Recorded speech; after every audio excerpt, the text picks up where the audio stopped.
Chapter 101. Even as Alon's head spun from the 8 consecutive assassination threats from Deus, the dizziness was fleeting. By the time Alon navigated through the throngs of mercenaries and adventurers to reach the edge of the jungle, hearing a familiar voice, Alon turned his head. Count No Marquis Palacio. Leon Aguilas.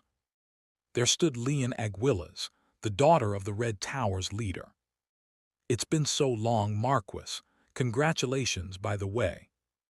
It has been a while. Thank you for the congratulations.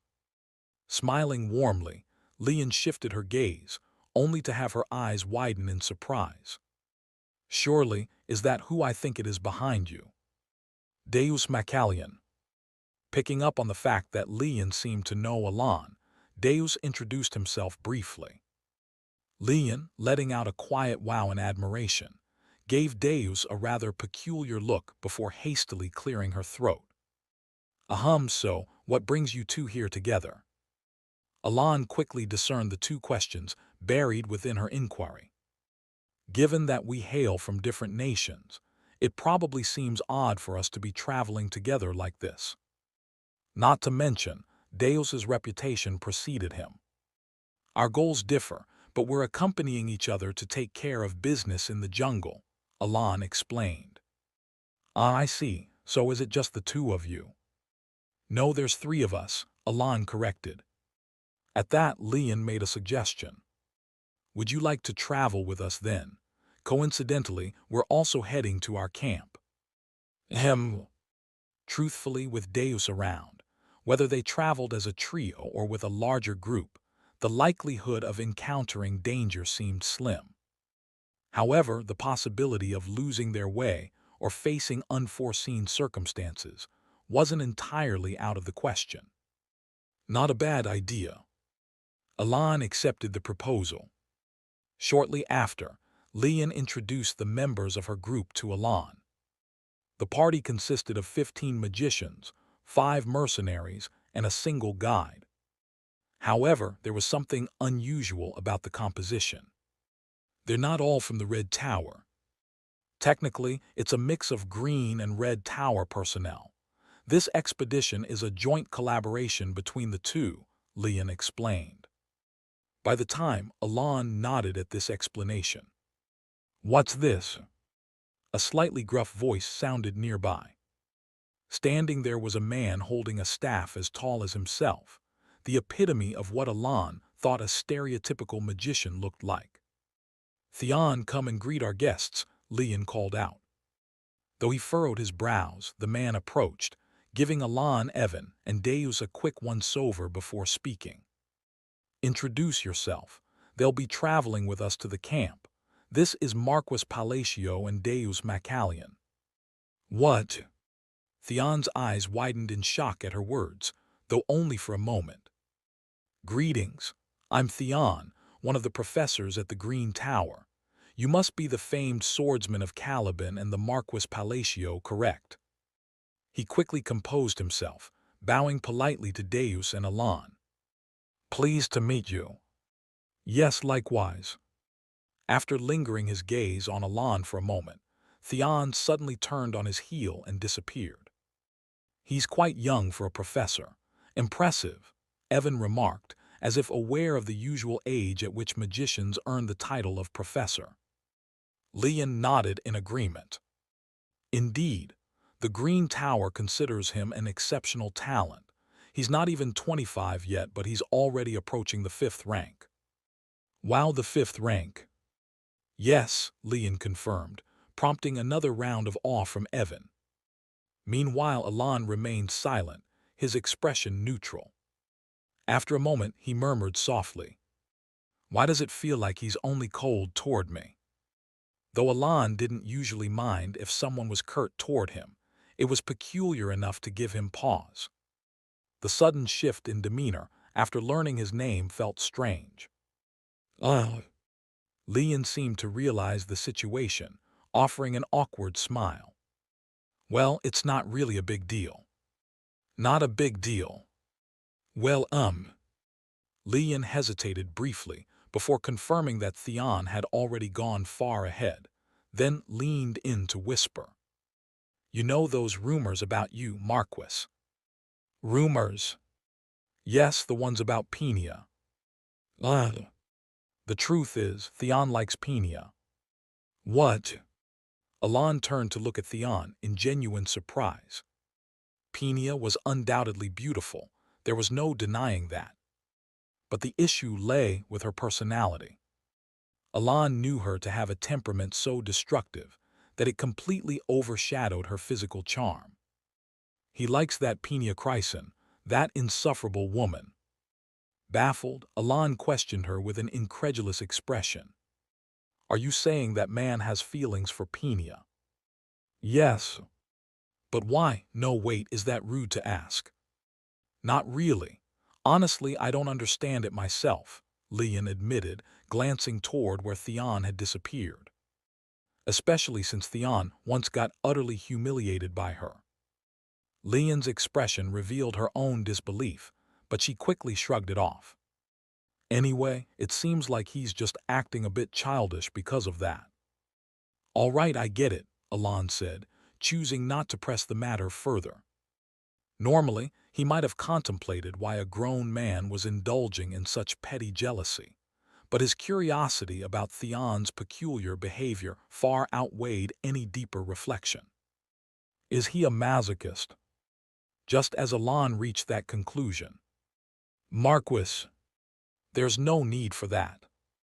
Deus, who had been waiting for the right moment to speak, was immediately cut off by Alon, who responded decisively without even hearing the rest. "Understood." Deus reluctantly withdrew his hand from the hilt of his sword, a disappointed look crossing his face. "Deus." "Yes, Marquis." "Have you been experiencing any auditory hallucinations or intrusive thoughts lately?" "Not at all," Deus replied, looking genuinely puzzled. Despite the denial, Alon's unease only deepened. After some time, Alon and his group continued traveling with Leon's party toward the exploration camp. Thanks to their diligence, they arrived just before sunset. "This feels different," Evan remarked. "Does it?" "Yeah, honestly, I expected something more primitive, but it's practically a small town." Alon nodded in agreement. "True enough. With all the magicians and explorers frequenting this place, it's bound to develop." "Are there no monsters here?" "It's not that there aren't any, but monsters rarely appear in areas where the camps are set up," Alon explained, recounting the lore he remembered from the game. Evan marveled at this, while Alon took in the camp's layout. "It feels different compared to the illustrations I saw." Though his memory was faint, the illustrations of this area in Psychedelia gave off the impression of a typical village. However, seeing it in person, the camp felt more like a sprawling, well-organized settlement, a mix of a giant encampment and a town. The mishmash of wooden houses and tents, though chaotic in arrangement, provided everything one might need, from shops to inns. While Alon was lost in thought, admiring the scenery. "Marquis, I'll see you tomorrow," Leon said, preparing to leave. "All right." Having learned that Leon's destination was also the Malacca ruins, Alon had agreed to accompany her group the next day. "Let's rest for the night," Alon suggested to his companions. "Good idea," Evan agreed. "Understood," Deus added. The group entered an inn to rest for the evening. The next day, the jungle's inherent humidity had disrupted Alon's sleep somewhat, leaving him slightly restless. "I'll go look for Reinhardt. I'll be back later." "All right, let's meet again tonight." "Understood." "Do you remember what I told you?" "If you mean the blessing, yes, I remember." "Yes, do your best to receive it before proceeding. It's better to have the blessing if you plan to move in that direction." "I'll keep that in mind." Alon and Deus agreed to separate temporarily to accomplish their respective objectives before regrouping. "Though I'd rather keep him close." Alan let Deus go without hesitation, knowing that Deus also had his own tasks to attend to. As long as Deus didn't venture into Selvanis or any uncharted regions, there was little risk to his safety. Shortly after, Alan joined Leon's group without Deus. Deus Macallion won't be joining us. As I said, our goals are different. I see. Leon appeared somewhat disappointed as they continued their journey toward the Malacca ruins. The sooner we finish in this jungle, the better. Such thoughts filled Alan's mind as they moved forward. Meanwhile, at that very moment, in the deep dungeons of the Holy Kingdom Rosario, reserved only for the vilest of criminals, there was a place known as the Abyssal Prison.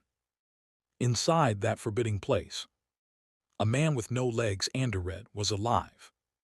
Despite the searing agony radiating from his body, his face bore a glimmer of hope. I can't die yet.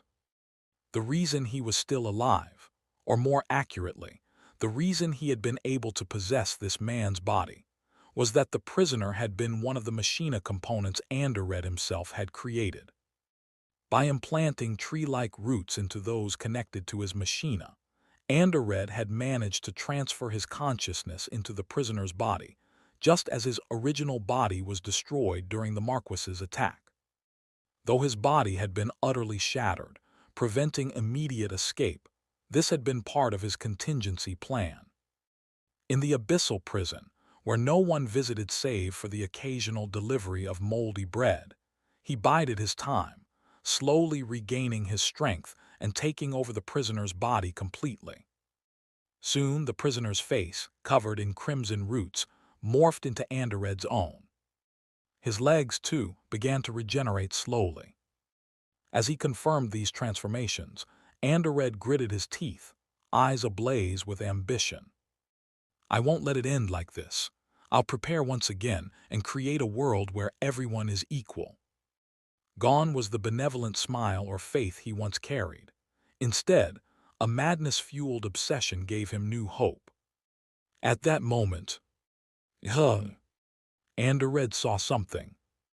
In the Abyssal Prison, where no one should have been able to enter due to its thick iron doors, stood a man with black hair and piercing blue eyes. The man smiled innocently as he looked at Andered. Hello. The cheerful greeting left Andered speechless, or rather, incapable of responding. He couldn't comprehend the situation. But whether Andered responded or not, the man continued. Well, to be honest, I don't really care about what kind of world you're dreaming of or what you're trying to do. I'm not even that angry. The man's husky voice carried an unsettling casualness as he added. But you see, messing with his holiness, even I can't let that slide.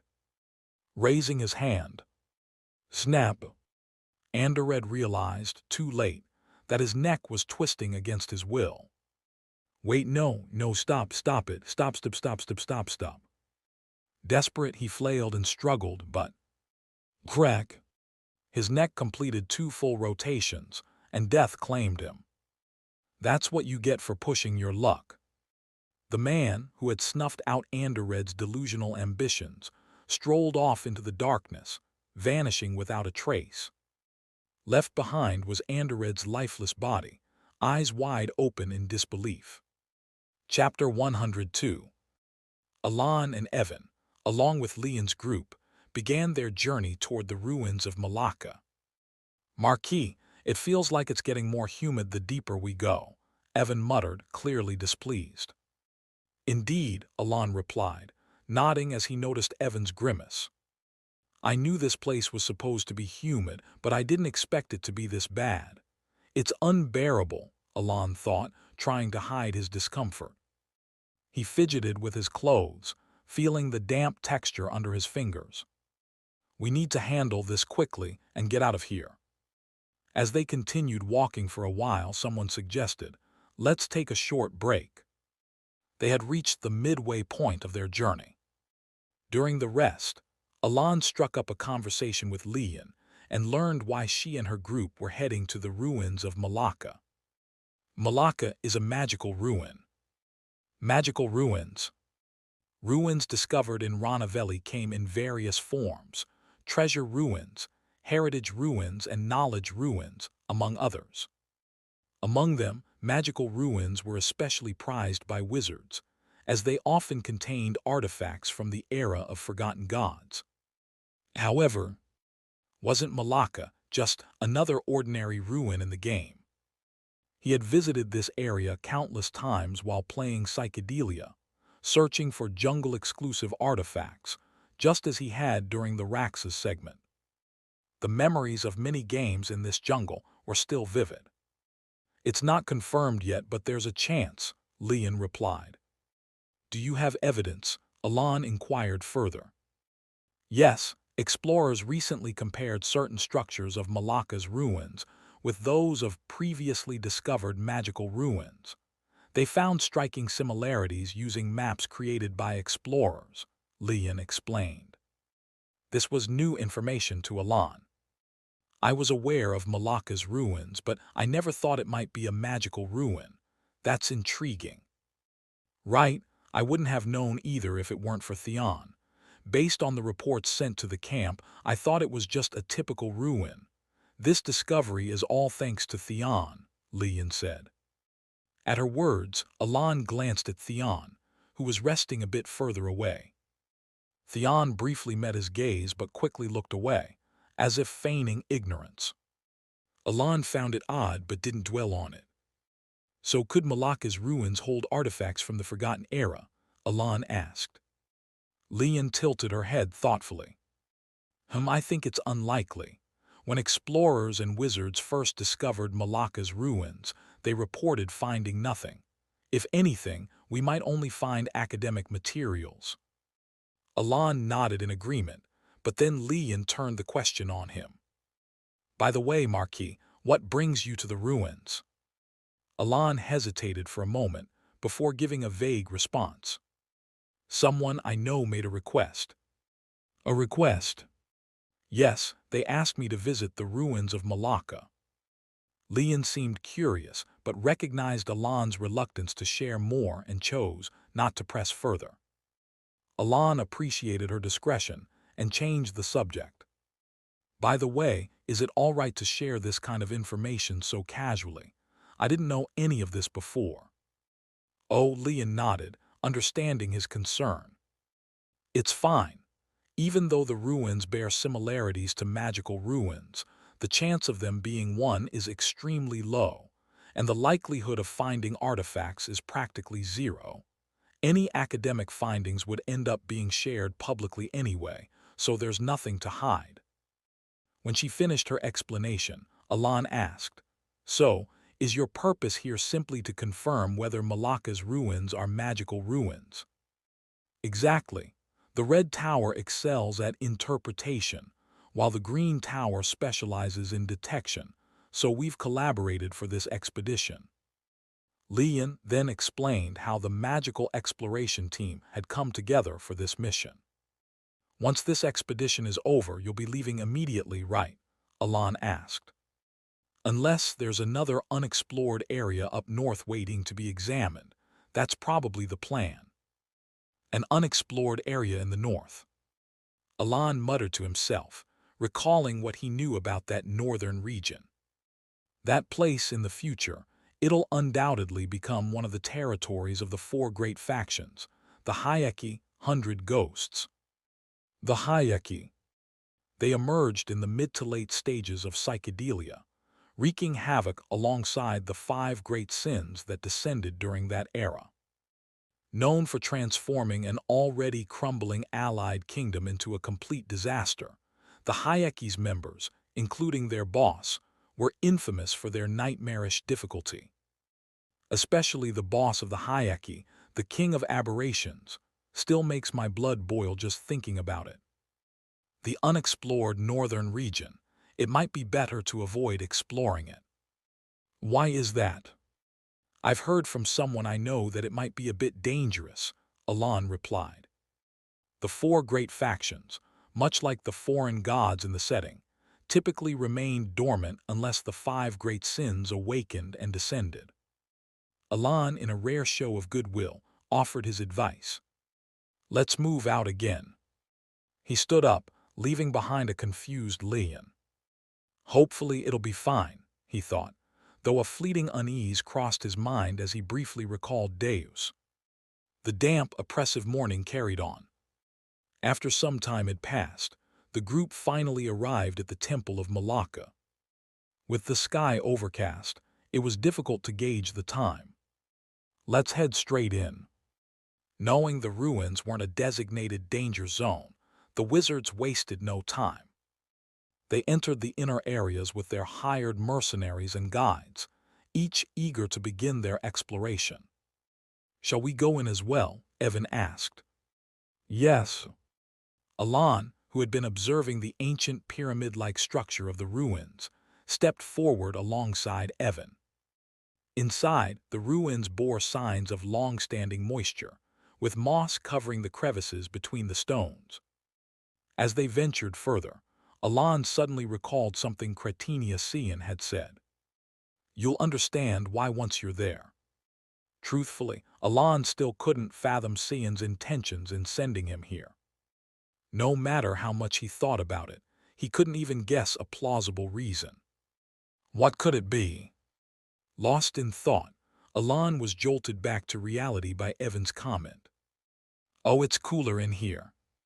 At that moment, Alan finally took in the interior of the ruins. There was truly, quite literally, nothing. Apart from moss-covered rocks, the only notable feature was a massive stone slab at the center, large enough to easily accommodate 100 people. Beyond that, it was just an expansive empty space. What could anyone hope to learn from this place? Alan wondered. As he stood in the slightly cooler interior, Cian's cryptic words echoed in his mind. Alan scanned the barren ruins once more. As his gaze slowly shifted upward, he noticed something. What appeared to be a drawing was, in fact, text. Alan immediately recognized it as writing in his mind, understanding it naturally as though it were ingrained in him. He'd experienced something similar before when examining a tablet in ruins once inhabited by the dragonkin. Egg of the sacred dragon. Despite the wear of time, the inscription was clearly legible. "Stasis," he murmured, reading the phrase beneath it. "Thunk." From somewhere far away came the sound of something massive shutting. Crack. A sharp, shattering noise followed. So it really isn't likely that this is a magical ruin, even if it bears some similarities, Leon thought, still gazing at the previously empty ruins. But then a sudden cracking noise pulled her attention. One of the Green Tower wizards, who had entered with her just moments ago, lay collapsed on the ground. His head had been blown apart. Crunch, crunch, whirr. Nearby, grotesquely large insects feasted on the wizard's corpse. "He. What the hell is that? This is insane." One wizard, unable to contain their disgust, vomited while others screamed in horror. But soon, they all began preparing spells, directing their focus toward the monstrous insects, which were now emerging in greater numbers throughout the vast ruins. Why are jungle mutants here? Leon couldn't comprehend the situation, but there was no time to dwell on it. She too began preparing her magic. However, she soon realized a shocking truth. Why isn't magic? It was simple yet terrifying. Magic could not be manifested. As the insects began to gather, Leon frantically tried again to cast magic, her expression growing more desperate, but her efforts were in vain. "The mana, it's dispersing." The moment she released her mana for spell formation, it scattered uncontrollably into the air. Realizing this, she was struck with terror. "Huh." A sigh echoed through the chamber, drawing the attention of Leon and the other wizards. "Close call," said Theon, standing tall among the swarm of insects. "Theon," Leon called his name in disbelief. Theon, standing over the corpse of a Green Tower wizard, wore a clear smile, a grin filled with mockery. "You look like you don't understand," he said, his tone dripping with derision. Leon's face hardened at his obvious sneer. "Do you even realize what you're doing?" she demanded. "Oh, are we doing this? A lecture? Sorry to disappoint you, but spare me. I've heard enough sermons to last a lifetime, and don't worry, I know exactly what I'm doing." "Seems like you're the one in the dark here, though," Theon replied nonchalantly. "What?" Leon asked, her confusion deepening. Theon chuckled. "If you knew what I was about to do, you wouldn't be looking so calm." With that, he drew a dark, pitch-black staff from his robes and waved it lightly. At that moment, one of the insects, resembling an oversized mosquito, stabbed its sharp proboscis into the chest of the wizard's corpse. In a grotesque display, it tore out the heart with a spray of blood. Theon retrieved the heart from the insect's maw and tossed it to the center of the arena. The heart thumped violently, spreading blood across the enormous space. Leon tried again to use magic, but Theon cut her off. "Oh, don't bother. Now that the trial has started, magic won't work inside this ruin." "Trial?" she asked, alarmed. "That's right. A trial to determine who's worthy of claiming the magical relics in this place," Theon explained with a casual shrug. "I should mention," he added, "I don't hold any grudges against you all. The only reason I brought you here is because I needed the hearts of at least 10 wizards." With a sly grin, he continued, "Apparently, only wizard hearts will do, something I heard from someone. Anyway, I had no other choice." Theon's demeanor turned unnervingly jovial, as though all his prior silence had been a facade. "Still, I'll admit I was worried for a moment. Bringing the Marquis of Palatio wasn't a problem since he's a wizard, but that monster with Caliban's sword. Now that was nerve-wracking. I even debated how to hold out until the Marquis left, but now that I can begin the trial on the very first day, well, I'm just incredibly grateful." Theon shot a mocking glance at Elan before turning back to the others. "Well then, I'll take my leave. Don't worry, your hearts will be put to good use." With a wave of his dark staff, the mutated insects spread their wings and took flight. "So this is the end." Leon watched in despair as her mana, no matter how much she poured out, dispersed uselessly into the air. Her face twisted with hopelessness. Crackle! A sharp sound broke through the chaos, drawing her gaze. There in front of Elan's outstretched hand, glowing magic shone brightly. The wizards, who moments ago had been drowning in despair, stared at the light as if entranced. Theon's smug grin faded, first into confusion, then into sheer disbelief. "Stasis." Elan, having deciphered the only solution to using magic in this space, calmly recited the incantation. Chapter 103. The reason why the mages couldn't use their magic within the Malacca ruins was due to the dispersion of magical energy. Extracting magical power from within the body and arranging it into a specific structure forms the foundation of magic manifestation. However, in this space, the moment one tried to extract magical power, it would scatter into the air, rendering arrangement, and thus magic, impossible. This meant that even Theon, the one who had created this very situation, had been rendered magically powerless. However, there was one exception, Elan. And the reason for this exception was clear. It's because I fixed the arrangement of magical power with the incantation of stabilization. In other words, he had the ability to enforce the laws of magic through the use of incantations, no matter the situation. If not for the hint carved into the wall, I'd probably have ended up as bug food while trying to figure out a solution. Not that the current situation isn't dangerous as it is. Even so, it wasn't a moment to relax. Even if he could use magic, the fact that the environment actively dispersed magical energy was still a massive disadvantage, not only for Elan but for any mage. No matter how much magical power I pour in, arranging it still takes time, which lowers efficiency. And the whole Gaftu memory of the black eye and the bracelet are unusable as well. In short, the most I can manage is 3 spells at best. Remaining calm, Alan analyzed the current situation and scanned his surroundings. Mutated creatures, resembling mosquitoes, the size of humans, were flying through the air, emitting the distinctive threatening buzz of insects. It wasn't just the air. They clung to moss-covered rocks. They crawled along the walls of the ruins. They scattered across the floor. Even behind him, the entire ruin was horrifyingly infested with grotesque, insect-like monsters. This is insane, Tilda. While Alan was surveying the area, Theon's voice, filled with shock, echoed from the front.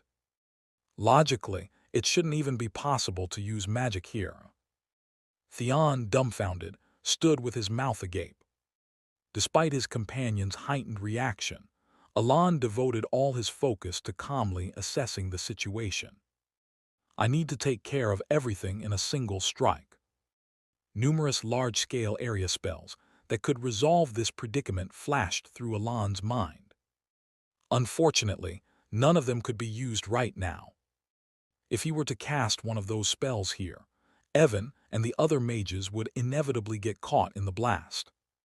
No, rather than possibly, it was an unavoidable certainty.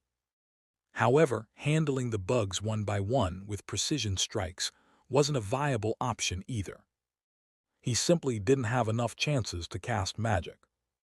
And as he pondered this dilemma, a thought suddenly struck him.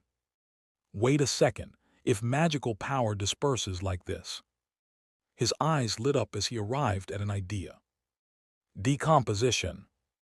He spoke quietly. The feeble trace of magic that had been lingering just a moment ago was abruptly dissolved and disappeared. In an instant, it was broken down into tiny particles and scattered throughout the space. The faint hope the mages had clung to vanished, replaced by sighs of resignation escaping their lips. Ah, see, I knew it wouldn't work, Tilda. Even Theon, who had started regaining some confidence, gave a dejected wave of his dark staff. At that moment, when the bugs hovering in the air turned menacing and began to shift, Alan maintained his composure. Behind his expressionless face, his thoughts remained steady. So even if it disperses, magical energy doesn't actually disappear. He surveyed his surroundings. Even though grotesque insects were lunging at him with lethal intent, Alan did not despair. Because he could see it. The magical energy he had just decomposed was now naturally scattered throughout the space, a result of this chamber's peculiar properties. And more importantly, the moment he realized that, despite the diffusion, the control of the magical energy spread across the chamber was proceeding exactly as he intended. Who? Letting out a light breath, Alan formed a seal with his left hand while maintaining his calm. Then with his right hand, he executed a Jaiquanin earth seal. Chingguang Ka Chungquang Inus pure light. Pajajijik. Once again, atop Alan's palm, a radiant orb of lightning surged into existence, starkly different from the feeble spells earlier. It shone brilliantly, dazzling the surrounding area. Acceleration Kogasa Enus. With that, the lightning orb devoured the surrounding air, unleashing a brilliant spectacle of electric blue light.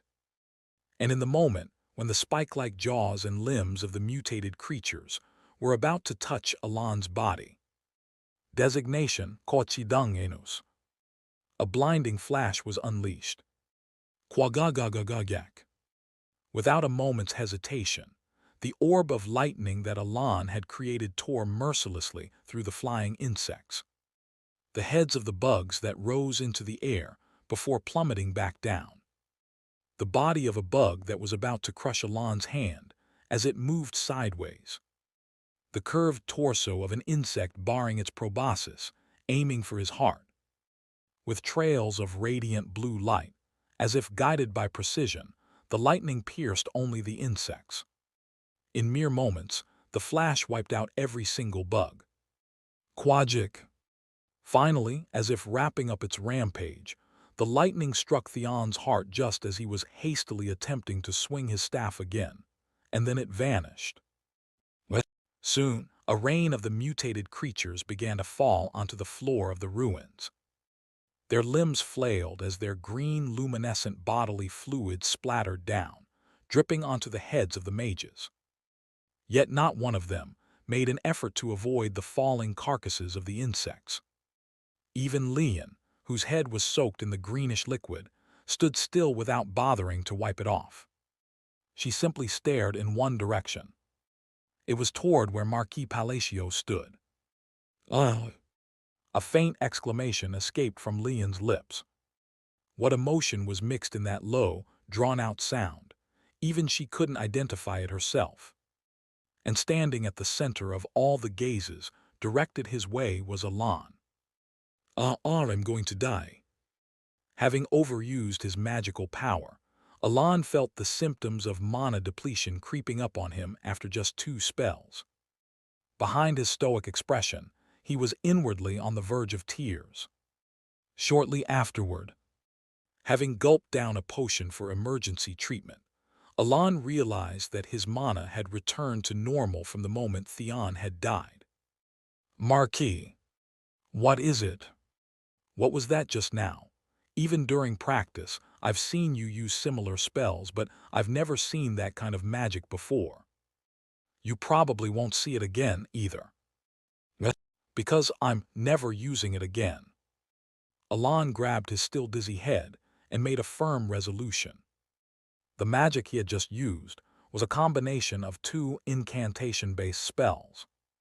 First, he had deliberately decomposed and dispersed his magical power throughout the room, taking advantage of the environment's property of scattering mana.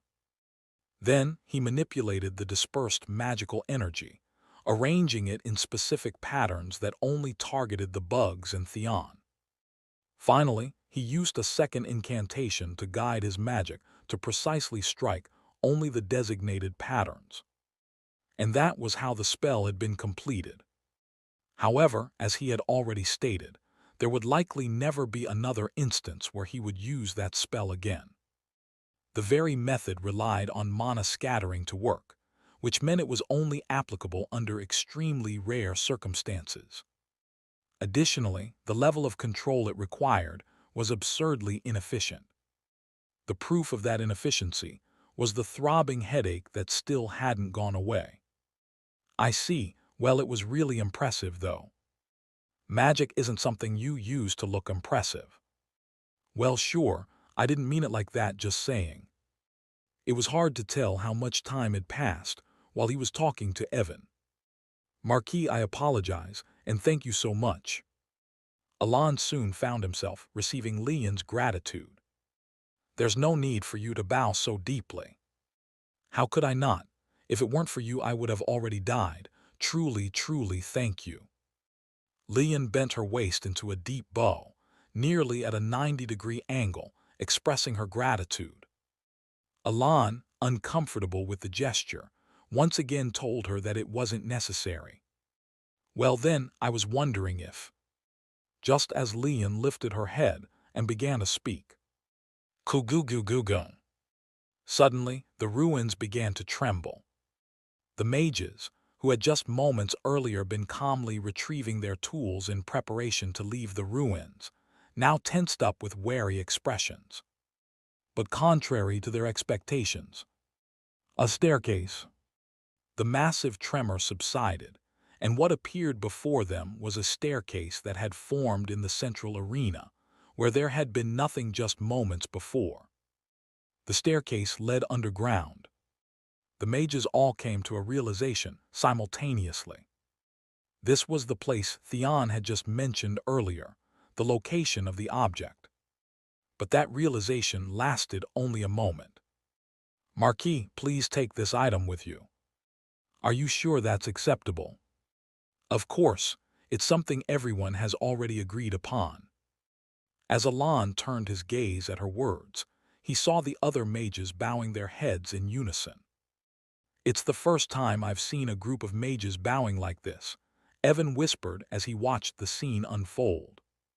"Then I won't refuse," Alon replied. Taking the item into his hands, Alon didn't hesitate as he began to descend the stairs leading underground. Before long, he came upon a single door with an inscription written on its surface.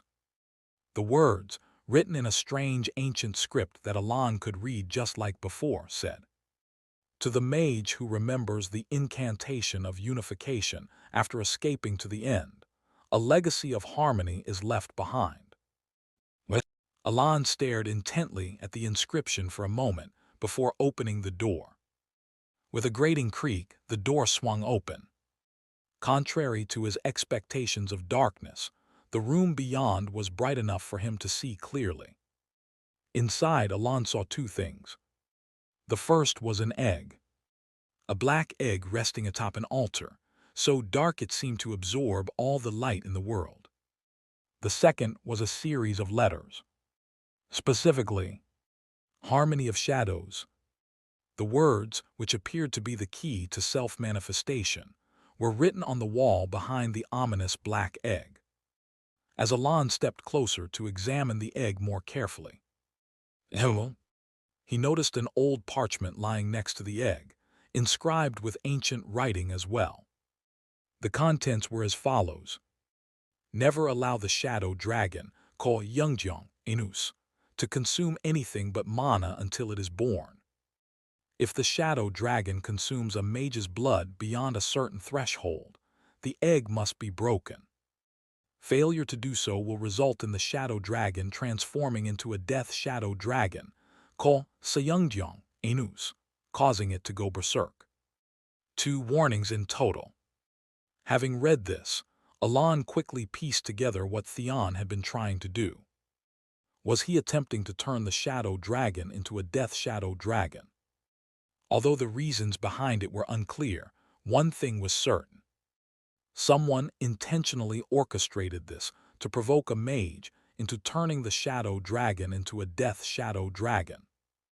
He briefly considered the forces working behind Theon. But another thought soon surfaced in his mind, prompting him to tilt his head. This one was about the Queen of Asteria, Cretinia Cian. Theon himself admitted to the attack, so there's no connection there, but considering she sent me here, it's clear she knew something about this. Although it was true that rumors about Alon using ancient Terra magic had circulated among mages, even so, there were parts of this situation that defied explanation. She did say I'd understand why she told me to come to the Malacca ruins once I got here. That much was certain.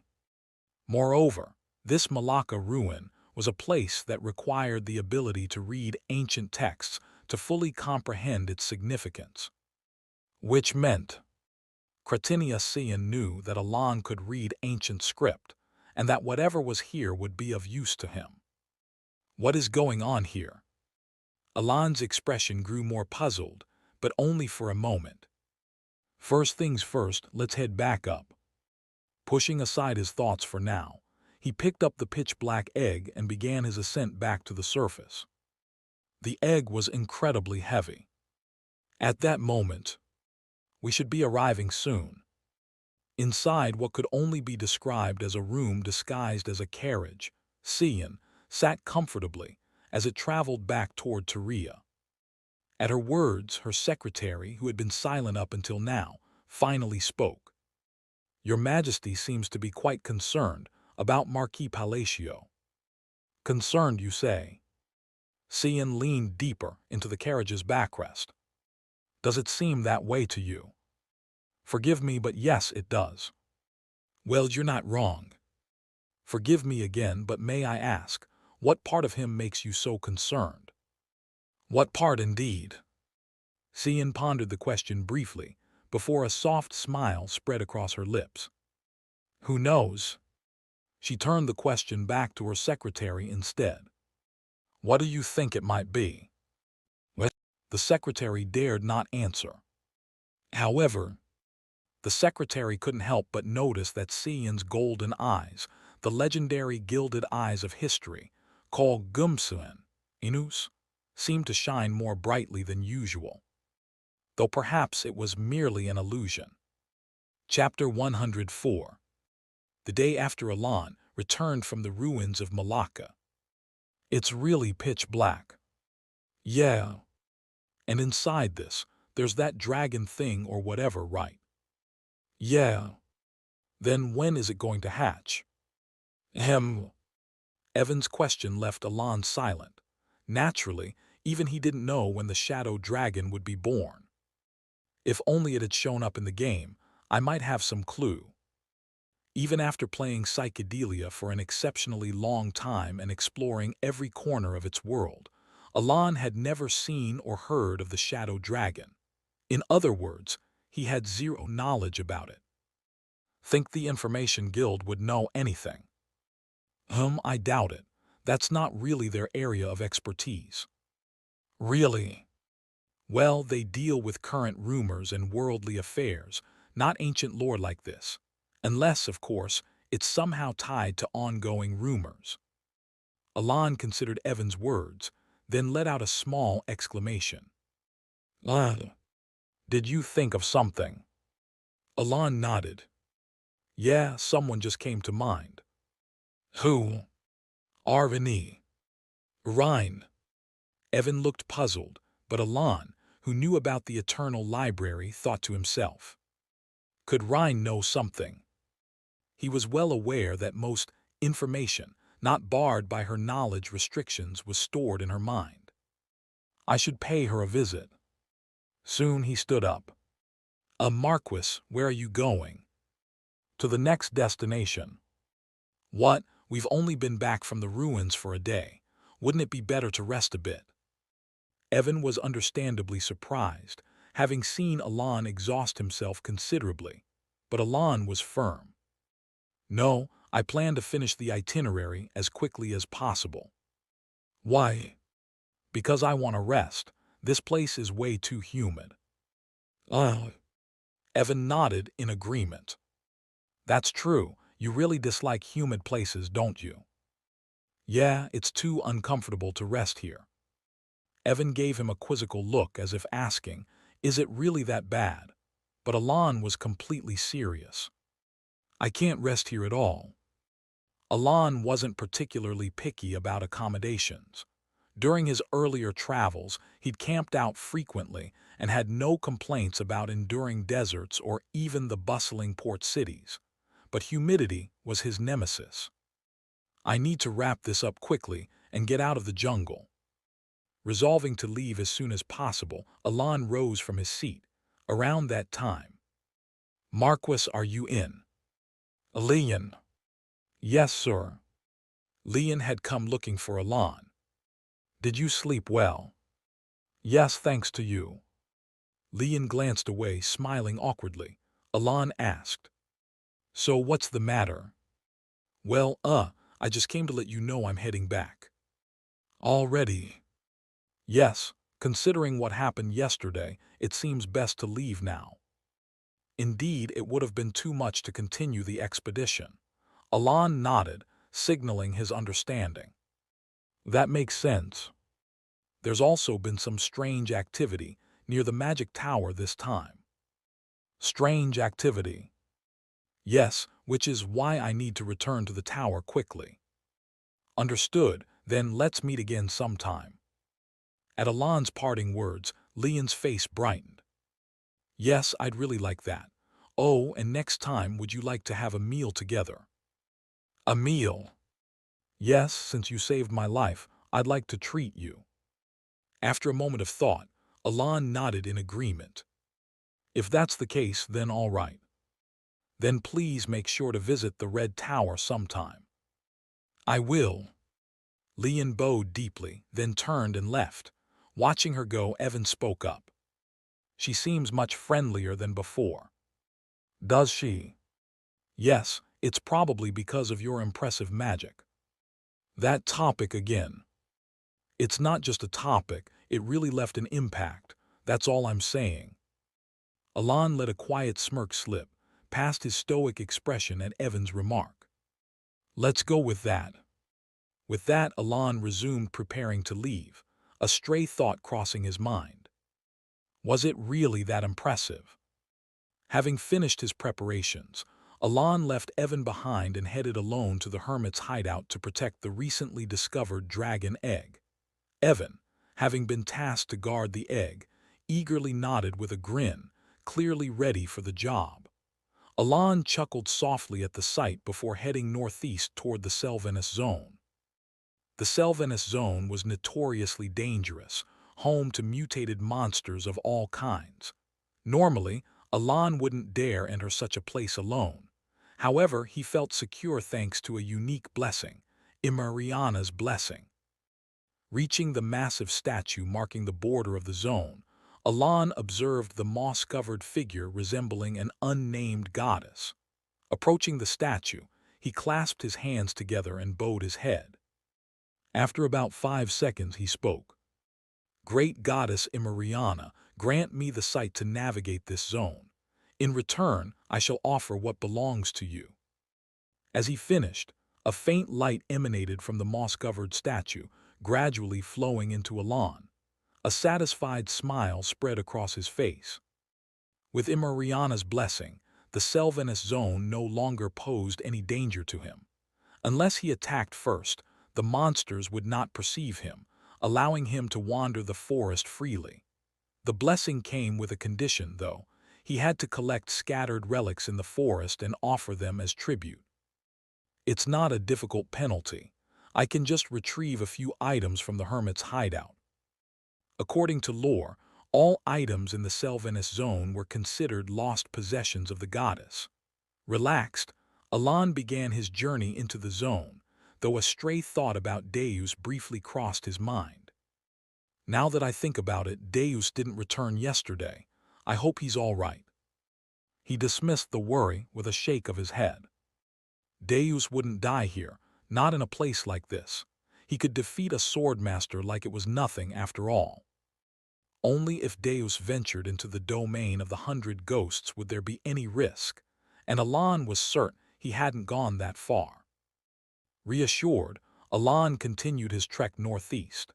After some time, he noticed an unusually massive tree in the Selvanus zone, its twin trunks twisting together to form a towering figure. From here, head directly to the right. Following his mental map, he veered right and walked leisurely for a while. Eventually, he realized he was nearing his destination. However, the sight that greeted him left him stunned. Piles of monster corpses, stacked as high as the massive trees, surrounded the hermit's hideout. These were no ordinary creatures. They included enormous lizard-like beasts capable of devastating entire villages and other rare, highly dangerous mutations. While Alon stared in disbelief, a voice called out. Turning toward the sound, he saw a middle-aged man clad in an incongruously bright blue robe. His presence starkly out of place in the jungle. The man smiled, his expression devoid of hostility as he addressed Alon. "Entering a forest like this alone, you must have a lot of confidence in your skills." "Is this your doing?" Alon asked cautiously. "Indeed," the man replied casually. "I wanted to conduct a leisurely investigation, but these mutated monsters wouldn't stop bothering me."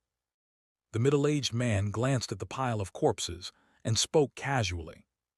"Setting it up like this keeps everything away, except bugs." Alon instinctively realized that the man wasn't ordinary and spoke up. "May I ask your name?" "Selim Micardo." "Selim Micardo." Muttering the name to himself, Alon soon dropped his stoic expression, his mouth slightly agape. "The Tower Master of the Blue Tower. That's my title, though my disciple handles most of the work these days," Selim said with a hearty laugh, one that seemed almost too jovial for his age. He then turned his attention to Alon. "So who are you?" "Forgive my late introduction. I am Alon Palacio." "Alon Palacio, the Marquis of Palacio." Yes, that's correct. Hearing this, Selim's smile grew even brighter, like a child discovering a new toy. Alan, for reasons he couldn't quite place, felt a chill run down his spine. Soon after, amidst an oddly cordial atmosphere, their conversation continued. By the way, what brings you here? I have some business in that place, Alan replied, pointing. That place, the hermit's hideout. Yes. Interesting. Selim seemed amused and pressed further. So you're here to explore? Not exactly. I'm here for something inside. Something inside. Alan's response left Selim slightly puzzled. So, you mean you're not here to study it, but to take something from within? Yes. Ahem. After a brief moment of thought, Selim finally spoke again. Well, given that you wield primal-level magic, it's not surprising that you'd be interested in what's inside. May I offer you some advice? Please do. Turn back now. It'll save you a lot of trouble, Selim said firmly. His tone wasn't condescending. Selim respected all mages by principle. His warning was based on his first-hand knowledge of just how absurdly well-guarded the hermit's hideout was. The base enchantment is a triple-layered spell, and to even enter, you have to reverse engineer all the magic seals. That's just to clear the first barrier. It had taken Selim himself an entire year just to open the first gate and reach the second. That was why he felt compelled to warn Alan. It took me a year to open just the first gate, Selim added. Even so, I'd like to give it a try. Well, I won't stop you. Though slightly annoyed that his sincere advice was disregarded, Selim couldn't help but feel a lingering fondness for Alan. After all, to Selim, a true mage was one who explored and sought knowledge. Those who merely relied on academic circles and second-hand reports were not true mages in his eyes. He's different from the younger mages these days. With this perspective, Selim decided to cheer on Alan as though watching a promising younger colleague face a challenge he himself had barely overcome. Roughly 30 seconds later, with a loud, grinding noise, the first gate of the hermit's hideout began to open.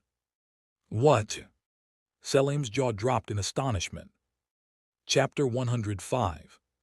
Selim Mikardo, the master of the Blue Tower and an 8th-tier magician capable of wielding Origin, could not comprehend the current situation. He opened it, how on earth? He blinked his eyes, but the scene before him remained unchanged. Marquis Palacio had opened a door, one that had taken Selim 2 full years of grueling effort to unlock, in less than 30 seconds, and now the Marquis was walking through it. Still stunned, Selim snapped back to his senses and tried to call out to the Marquis. However, by the time he gathered himself, the man had already crossed the first barrier and disappeared into the interior. Selim hurried to the now-opened first barrier, inspecting it with disbelief. To the untrained eye, it appeared as just another wall, but Selim, a magician of his level, understood what lay before him. He knew the incredible complexity required to open this seemingly ordinary passage. Only a magician of the 8th tier, like himself, could hope to dedicate the time and energy needed to unlock such a door. Yet there was something even more startling. The way it was opened, it's exactly the same as how I did it. The method Marquis Palacio had used to unlock the barrier was identical to the one Selim had painstakingly discovered over the course of a year. What is going on? Confusion and questions swirled in Selim Mikardo's mind. He turned to peer further into the passage Marquis Palacio had entered. While Selim had always harbored some curiosity about the Marquis, the extent of his interest was limited. After all, the man was someone his arrogant disciple, Pena, admired, a man who still used outdated, primitive magic techniques. But meeting the Marquis in person had tempered Selim's curiosity. Sure, the rumors and Penia's actions hinted that the Marquis might be someone extraordinary, but Selim's first impression of him didn't align with such lofty expectations. His mana is low, his magical achievements barely scrape the fourth tier, and he hasn't even awakened his inner eye. Even giving him credit for using primitive magic, he's still below average. The numerous flaws Selim noticed made him regard the Marquis as an inferior magician, a junior lacking in potential. He even wondered, albeit briefly, what on earth Penia had seen in this man to inspire such fear and admiration. But these thoughts were fleeting.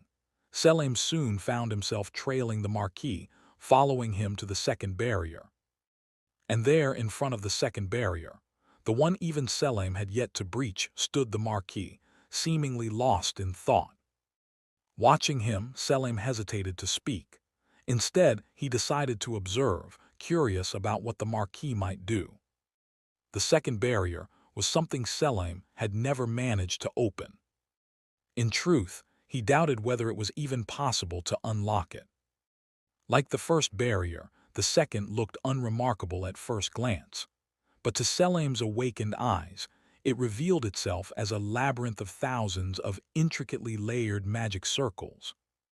Thousands upon thousands of complex and intertwined magical constructs, so convoluted that even Selim had yet to fully grasp their entirety. Despite this complexity, Selim's keen intellect had already deduced the theoretical method to unlock it. Find the key magic circle among the thousands. However, he had not yet succeeded in identifying that key. If the barrier were a literal door, it would be one riddled with tens of thousands of keyholes. Testing each magic circle individually was practically impossible, as it required unraveling and interpreting thousands of intricately intertwined constructs, a task that would take decades, if not longer. Selim, recalling this fact, felt a pang of despondence. And yet Marquis Palacio, or rather, Alon turned his head slightly, as if sensing Selim's interest. Of course, Alon had no real reason to pay attention to Selim. Building a rapport with the master of the Blue Tower could be useful, but it wasn't critical to his plans. Alon's wariness stemmed instead from the peculiar expectation reflected in Selim Micardo's eyes.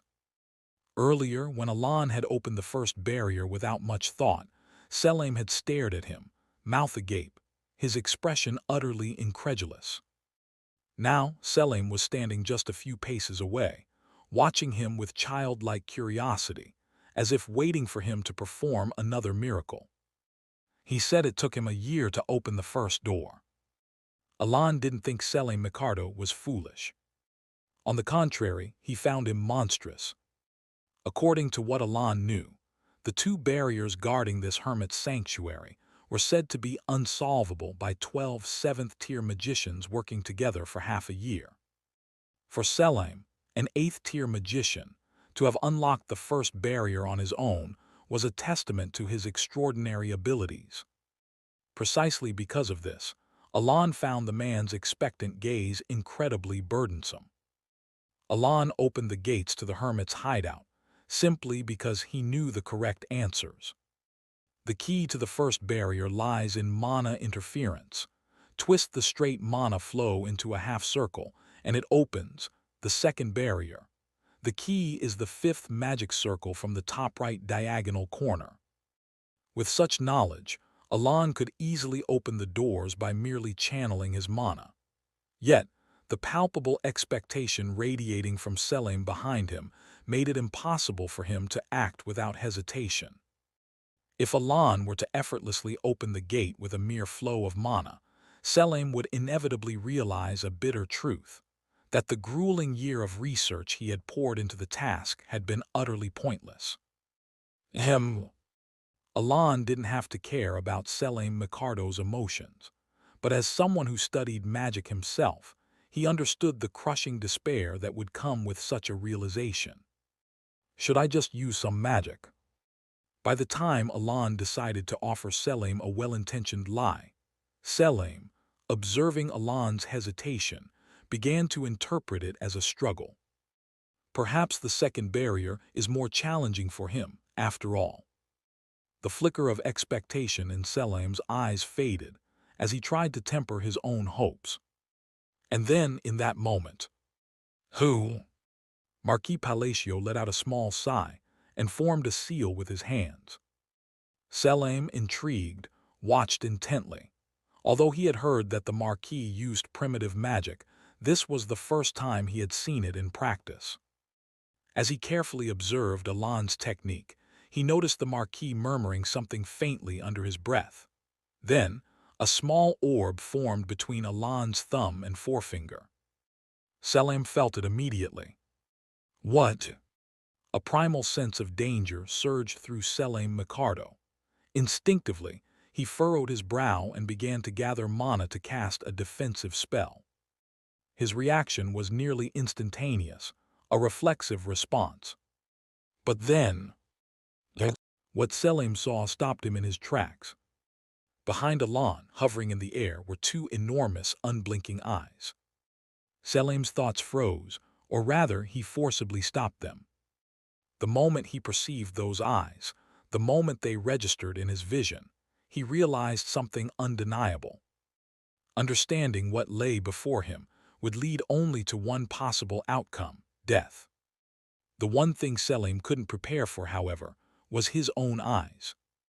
Having reached the 8th tier, his vision was honed to intuitively discern nearly anything it perceived. Unlike his mind, his eyes continued to analyze the phenomenon on instinct. And then it began. The world around Selim darkened. When his gaze finally focused, he saw it. A circular abyss, a void so profound it seemed to pull his very being into its depths. What followed was a flash of pale pupils within that darkness. The last thing he saw was Kug, a massive eye. A colossal presence so overwhelming it reduced him to an insignificant speck. It was looking directly at him. I'm going to die. The realization struck him, and for a brief, hollow moment, Selim's mind blanked.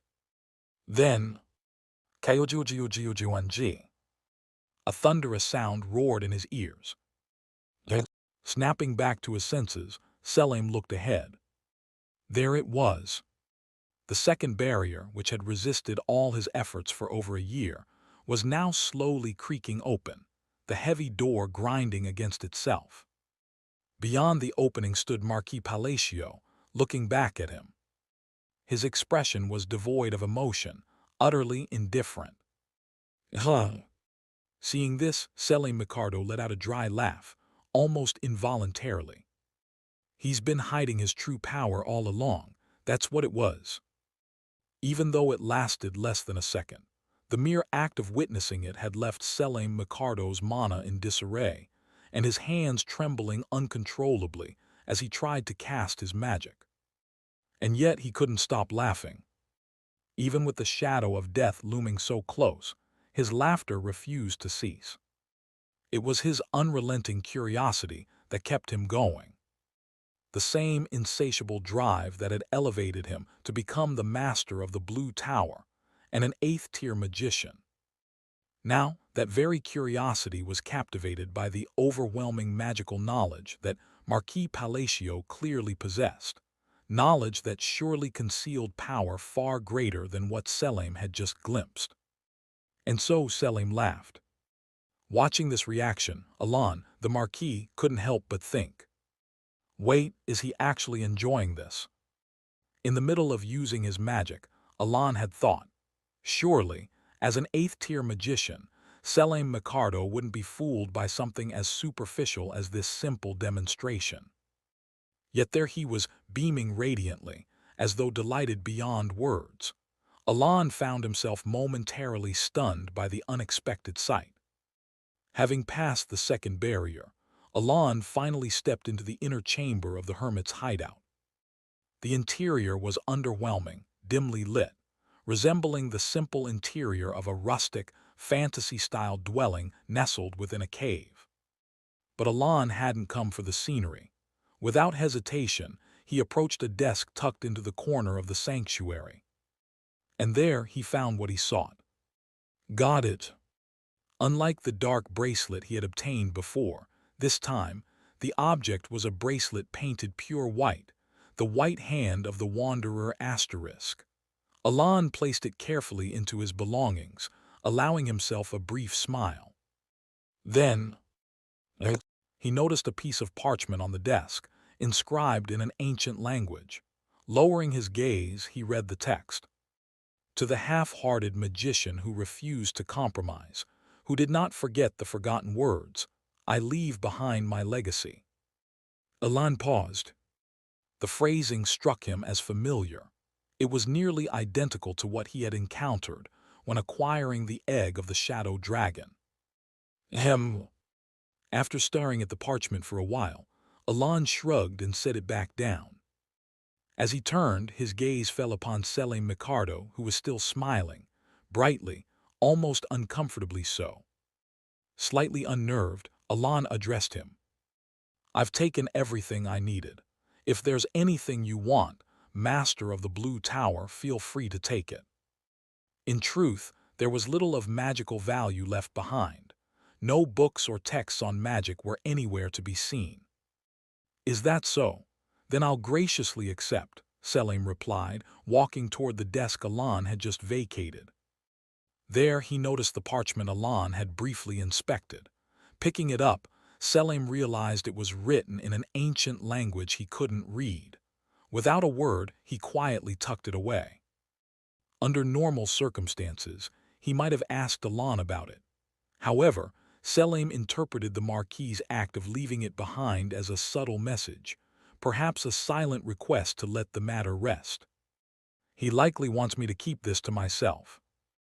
Believing that questioning Alan would yield no answers, Selim decided to take the parchment to the Master of the Red Tower, who was known for his expertise in deciphering ancient texts. Selim's thoughts drifted. Despite the parchment's content, what he truly wanted was to converse with Alan about magic. His curiosity was not something that could simply be stifled. And so, I'll need to find a way to get closer to him. As Selim pondered how to bridge the gap, an idea struck him. Penia.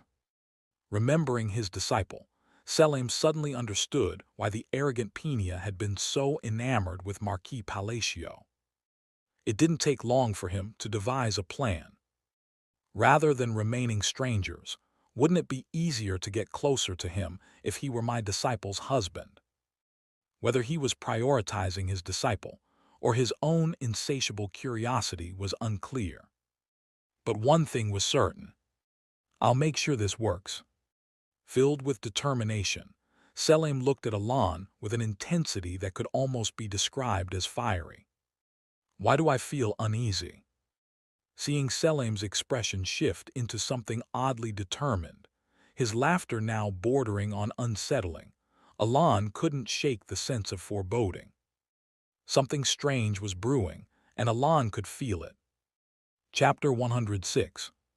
Before the night deepened, Alan returned to the camp with Selim Micardo, who no longer had a reason to continue his research after the hermit's hideout opened. Are you asking about how to ascend to the next rank? That's correct. I assumed there would be some information about that there. As they conversed on their way back to the camp, Alan contemplated Selim's response. There probably isn't anything beyond the 8th rank. According to Alan's understanding of the psychedelia system, a mage capable of using origin magic would reach the pinnacle at the 8th rank. I see. Indeed, although it wasn't as significant as I expected once we got there, it wasn't a waste. I gained plenty by studying the magic circle at the gateway. Alan quietly nodded at Selim's cheerful laughter. He didn't want to dampen Selim's enthusiasm for exploring magic to ascend further, even though he found it unnecessary. Then again, just because the system doesn't mention anything beyond the 8th rank, doesn't mean the 9th rank couldn't exist. The thought crossed his mind. Speaking of which, what happened to Selim Micardo in the original story? Selim Micardo had never appeared in the original work Alan remembered. Even during conversations with the hysterical Pina in the original story, topics related to the Tower Lord were never mentioned. Did I forget? It's been so long, and my memory might be getting fuzzy unless I check my notebook. Alan recalled the notebook he had kept, jotting down useful knowledge about this world in his spare time to prevent forgetting crucial details. Still, I'm certain Selim didn't appear in the original psychedelia story. His certainty grew as he replayed every relevant moment in his memory. By the way, may I ask you something? What is it? When Selim cautiously inquired about how Alan had found the true key for the second gateway, Alan firmly refused to answer. I'm afraid I can't share that. In the mage community, it was considered impolite to ask about magic developed by someone else outside the established magic hierarchy. Alan used this etiquette to confidently decline. Not that it matters. My magic is mostly flashy tricks without any substance.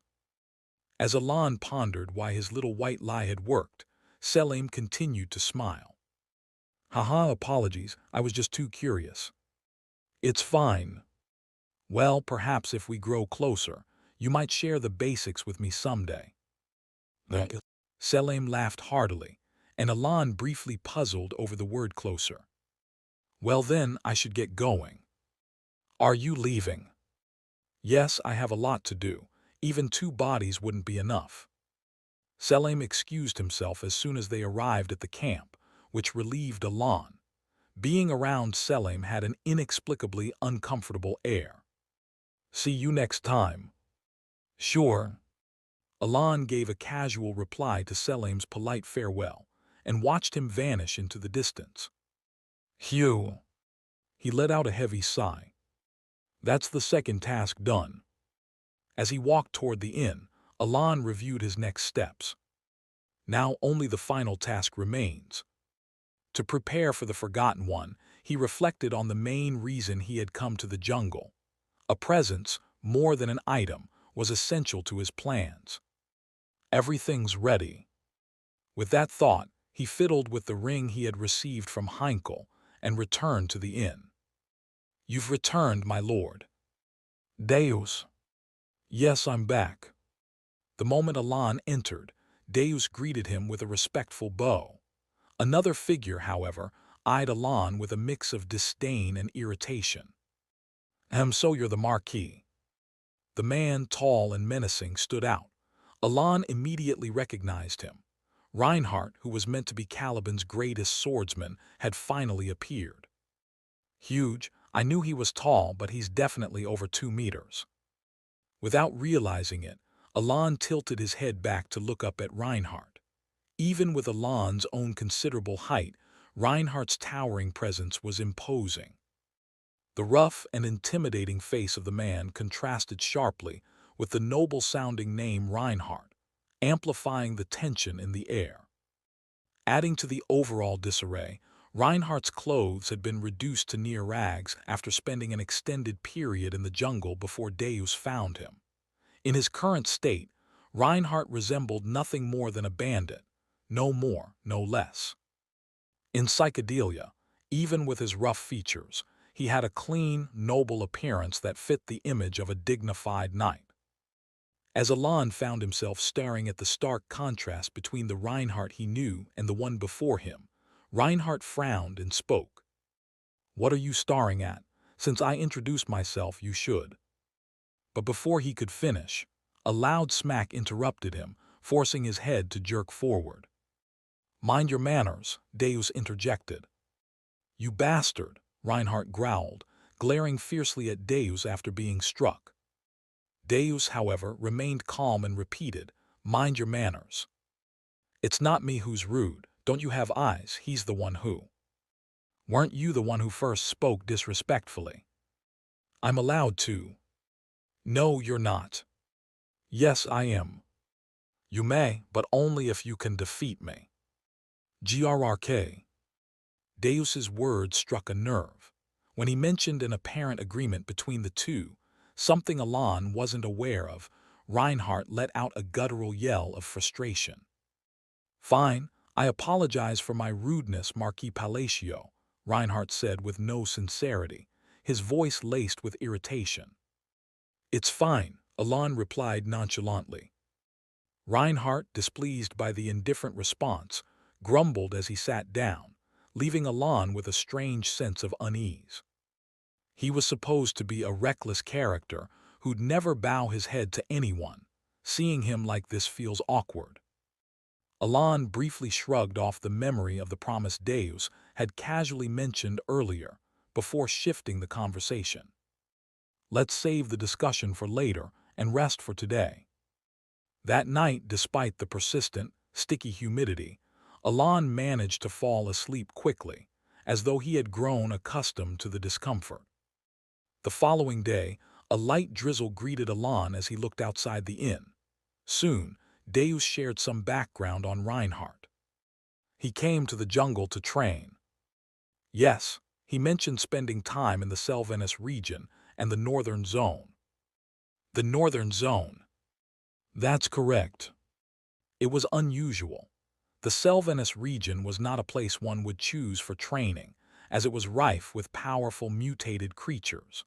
While a newly minted sword master like the prodigiously talented Filion might survive, it would still be an arduous experience. Training in a place like that, it's possible because it's Reinhardt, but even so, the Northern Zone seems extreme. The Northern Zone, also known as the Territory of the 100 Ghosts, was a place even Deus would struggle with.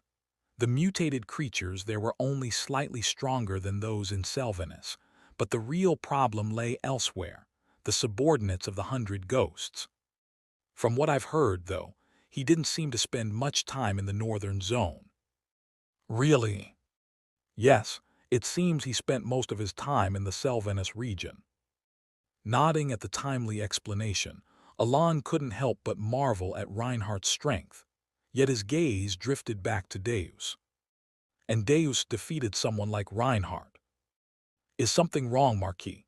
Deus asked, noticing Alon's lingering stare. Contemplating his response, Alon eventually spoke calmly. "It's good to see."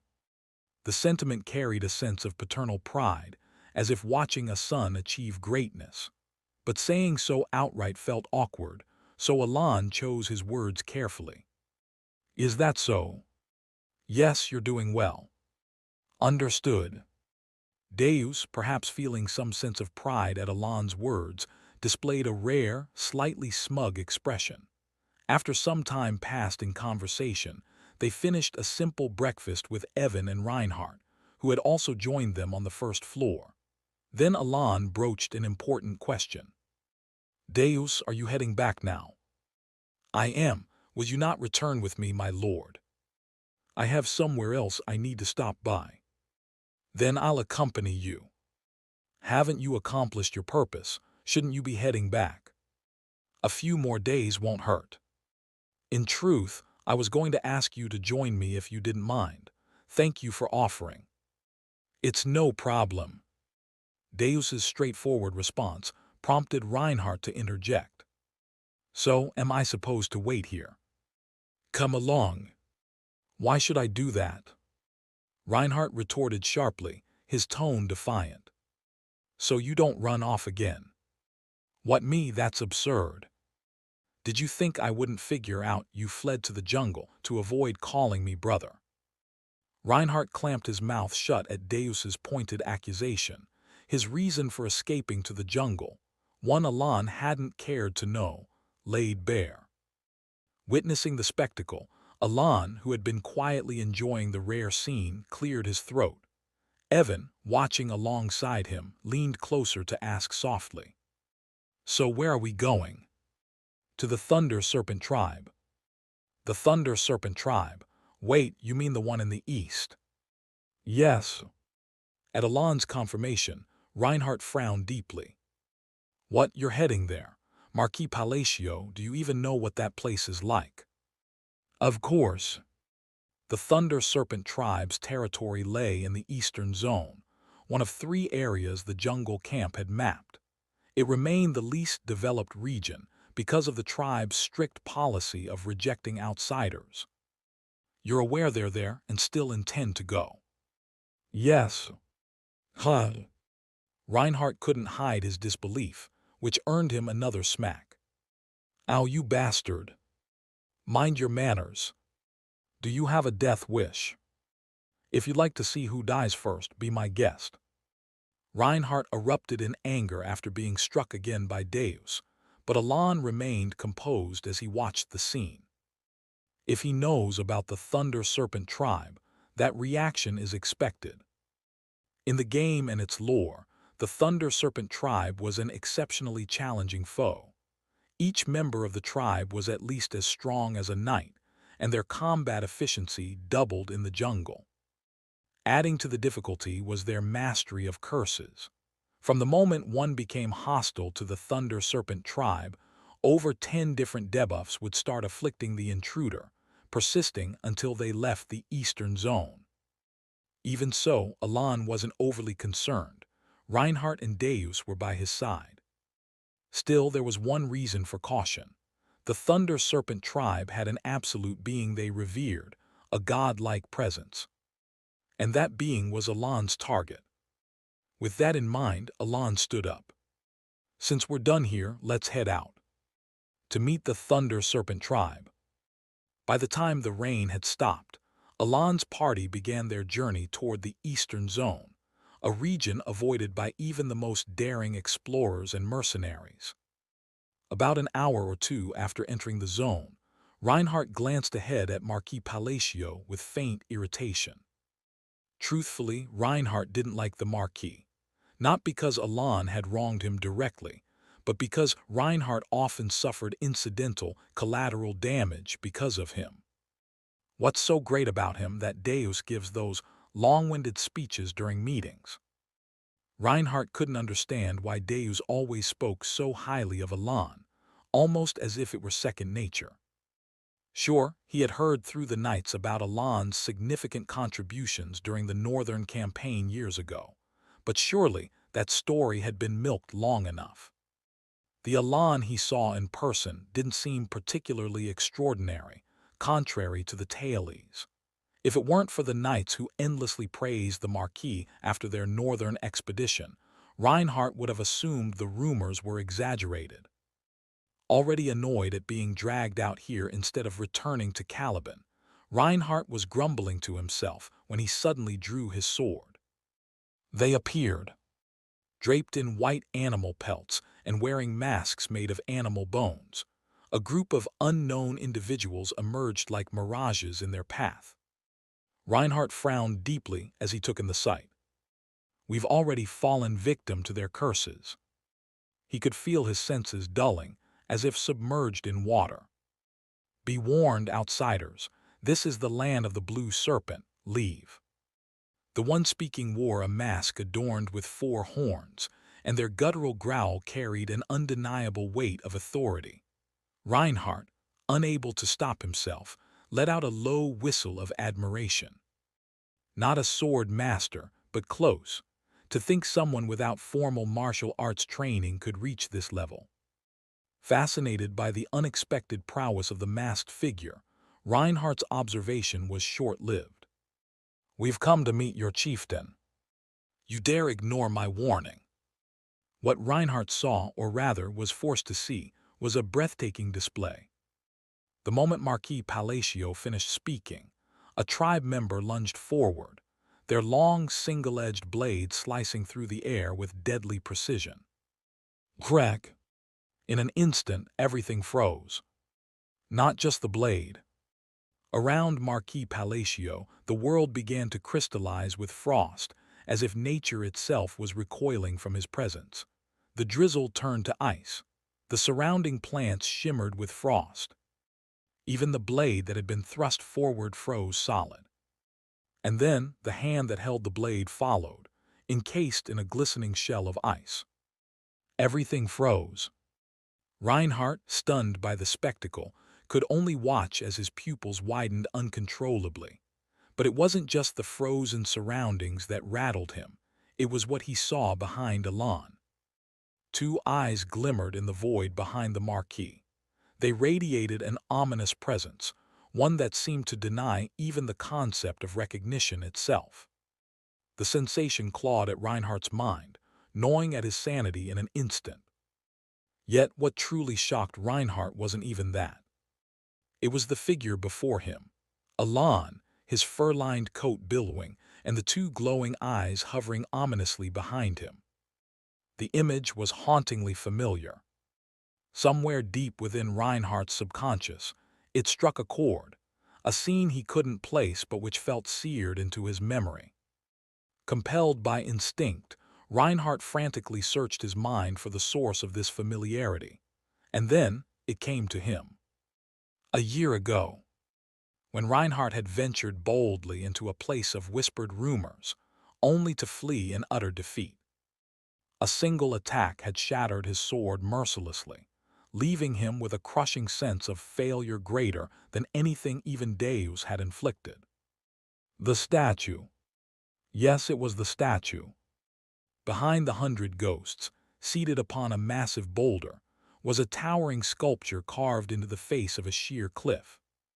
And now, the image of that statue and the figure of Marquis Palacio standing before him were eerily, hauntingly identical.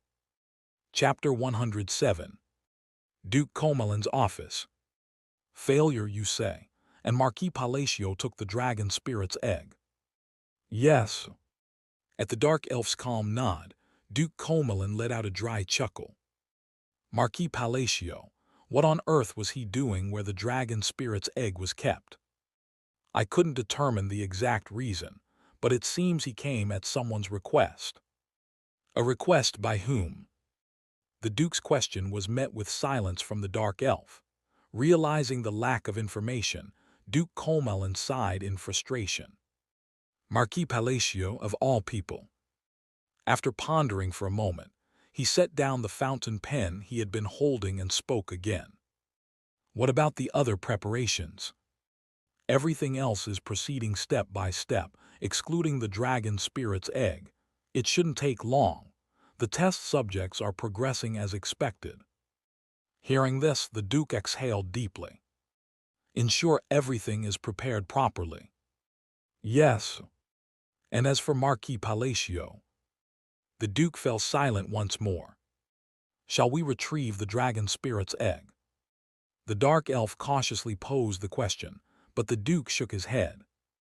No, now that the awakening has failed, the dragon spirit's egg is no longer necessary for the plan. What should we do then? Send the test subjects. The test subjects, you mean? Yes, they're no longer needed anyway, so dispose of them. If we can assess the Marquis's capabilities in the process, all the better. Understood. Send them with a convincing message. As the dark elf bowed and disappeared, Duke Comelin watched silently, his expression perplexed. How in the world did he manage to take the dragon spirit's egg? Unable to comprehend, his face reflected his confusion.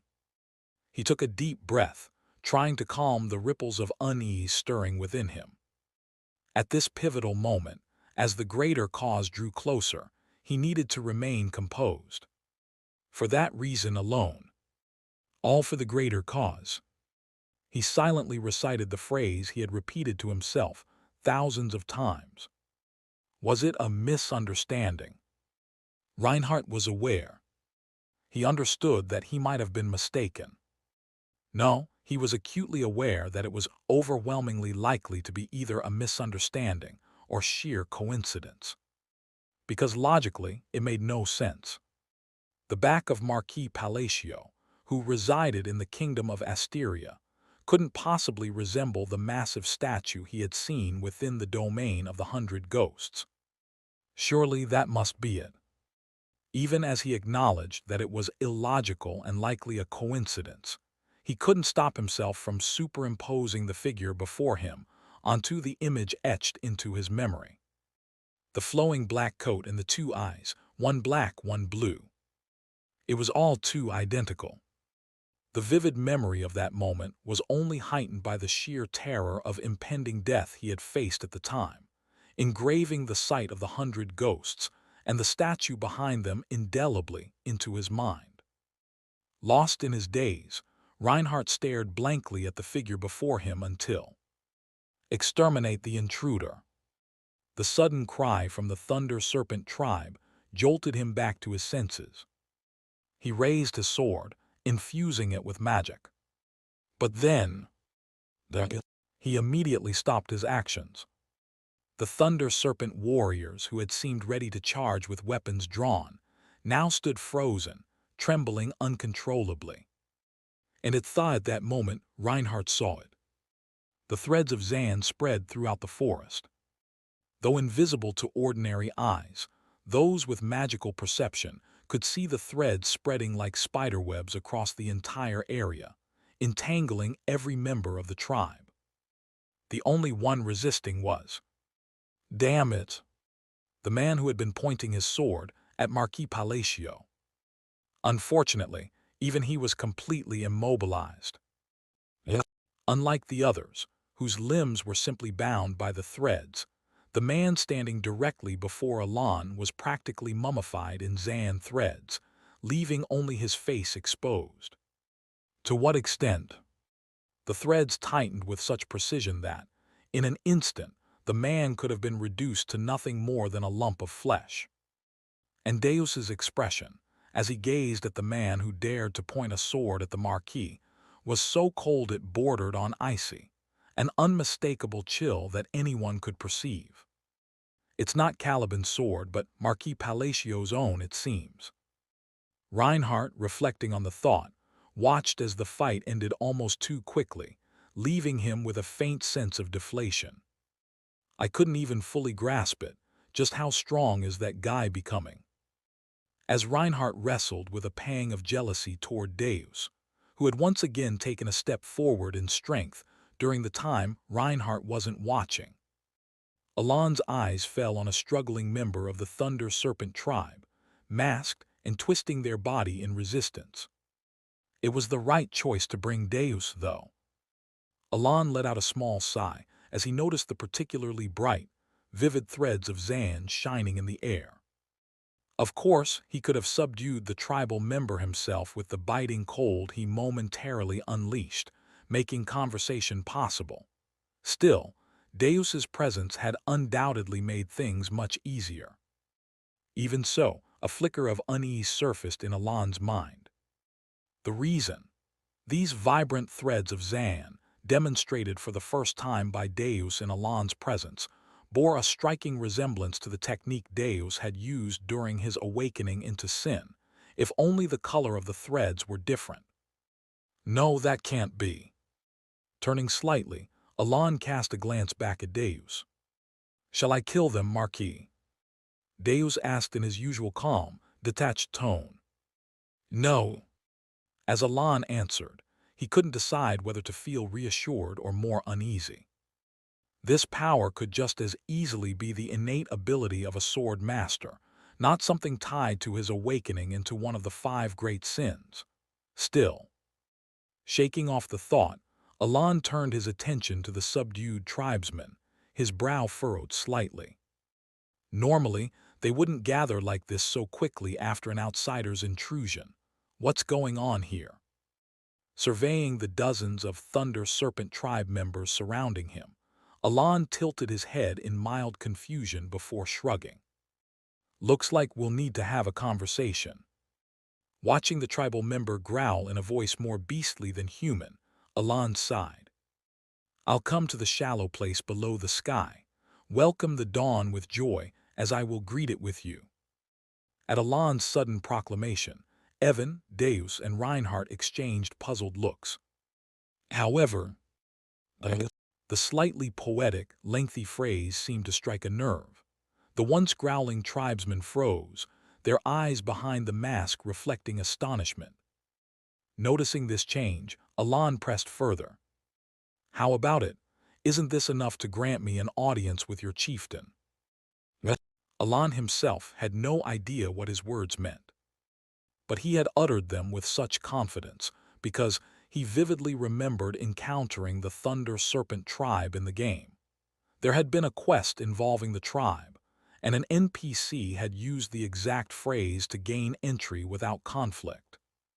Confident yet cautious, Alon watched the tribesman. How do you know those words?" The tribesman murmured in disbelief, but ultimately relented. "Follow me." Satisfied, Alon allowed a faint smile to surface. Entering the Thunder Serpent tribe's village, the first thing Alon felt upon entering the village was its sheer mystique. Though he had seen its illustrations countless times, experiencing it firsthand was entirely different. The Thunder Serpent tribe's village had been built atop crumbled ruins. Alon scanned his surroundings. Homes resembling those of elves were constructed inside trees, while others were built from restored ruins. Members of the Thunder Serpent tribe, emerging from these structures, stared at Alon's group with wary, distrustful eyes. As the group proceeded through the village under the tribe's scrutinizing gazes, they arrived at the center, where a massive temple stood. Alon marveled at the temple's grandeur, which felt more like a harmonious part of nature than a separate structure. A tribesman with 4 horns gestured toward the temple and said, "Follow me." Entering the temple, the group soon arrived at a large tent inside. Within, they found an elderly man clad in white fur, much like the other tribesmen. "He's different from the chieftain I remember from the game," Alon thought as he observed the elder. Despite the wrinkles around his eyes, the elder's gaze was sharp and intelligent as he looked at Alon. "I've heard you wish to see me," the elder said. "Is that true?" At the elder's words addressing him as a distinguished guest, Alon momentarily looked puzzled. Then it dawned on him. It must have been because of the phrase he had uttered earlier. That's right, that NPC was also treated as a distinguished guest. Recalling the young girl NPC who had joined him in the jungle, only to part ways as soon as the mission ended, Alon nodded slightly to himself. "Yes, that's correct," he said. "First, allow me to introduce myself. I am the one who leads the Thunder Serpent tribe, known as the Wise Ash Gull," the elder said. "I am Marquis Palacio," Alon responded. As the elder politely bowed his head, Alon mirrored the gesture and introduced himself in turn. "Show your respect as well," Ashgull commanded. At his words, the tribesman who had been wearing the 4-horned mask earlier removed it. "A woman." Alon was secretly surprised. He had assumed the tribesman was a man, but it turned out to be a young woman with a youthful appearance. And not just anyone. "A Swift Seacle." "I am Swift Seacle," she introduced herself. Realization struck Alon. She was destined to become the future chieftain of the Thunder Serpent tribe. With this newfound understanding, he looked at her with a fresh perspective. "And so," Ashgull continued, "may I ask what has brought you to seek me out?" At the elder's question, Alon began to deliberate on how to explain his intentions. He remained silent for a moment, lost in thought, but soon, with a small nod, he seemed to resolve himself. "The reason I have come to the Thunder Serpent tribe," he began, looking directly at the wise Ashgull, "is to subjugate the god you revere, Basilira the Receiver." At this shocking revelation, everyone's mouths fell open in stunned disbelief. Chapter 108. At Alon's words, everyone's jaws dropped in disbelief. Even wise Ashgull, with wrinkles folding over his eyes, was stunned.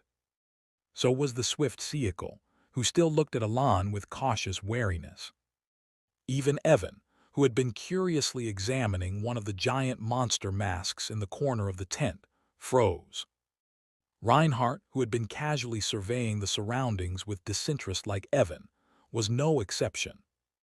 All of them were left gaping. The words that had just come out of Alon's mouth were utterly incomprehensible to anyone present. Among them, Reinhardt in particular stared at him with an expression that screamed, "What in the world did he just say?" Though Reinhardt currently looked unkempt, Having spent long stretches training in the jungle and moving between camps, he still recognized the being Alan had spoken of. The receiver Basilira, a savage and massive serpent. It was both the ruler of the eastern region and the deity worshipped by the Thunder Serpent tribe. Many expedition teams avoided conflict with the Thunder Serpent tribe precisely because Basilira stood behind them. Yet here was Marquis Palacio, boldly declaring his intention to subjugate Basilira in front of the very tribe that revered it as their god. Is he out of his mind? Reinhardt thought, staring at Alan with a genuine sense of disbelief. Of course, he already knew Alan wasn't ordinary. He had heard the rumors and witnessed some of Alan's extraordinary feats firsthand. But no matter how extraordinary, the idea of subjugating Basilira felt like the height of absurdity, something beyond mere arrogance. That monster! Reinhardt recalled the one time he had seen Basilira. Its massive tail had casually swiped through the jungle, snapping dozens of trees like twigs. Its enormous body towered over the treetops, leaving an impression so indelible that Reinhardt could never forget it. And yet, as Reinhardt stared incredulously at Deus, who stood beside Marquis Palacio, calmly nodding in agreement, his disbelief deepened. "What did you just say?" For the first time, wise Ashkel frowned, abandoning his usual calm demeanor. "Those are words, no matter how esteemed you may be, that cannot be taken lightly," Ashkel said, his voice tinged with undisguised hostility. But Alan was unfazed. He had already anticipated this reaction. Alan spoke the words he had prepared in advance. "Then will you keep living like this?" "What are you trying to say?" Ashkel asked. "I'm asking if you will continue offering your people to that god," Alan said bluntly. How do you know about that?" Ashkel's shocked expression gave him away, a silent admission of the truth. But Alan didn't pause, continuing his argument. "Remember this, Ashkel. The god you worship will never stop demanding human sacrifices, not until the Thunder Serpent tribe is utterly destroyed." "And how can you be so sure of that?" Ashkel challenged. Without hesitation, Alan replied, "There's no need for certainty. You already know, don't you? You know it won't stop." Alan's next words were even sharper. "If the Thunder Serpent tribe aids me, I'll get rid of it for you." Ashkel fell silent, unable to respond. Alan said no more. Not because he had nothing to add, but because there was no need to. His purpose here was twofold: to force the Thunder Serpent tribe's chief to confront a truth they had long ignored, and to offer them a chance for change. After a moment of tense silence, Ashkel finally spoke. "Will you give me a day to consider this?" "I'll wait," Alan replied. And with that, their first meeting ended, leaving the promise of tomorrow hanging in the air. As Alan left the tent with his companions, he glanced back momentarily to see Siakel's pupils trembling uncontrollably. Without further hesitation, they exited the shrine. Shortly afterward, "Marquis, what's on your mind? Are you really planning to capture that so-called god?" Upon returning to the lodging assigned to them by the Thunder Serpent tribe, Evan immediately asked the question. Alan nodded calmly. "Yes." "Wait, you're serious?" "I am. Sometimes I really don't understand you, Marquis. But are you sure you don't need to explain yourself more? Judging by their reaction, they didn't seem particularly pleased with what you said." Alan responded nonchalantly. "They'll likely accept." "And why is that?" "Because they probably don't want to keep offering human sacrifices anymore." Evan clicked his tongue in frustration. "As I thought, that's what this is all about." "Exactly. But still, do you really think they'll easily go along with your plan? Sure, it's a barbaric practice, but for tribes where human sacrifice is ingrained in their culture, They might not even realize it's wrong. Evan wasn't entirely wrong.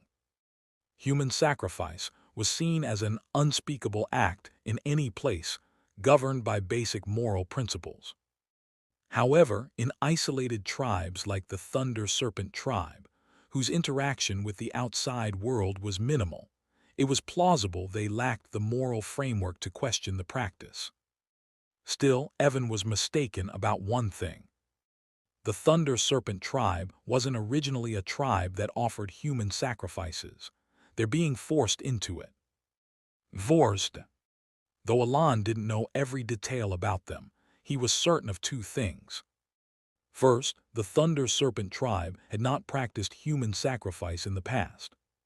Second, the one enforcing the sacrifices was none other than their supposed guardian, Basilira. Wait, then why wouldn't they accept your proposal? Evan looked puzzled. Alan didn't answer right away, but Reinhardt did. Obviously, they're afraid of what will happen if they fail. Isn't it easy to imagine? If the tribe really is being forced into sacrifices, they're probably doing it to avoid being annihilated. That makes sense, but wouldn't it be better for them to just escape to a place where Basilira doesn't exist? They clearly can't escape. There's something stopping them, which is why they're enduring this humiliation, Reinhardt replied. Alan gave Reinhardt a long look, impressed.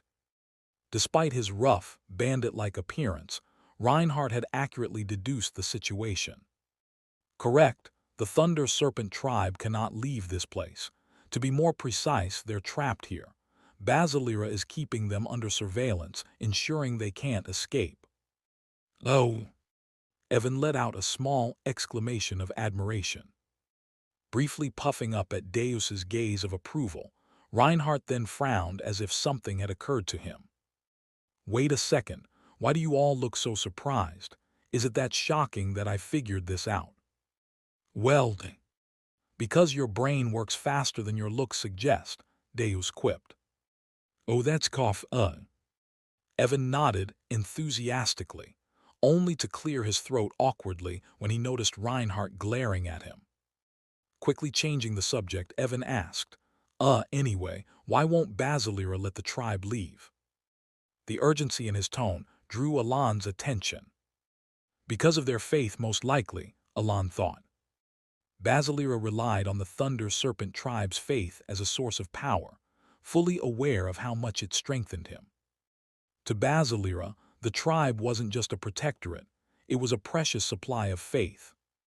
The problem, however, was that Basilira had realized fear, and human sacrifice could generate even more faith than protection ever could. And surely, the chieftain knows that truth as well. Alan recalled the bitterness in Siakal's voice during the game as she recounted the truth about the human sacrifices, a secret passed down from the previous chieftain. I don't know the exact reasons myself, Alan said, evading further explanation. The full story would take too long to share. Anyway, let's wait and see. With those words, he took his seat. 3 hours later. Is it really, truly possible to capture Basilira? Alan looked at Siakal, who had returned much sooner than expected. He had anticipated that it would take a day or two for the tribe to hold a meeting and reach a decision, but Siakal came to him in just 3 hours. Yes, Alan replied calmly with a nod. My younger sister is the next sacrifice. It didn't take long for Alan to understand why the decision had come so quickly. So that's why the meeting ended so fast. Yes, if we act now, we can still save my sister. It couldn't have been easy to convince the others. The chieftain and I agreed to take full responsibility. Alan paused for a moment, considering the risk she and the chieftain were taking. Could she truly shoulder the consequences if they failed? He quickly dismissed the thought and nodded. Given Basilira's nature, the Thunder Serpent tribe was too valuable for the entity to simply annihilate. Their lives alone, hers and the chieftain's, might suffice as compensation. But for Alan, failure was never an option. Then let's discuss what needs to be done. Alan began explaining the steps to Siakal, whose expression was resolute. Janira, the younger sister of Siakal, the Thunder Serpent tribe's strongest warrior. She had just turned 16 and was set to undergo the coming-of-age ceremony, earning her tribal name alongside others her age. But now, she stood alone atop the temple roof, gazing at the rain as it fell in heavy drops. Dark clouds, streaked with shades of gray, deepened as twilight approached. Janira glanced down at her hands. In her palm was an apple. It was her last meal, a gift from her sister whom she loved dearly. The apple had been handed to her by Siakal, who, for the first time, had shed tears while pressing it into her hands. Janira stared blankly at the once vivid red apple, now dulled like the gray sky above. Siakal had told her to eat it, but Janira hadn't. No, she couldn't. Despite her hunger, despite her love for apples, she couldn't bring herself to eat it. The moment she bit into it, she felt, would mark the end. Eating it would mean being alone. The fear of that final moment kept her from taking even a single bite. She knew this was her last meal. It's pointless. Janira wasn't ignorant. She knew that holding onto the apple wouldn't keep her sister by her side. She knew the inevitable end wouldn't be stopped. She wanted to run. A sudden, overwhelming impulse flashed through her mind, but her body didn't move. Running would only make her sister the next sacrifice. She understood that too well. So she stood still, watching the gray sky darken further into night. Until... Kugu-gu-gu. She saw it. Something enormous, gliding toward her. The great god she worshipped, the god she never wished to face. Death had come for her. Smashing through the trees with its sheer size, the massive serpent, no, the receiver, Basilira, slithered effortlessly around the colossal altar. Its enormous eyes locked onto her. The reptilian pupil, larger than her entire body, bore into her. Fear overtook her. Her body trembled uncontrollably. The apple slipped from her hands, landing in the rain-soaked ground. Her mind screamed for survival. I want to live, I want to live, I want to live, I want to live. The thought repeated endlessly, burning in her mind. But deep down she knew. No matter how much she begged or cried, no one was coming to save her. Her death had already been decided. And so all she could do was silently weep as she stood there, frozen in terror. The receiver, who seemed to savor her fear, opened its gargantuan jaws, large enough to swallow a house in one bite, to devour her. But then, Arctic freeze. A voice rang out. Crag, crag, crag.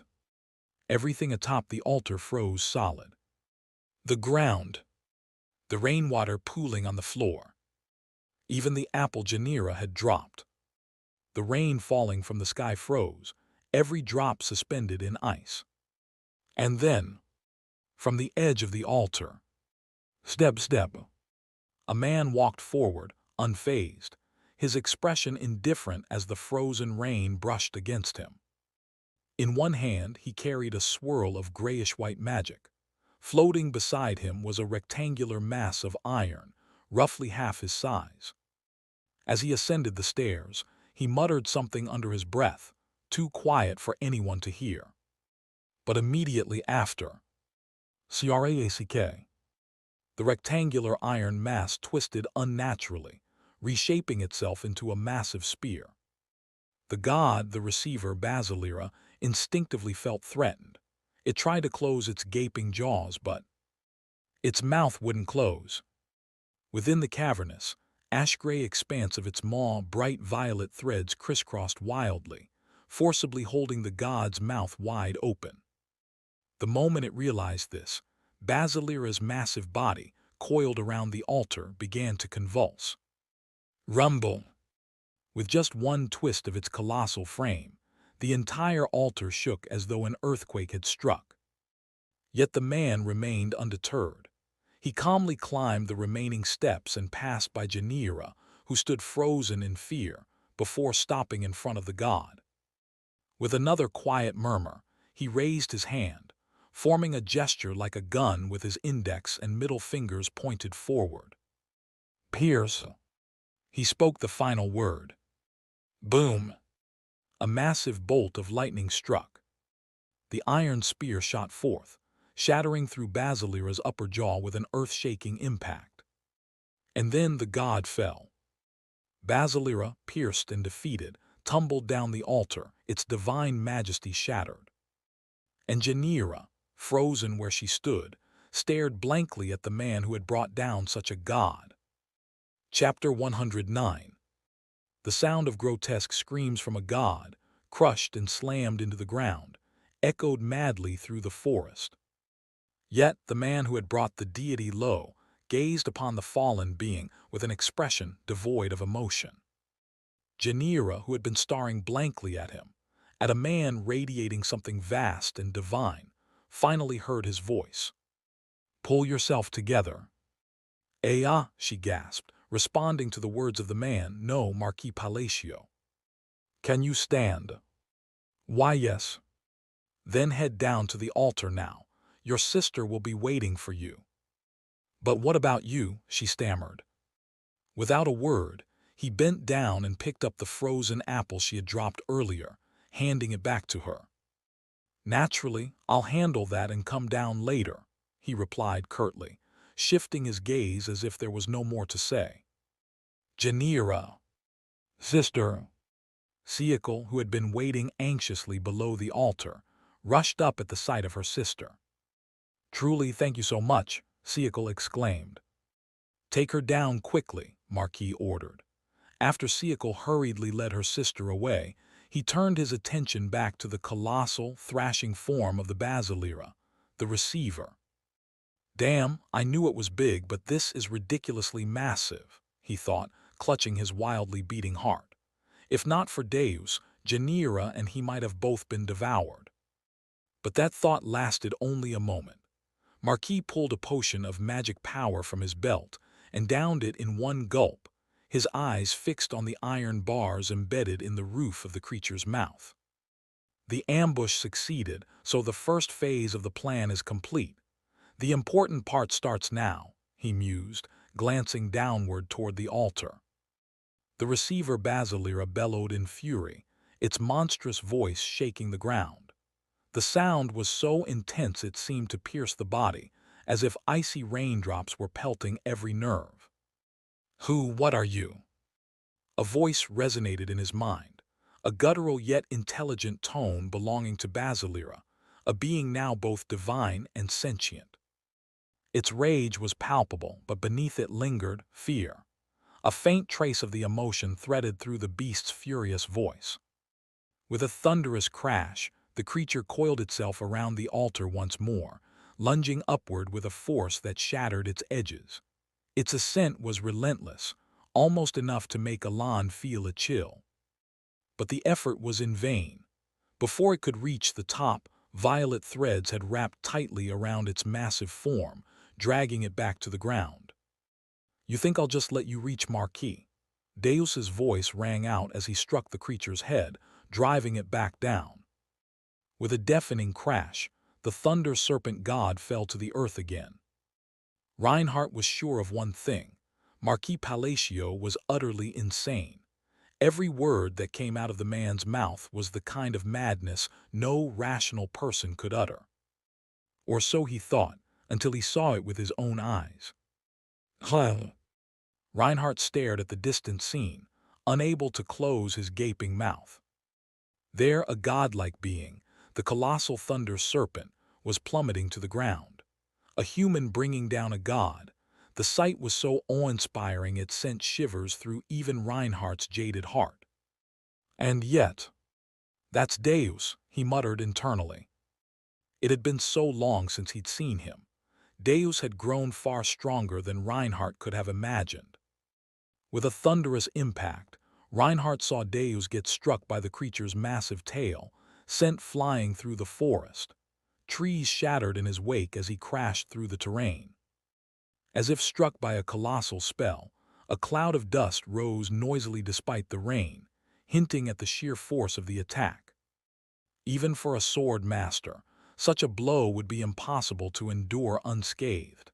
In fact, it was an attack of such magnitude that it could have been instantly fatal. Yet Deus, standing before his eyes, appeared almost comically unharmed, save for being coated in mud and dust. A unique ability, perhaps, Reinhardt mused, letting out a faint, hollow laugh as he pieced together what Deus had done. In that moment of divine attack, Deus had defended himself by cocooning his body in his signature threads, his unique ability absorbing the brunt of the assault. As Reinhardt realized this, Basilira, the receiver, roared in fury and charged madly at Deus, its monstrous form wreaking havoc across the earth. Crash! The very act of its crawling across the ground unleashed a cacophony, as if heralding a natural disaster. The receiver lunged forward with its colossal body, attempting to crush Deus outright. But in the next instant, Deus stopped the oncoming calamity. Using his violet threads, he lashed them around nearby trees, weaving them into an impromptu shield. Wrapping his body in his threads, Deus blocked the creature's advance and drew his sword. With a swift slash, he redirected the path of the monstrous force. Thud! Basilira hurtled sideways, crashing into a massive cliff far from the altar. The impact sent chills down Reinhardt's spine. Just how much has he grown? Reinhardt couldn't suppress his amazement. He had believed himself to have grown considerably, yet the figure he had always aimed to surpass had ascended far beyond reach. When the receiver let out another ear-piercing scream and charged again, Reinhardt could only grimace. Despite the initial damage to its upper jaw from Marquis Palacio's first strike, Basilira had sustained little significant harm. Once more it barreled forward, not merely toward Deus but directly at the altar. Deus prepared to block the onslaught again, but this time he seemed visibly strained. Tusk! Clicking his tongue, Reinhardt moved with a flash of speed, positioning himself directly in front of Deus. I was saving this as a final move, he muttered under his breath, readying himself for the monstrous charge. He assumed his stance, right foot forward, left foot back. His right hand gripped his sword's hilt, poised high, while his left hand steadied the blade. Click! The sound of his blade snapping free from its sheath rang out, and Reinhardt clenched his teeth as he poured strength into his right foot. Secret technique. With an explosive burst of energy, Reinhardt slashed his sword downward, unleashing a move he'd honed in the depths of the jungle. Meteor sword. Boom! The ground itself buckled under the pressure of his blade, amplifying the gravity in the area by several dozen times. The earth shattered. The trees splintered. The stones cracked. Even the rain itself seemed to halt midair before being crushed by the overwhelming force. Under this immense gravitational pull, the massive receiver was slammed into the ground, its monstrous advance completely halted. Everything's ready. Proceed according to plan, the voice of Marquis Palacio concluded, signaling the culmination of the battle. Alan observed the scene with a mix of awe and worry. I didn't ask them to go this far. From the start, Alan had anticipated Basilira climbing toward the altar, and his plan only accounted for Deus blocking the creature's charge once or twice.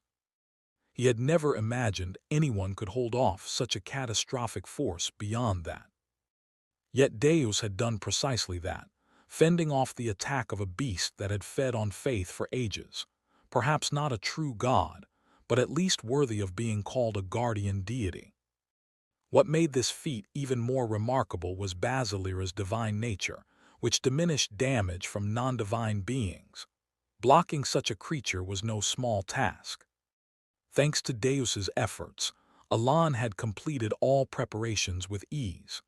Glancing around, he noticed Deus and Reinhardt had already retreated from the battlefield.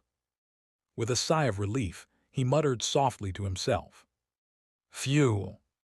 Letting out a sigh, Alon gazed at Basilira, the receiver, as it charged toward the altar once more. Its enraged shrieks pierced the air, a wordless roar born of frustration after having its attacks thwarted repeatedly. The sheer ferocity of its charge embodied pure disaster. Yet, watching this calamity unfold, Alon calmly formed a series of hand seals. 1 point, he intoned, his voice steady. The time Alon had spent stalling since his first strike against Basilira served 3 critical purposes. First, mana recovery. His severely limited mana reserves meant that even a single spell could nearly deplete him. He needed time to replenish his strength. Expansion, he muttered, moving to the second step. This phase involved severing the flow of faith directed at Basilira and stalling for the debuffs cast by the Thunder Serpent tribe to take full effect. While Basilira's vast reservoir of accumulated faith shielded it from significant harm, the tribe's ritualistic debuffs would undeniably tip the scales. Finally, vibration. The last step relied on his artifact, the Necklace of the Eye Eater, which identified Basilira's weaknesses. This final preparation complete, Alon turned his attention back to the colossal being as it began scaling the altar. Destruction. With that single word, Alon unleashed his spell upon the altar. Boom! The massive structure, already riddled with cracks, collapsed with an earth-shattering roar. Splash! From within, a surge of water burst forth, engulfing everything in its path. The deluge swept away the surrounding landscape and consumed half of Basilira's enormous body in its torrent. Despite the chaos unfolding, Alon remained composed. This was all part of the plan, a scenario he had encountered countless times while navigating psychedelia. In the game, triggering a jungle flood required toppling one of the many rain altars, and now reality mirrored that event. He looked down at the unfolding scene. Everything was ready. Basilira was now under the effects of the Thunder Serpent tribe's debuffs, half submerged in the floodwaters, and impaled through its mouth by an enormous magically reforged spear, a lightning rod created with the tribe's assistance. Only one task remained: deliver the final blow. "A ray of thunder," Alon murmured. At that moment, Deus and Reinhardt, who had taken refuge on a high point in the jungle safe from the flood, witnessed the scene unfold. Under the dim, ashen skies, a dazzling light erupted from Marquis Palacio standing at the heart of it all. The brilliance seemed to cleave the world in two. "What the hell?" Reinhardt cursed, his face etched with shock. Deus, filled with renewed awe, gripped the hilt of his sword tightly, unable to look away. And then it happened. Behind Marquis, a pair of glowing eyes appeared as if etched into the fabric of reality itself. As the gray heavens parted, a radiant light descended, pure, blinding, and unrelenting, splitting the stormy skies with divine brilliance. Chapter 110. Alon exhausted every possible means to deliver a decisive blow to the receiver, Basilira. With that, there was nothing more he could do. He had already used up everything he prepared, leaving his mana core pitifully empty. And yet, despite it all, Basilira, the receiver, was still alive. The being twisted his body amidst the rubble of the collapsed altar, emitting a grotesque roar. Alon clicked his tongue in exasperation, though his expression remained impassive. Of course, Alon had never expected Basilira to go down easily. The faith bestowed upon him by the Thunder Serpent tribe had granted Basilira the stature of a guardian deity. "If I didn't possess divinity myself, I wouldn't have even dared attempt this," Alon thought. The cornerstone of Alon's plan was one crucial factor. Alon himself possessed a rank. The attacks of those without a divine rank only inflicted diminished damage on gods. Therefore, Alan believed he could deal meaningful damage to Basilira, despite his divine nature. Though he didn't fully understand why he himself had a divine rank, it didn't matter. This simple fact meant that he could harm Basilira and subdue him. As per Alan's plan, Basilira was defeated, though not killed, and now lay subdued. The real challenge begins now. Boom rumble. As the massive form of Basilira writhed madly in front of him, Alan carefully pulled out a ring from his inner pocket. It was the crimson, glowing ring he had received from the Archmage Heinkel. Without hesitation, Alan slid it onto his middle finger and turned his gaze toward Basilira. Basilira, receiver of power, you now have two choices. Kill me, destroy him. Kill me, destroy me. Basilira thrashed violently, sending debris scattering around him. Yet, Alan remained calm, continuing his words. Choice 1, become my servant. Choice 2, die here and now. What will it be? It was a composed inquiry, yet Basilira convulsed furiously in response. Do you think I would ever lower myself to be your servant? Just because our rimbol denid be your backing, don't think for askond I would ever serve him or a human. Do you think I would ever lower myself to be your servant? Just because you're emboldened by your backing, do not think for a second I would ever serve a mere human. In that case, your only remaining choice is death. Doit kill me, do you think losing to a human would strip me off my honor, don't make me laugh. Do it, kill me. Do you think losing to a human would strip me of my honor? Don't make me laugh. The negotiation broke down instantly, but that was of no consequence. In fact, this was precisely what Alan had hoped for. Well then, let me share something interesting. What nonsense are you spouting now? What nonsense are you spouting now? Your opinion doesn't actually matter much. Whether you refuse or agree, either way, you will belong to me. With those words, Alan thrust the crimson ring forward as if he had been waiting for this moment. In accordance with the great pact of Calganias, I hereby claim dominion over the defeated. The words had scarcely left his lips when the ring erupted with a fierce crimson light. What is this? What is this? Basilira's massive body began to be sucked into the ring. Boom, crash, crack. As the colossal form of Basilira was gradually absorbed into the ring, the altar beneath him crumbled further into the abyss. A faint, satisfied smile appeared behind Alan's otherwise indifferent expression. Good, everything went as planned. The reason Alan had offered Basilira a choice was never to negotiate or grant him agency. It was solely to elicit a declaration of defeat. The Calgania's packed ring, gifted to Alan by Heinkel, had the power to enslave the defeated, binding them to the wearer as a servant akin to a familiar. Though, in truth, Alan had originally intended to use the ring to capture and enslave a young dragon in the region Heinkel had mentioned, not Basilira.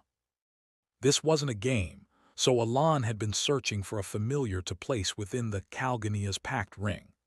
Upon learning that he possessed divinity himself, he ultimately chose Basilira as his target. Phew! Alan gazed at the ring, which had absorbed Basilira's massive body in mere seconds. The once plain crimson ring now bore the intricate design of a serpent. As Alan studied the newly engraved symbol, he allowed himself a small, nearly imperceptible smile of satisfaction. Phew! Letting go of all tension, he lay back and relaxed. The one-sashen sky was now filled with countless stars. It's a success, he murmured, celebrating the completion of his plan. His body felt utterly drained, yet it wasn't an unpleasant sensation. 3 days had passed since Alan absorbed Basilira into the Calgania's packed ring, turning him into a familiar. Truly, thank you so much. The chief of the Thunder Serpent tribe, wise Ashgal, bowed deeply in gratitude. Alan shook his head lightly. There's no need to thank me that much. I had my own goals to achieve. No, we must. Thanks to you, we, the Thunder Serpent tribe, have been freed from Basilira's grasp and have regained our freedom.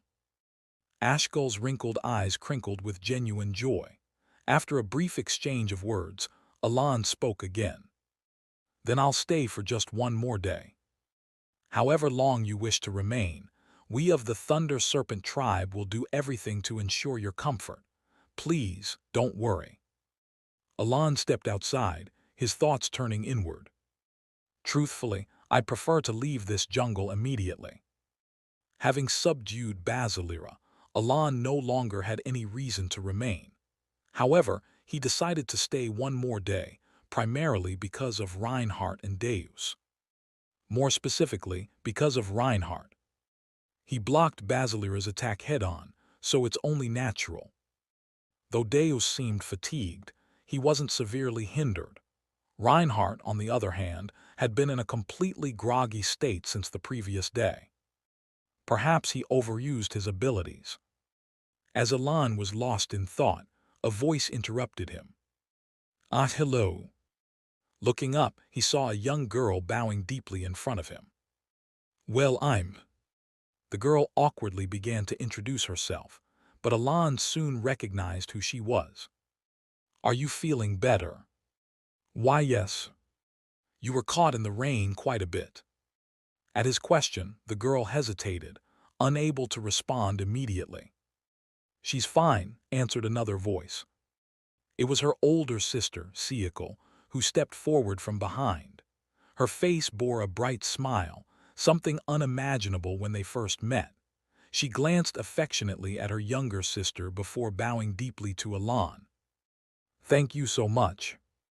Didn't you already thank me yesterday?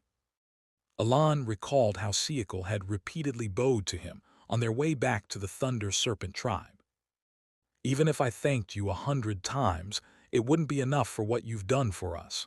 Thank you so much. Once again she bowed deeply, leaving Alan slightly flustered. If you ever find yourself in trouble, please seek me out. I will do everything in my power to help you. I appreciate that. Oh, and tonight we're holding a feast. Please join us, it's essentially in your honor. After delivering her message, Siakal guided her still flustered younger sister away. As they walked off, their happiness was evident. The sisters exchanged looks of pure joy, their faces radiant with contentment. Alan smiled inwardly. A deep sense of pride and fulfillment welled up within him.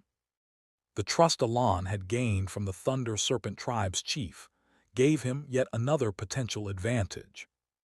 Perhaps I can ask for a favor regarding that later, he mused as he returned to his temporary lodgings. The sky, which had been overcast since his arrival, was now clear, with the sun shining brightly. The experimental subjects created by Duke Comelin were formidable beings, each one powerful in its own right. This was no coincidence. The countless experiments conducted for the Duke's research on abyssal entities had produced these beings. Most of them, save for a rare few like Carmine, had once been renowned warriors in the allied kingdoms. Moreover, only those who had fully withstood the transformation into abyssal entities were deemed worthy of being called subjects by the Duke. In other words, these subjects were strong individuals who had fully absorbed the essence of abyssal power. Their strength was undeniable, and they knew it. But arrogance was a dangerous thing. Even as they arrived in the jungle on orders to assassinate Marquis Palacio, they refrained from attacking immediately, even after locating him in the Thunder Serpent tribe's territory. Instead, they hid themselves meticulously, waiting for the perfect moment, the moment Duke Comelin had deemed optimal for carrying out the assassination. That moment was supposed to come tonight, until things went horribly wrong. Experimental Subject 1 coughed up blood, staring ahead in disbelief. The sight before him was incomprehensible. The mangled corpses of over 15 experimental subjects, beings as powerful as himself. What is this? Even as blood streamed from his abdomen, Subject one's mind raced to make sense of the situation. But no matter how hard he tried to recall what had happened, only two scenes remained in his memory. The first was Subject Three's head inexplicably exploding the moment he declared they would proceed with the assassination that night. The second was the despair now spread before him, the sight of all the experimental subjects, himself included, slaughtered. As Subject One stood there, dazed and bleeding, his eyes caught a figure walking calmly through the blood-soaked battlefield. A girl with a long horn protruding from her forehead and a confident smirk on her lips. Having single-handedly annihilated the experimental subjects, the girl glanced briefly at the stunned man as if appraising him. Then, with a complete lack of interest, she kicked his face with brutal force. Splat! A spray of blood accompanied the destruction of his head, which fell unceremoniously to the ground. The girl, seemingly finished with her work, turned and began to walk away. A man appeared beside her as she left. "Boss, why did you bother stepping in yourself? You could have just sent the underlings to handle this." The man, whose blue skin glowed faintly under the moonlight, was twice the size of the dark-haired girl. His question lingered as they walked. The girl responded curtly, "Just felt like it." "Just felt like it." "Yeah. Him." The blue-skinned man turned his gaze toward the Thunder Serpent tribe's village, more specifically to the banquet taking place among its people. His eyes locked on one particular individual. "Boss, what? Can I ask you something?" "What is it?" "What's so special about that human that you'd step in personally and even dirty your hands?" His voice carried frustration, and his brow furrowed deeply as he struggled to understand. The girl hummed thoughtfully, as though carefully choosing her words. After a moment of deliberation, she spoke. "Oh." Drawing out the sound, she finally answered, "It's that." "That?" "Yeah, that." "What is that?" "Justification." "Pardon." The girl, no, the queen of the 100 demons, smiled wickedly as her eerie eyes gleamed faintly. "That human is my one and only justification." Her smile deepened, her gaze filled with a mischievous delight, as though everything about this was immensely entertaining. Chapter 111. The banquet that began at night turned out to be much better than Alon had imagined. Set between ancient ruins and a massive tree under the starlit sky and the Milky Way, the banquet exuded a charm that needed no embellishment. First, the food was delicious. And second, the food was absolutely delicious. "It's good," Alon muttered, staring down at the piece of meat he had just been eating, his expression one of mild surprise. The dish, which had a rich, nutty flavor with a hint of subtle sweetness, reminded him of crab meat and fit his taste perfectly. "Wow, this is really good," Evan, seated nearby, exclaimed in agreement. "Indeed," Alon nodded, prompting a woman holding 2 children from the tribe to smile and speak up. "Well, it's an honor to hear that from our tribe's hero. I made that dish myself." "Really, it's very well made." "It's all thanks to the quality of the ingredients." "What is this made of?" "It's made with Stormv." At that moment, Alon froze mid-chew. "Storm Roman 6. "Yes." "Wait, the STORMVI, Japanese symbol, Japanese symbol, Japanese symbol, Japanese symbol, Japanese symbol, Japanese symbol." "Yes, that very Stormv." The confirmation made Alon want to spit out the contents of his mouth. In this jungle, a Stormv referred to an insect resembling a giant cockroach. "I see." "Oh my, are you not eating anymore?" "I think I may have overindulged a bit," Alon replied, cautiously setting the Stormv meat aside and glancing to his side.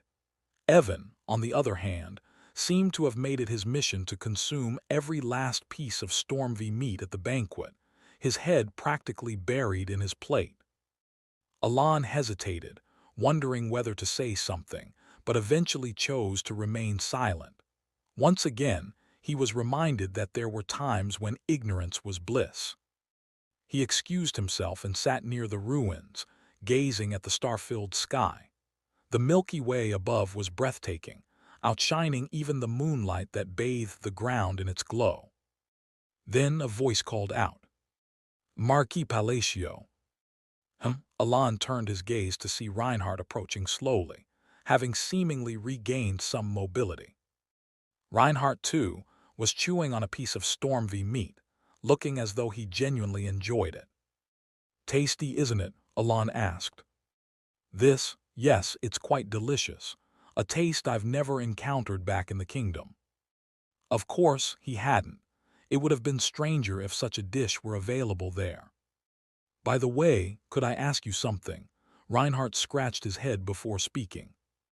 "Go ahead. Do you know anything about the 100 Ghosts?" "The 100 Ghosts? You mean the northern region?" "Yes. I know of it, but that's about it. Just know of it, no connections or anything like that." "Connections? Unfortunately, this is my first time in the jungle." At Alon's response, Reinhardt seemed to accept it, nodding thoughtfully. "I see. What's this about?" "It's nothing, just a bit of confusion on my part." With that, Reinhardt turned away, clearly having said all he intended to. His habit of delivering cryptic remarks and then leaving without further explanation was entirely in character, so Alon simply nodded in acknowledgement. Watching as Reinhardt resumed eating stormvy meat while walking away, Alon couldn't help but feel slightly unsettled. It wasn't that his stomach turned, but the sight was a bit uncomfortable.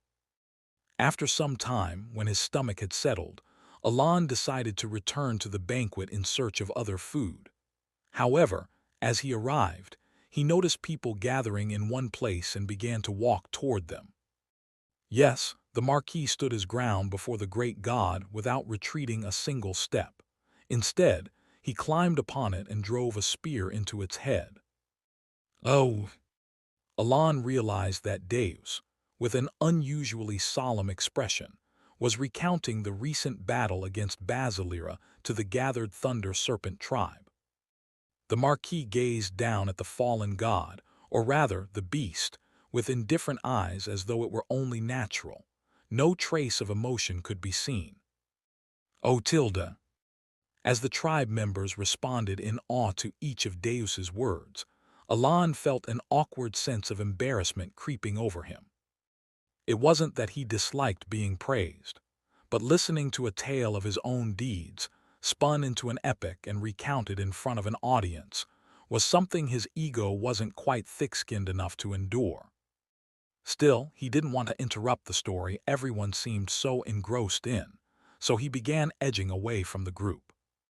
But the creature climbed the altar again and again to kill the Marquis.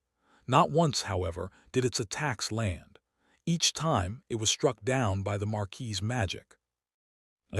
Alon couldn't help but feel the story was veering away from the actual events. He wanted to correct it. "You're the one who dealt with Basilira, weren't you?" but stopped himself. At that moment, Marquis Palacio gazed upon the serpent coiled around the altar and summoned a radiant light that pierced the ashen sky. The sight of him then. Deus's elaborations grew increasingly extravagant, to the point they sounded like verses from some religious scripture. Alon couldn't help but regard him with suspicion. If Deus had simply stuck to the facts, Alon wouldn't have minded. But the exaggerated and almost boastful tone felt as if he were teasing him under the guise of a friend, embellishing a story for dramatic effect. "Is he doing this on purpose to mock me?" The Milky Way sparkled in the night sky above.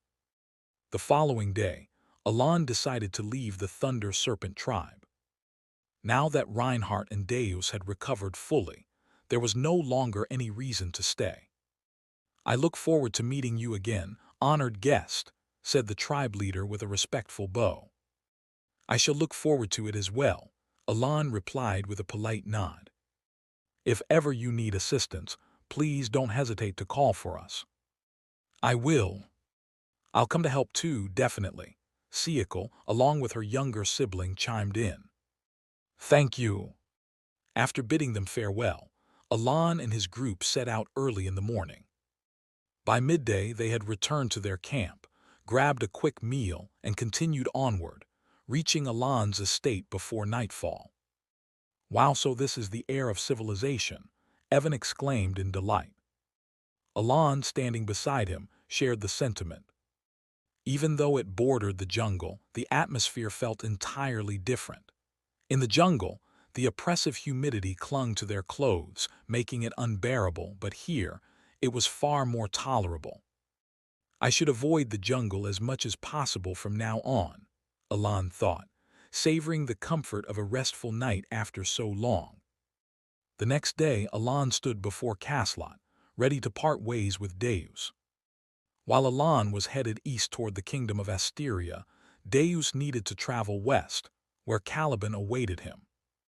Well then, until next time, Alan said lightly. Deus bowed his head in response but then paused, asking suddenly, Marquis. Yes. Have I grown stronger? The unexpected question made Alan stop and think for a moment before he nodded. Yes, anyone can see that. You've steadily become stronger. In truth, Deus had likely reached the level of a grand swordmaster. Is that so? That's a relief, Deus replied, a faint smile spreading across his face, the first Alan had seen during this journey. What's he so relieved about? Pondering this, Alan bid Deus farewell and parted ways at Caslot. Shall we head to Tyria now? Yes, though I'd like to visit the Marquisate first, I need to report back, and, muttering to himself, Alan thought of Cretiniacian. As the carriage began its journey toward Tyria, Alan's mind was filled with thoughts of what awaited him there. At the time, Alan was heading to Tyria. Inside the tent of the temple, at the center of the Thunder Serpent tribe. What is it, Chief? Siakal, swift as ever, entered the tent in response to the wise Ashgal's summons, tilting her head in inquiry. Siakal. Yes, Chief. Could you recall and repeat the words spoken by the honored guest? At the chief's request, Siakal nodded confidently. I'll come to the shallow place below the sky, welcome the dawn with joy as I will greet it with you.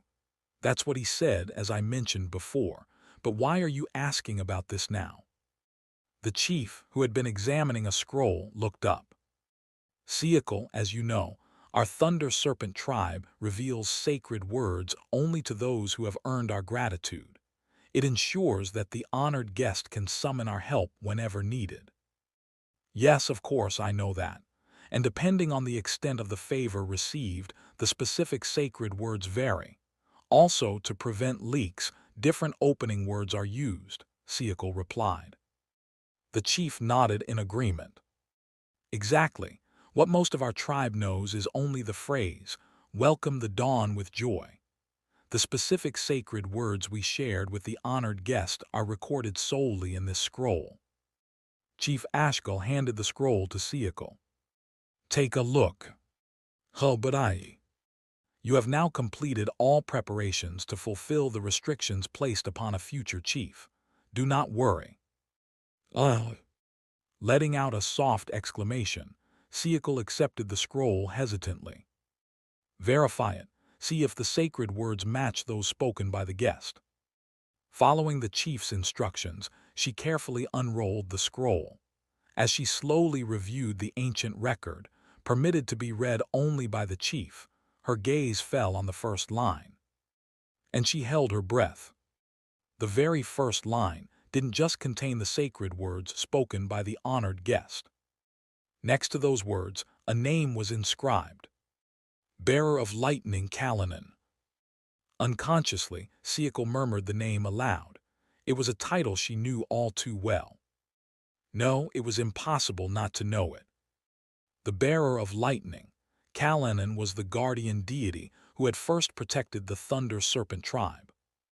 Raising her head abruptly, she asked, Chief, does this mean? Yes, the chief confirmed. But to think of him as a god just because of the sacred words, Siakal began to voice her doubts. Ashgal chuckled softly. Yes, you're right. Even if we alter the sacred words, it's impossible to guarantee they won't be leaked. Then why? But those sacred words are ones that no one else could possibly know. Why? Think carefully, Siakal. Recall the stories of Callan you've heard since childhood, the ones recorded as unshakable truths on the divine tablets passed down since ancient times. The divine tablets. Siakal's mind wandered to the ancient relics that had been with the Thunder Serpent tribe since time immemorial, tablets that, despite no one writing on them, would inscribe the tribe's history every 10 years. La! A faint gasp escaped her lips. The story of Bearer of Lightning, Callan that she had read on the divine tablets, told of how he had defended the Thunder Serpent tribe against the Black Scourge, meeting his end in the process. The tribe owed him an immeasurable debt of gratitude, and had pledged the very first sacred words as a token of their eternal bond. Immediately afterward, Callan truly closed his eyes for the final time. In other words, the original sacred words known only to Callan himself could never have been leaked. Exactly, Ashgal said. And since only the chief has the authority to view this scroll, a restriction is placed to ensure no one else can divulge the sacred words. Therefore, the only person who could possibly know them is the one who spoke them. The chief's voice echoed quietly in the tent. Siakal stood frozen, her mouth slightly agape, lost in thought. Chapter 112. After a prolonged silence, Siakal spoke up. Then why didn't he inform us of this fact? Siakal murmured, seemingly unable to comprehend, and the chief, struggling to sit in his chair, shook his head. I don't know either. It's like how a small creature can't understand the actions of a great being. We too cannot fathom his intentions. The only certainty is that he has once again saved our tribe. So, we must do what we can in return. What we can do? Siakal inquired, to which the chief responded, yes, the only thing we small creatures can do for him is to offer reverence. That's. He smiled brightly. What we, blessed by his grace, must do, and you, as his apostle and future chief, are obliged to carry out. Can you do it? Siakal paused briefly at the chief's words, and at the same time, she remembered. She recalled the brilliant white light that spread through the ashen world when dealing with Basilira. To which Siakal responded without hesitation, yes. Alan had traveled from Kaslat to Turia, the capital of the Kingdom of Asteria, taking about 2 weeks, with just 1 day left until his arrival. Only 1 day left, my lord, said Evan. So it is, Alan replied. Will you return to the dukedom right after meeting the queen? Of course. Evan spoke near the camp where Alan was practicing magic, causing Alan to sigh. My lord, it seems that your magic is getting stronger lately. Is that so? Yes, I can tell because you've been repeating the same magic over these 2 weeks. Alan, who had been looking at the place he practiced magic until moments ago, thought, yes, it does seem stronger. Seeing the large hole created in the ground, Alan wore a curious expression. Despite using magic regularly for exploration, a sudden increase in its power didn't make sense since his research was focused on efficiency, not strength. Continuing his thoughts, Alan suddenly hypothesized. Could it be that my level has increased without any signs? Considering that his magic had intensified due to an increase in level, this seemed plausible. Yet, Alan was increasingly puzzled since he couldn't pinpoint where this level was accumulating. I can't think of any significant events that would increase my level. Level comes from continuous reverence, meaning it doesn't arise from saving people with magic in isolated incidents, but through a sustained, absolute belief. Where could it be accumulating? Deep in thought about this strange situation, Alon recalled Deus's recent deeds, which had more to do with faith than truth. But he quickly dismissed it. No way could that lead to actual faith. Briefly puzzled, he then sighed and pushed the topic aside since level wasn't crucial at the moment. The real issue is this. Alon looked at the red ring with a snake pattern on his finger. He tentatively infused it with magic. However, the ring, which was supposed to bind Basilira and respond to magic, remained unresponsive. This shouldn't be happening. Alon's expression remained impassive, but he was internally troubled. Normally, the binding target within the Kalgania's pact ring should be summoned when magic is infused, although there was a chance it could only appear as an incorporeal spirit due to his insufficient magic power. But even that wasn't a major issue. For this, there was a way to summon without being constrained by magical power. Alon's concern at this moment was whether Basilira could be summoned without any issues, but strangely, no matter how much magic he poured into it, the summoning did not occur. More precisely, it feels like it's about to happen, but then it doesn't. Clearly, his magic was draining significantly, and there was a moment when the magical array seemed to create a spirit, which suggested that the summoning was about to occur. Is it deliberately not appearing? A rational suspicion arose and he thought, I guess I have to ask Heinkel. He remembered the original owner of the ring, a great mage who had used it more effectively than anyone else. Evan, what is it, my lord? When is the magic conference happening again? Oh, I'm not entirely sure, but if it's as usual, it should be in about a month. That wasn't a short amount of time. Deciding to ask Leon for help once more, Alon then looked at the spirit egg. It's been almost 2 weeks of giving it magic without a sign.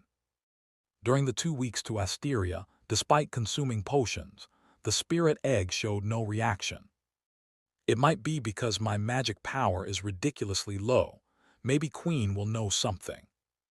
Initially, it was Cian who had sent him to the ruins of Malacca, and he thought this as he did so. My lord, have some sweet potatoes. It's chillier than in the jungle, so they taste really good. Really?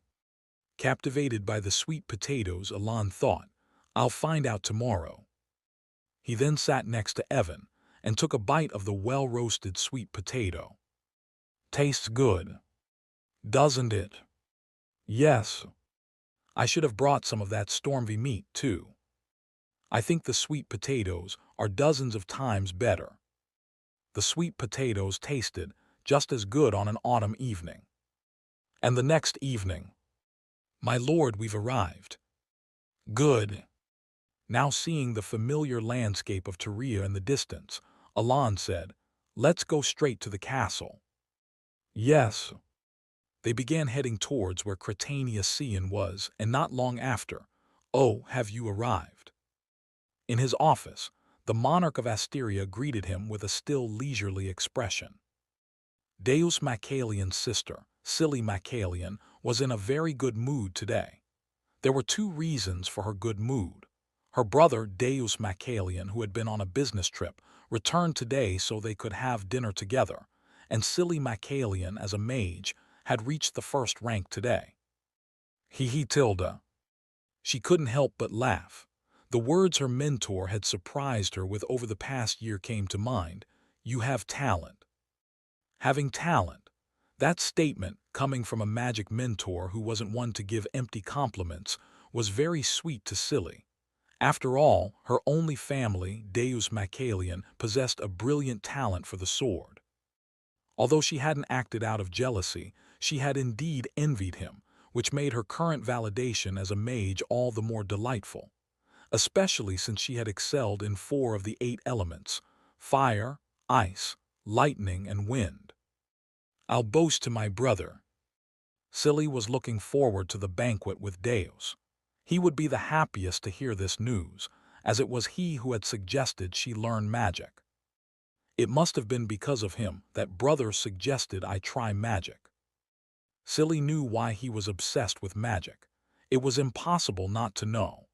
Whenever they were together and he started talking about that person, a dinner that should have lasted about 30 minutes would extend late into the evening.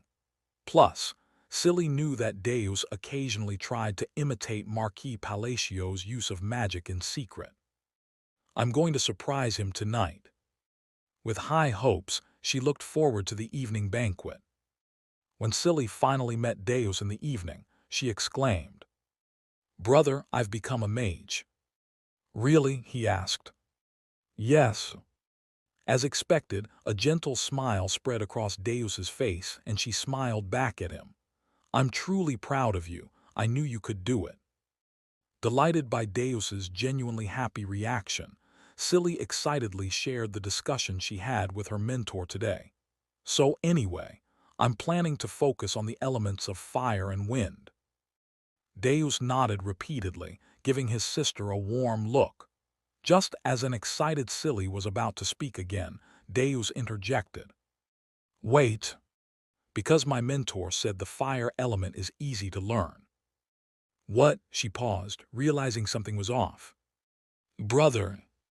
Up until a moment ago, Deus had been smiling warmly, but now his face had become very stern and serious. Confused by the sudden change, Silly hesitated, but then Deus spoke. "Silly, as you know, our Macalian lineage has been known to inherit the elements of lightning and ice." "The what?" She was even more confused. It was natural to be confused. As far as she knew, there had never been a mage in the Macalian family, and their parents were just ordinary woodcutters and herbalists. However, Deus continued, "Silly, this is an important issue. We need to be clear. Decide now whether it's fire and wind or ice and lightning." Deus interrupted her with a serious expression, as if truly believing that the Macalian lineage had historically mastered ice and electric magic. Silly looked at Deus, whose expression was more serious than ever. Tentatively, she started to say, "It seems like fire and wind are." "Ice lightning." "Yes." "Ice lightning." After a moment of silence, she cautiously ventured, "Ice lightning." Trying to appease her brother, she finally uttered the words he wanted to hear. Deus then nodded several times, a pleased smile spreading across his face. "Yes, that's right. Yes. The Macalian lineage is definitely that." The Macalian lineage, there's no such thing. Though Silly thought this briefly, she chose not to voice it out loud. It was an odd evening. Chapter 113. "First, take a seat." "Excuse me." As he nodded slightly and sat in front of her, Cian smiled as if she had been waiting and offered him a sweet potato. "Eat this." "Ah, yes." Although he had eaten it yesterday too, he couldn't refuse it since it was offered directly by the queen herself, so he accepted it obediently. But why sweet potatoes again? He certainly wondered. They don't taste good when they're cold. Then excuse me. However, he filled his mouth easily at her continued urging. Regrettably, he still could not taste the sweet potato. Who could eat comfortably in front of a king? Moreover, no, why only me? Because he was the only one eating the sweet potatoes. If he had something else to eat with others, he might have filled his stomach while being somewhat mindful. But she just stared intently as he ate the sweet potato. "It feels like my face is being drilled through." He felt pressured but couldn't ask her to look away. "Munch, munch." "Yes." "Munch, munch." In front of the smiling queen, Alan forcibly finished all the sweet potatoes. "You eat well." "Thank you for the compliment. Should I be happy to be praised for eating?" As he kept silent for a while with that brief thought, Cian nodded with a satisfied expression. "Good, now that you've eaten, let's talk." She leaned forward as if to get into the main discussion. "What did you find in the ruins?" "I found the dragon's egg." "What is that?" "Actually, besides its name, I don't know much, but may I ask something?" "Speak." "Do Do you not know of the dragon's egg, your majesty?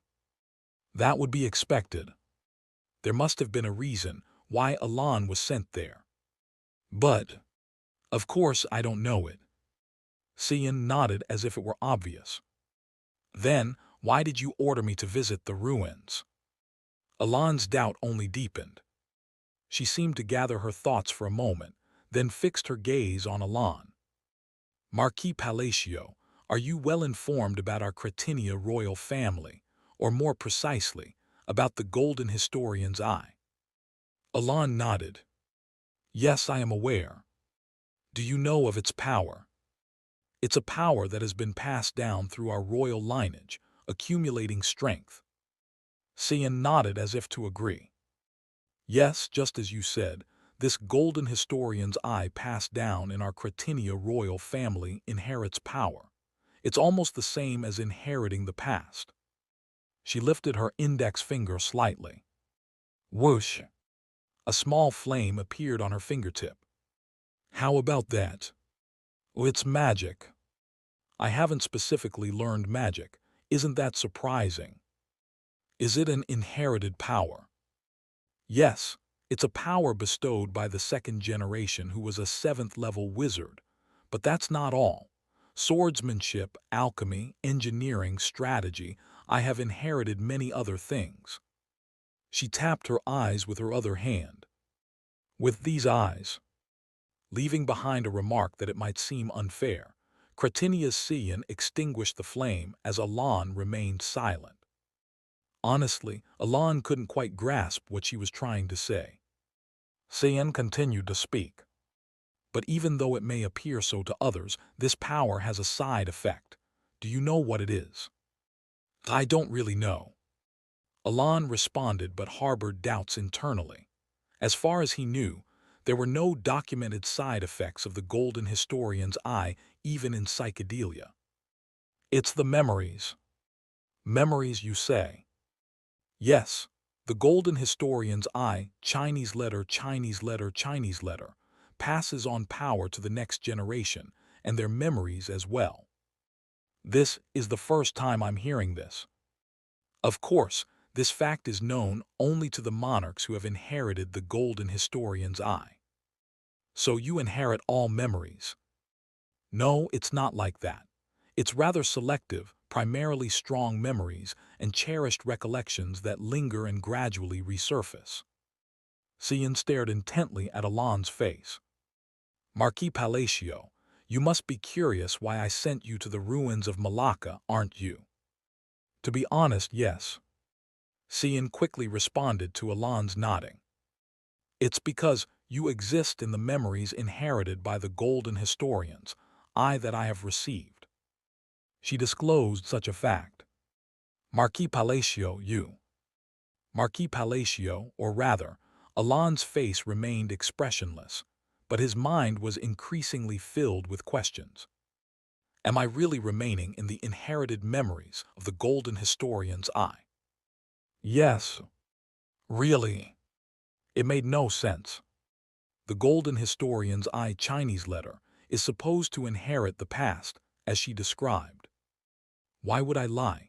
It is an undeniable fact without a shred of falsehood.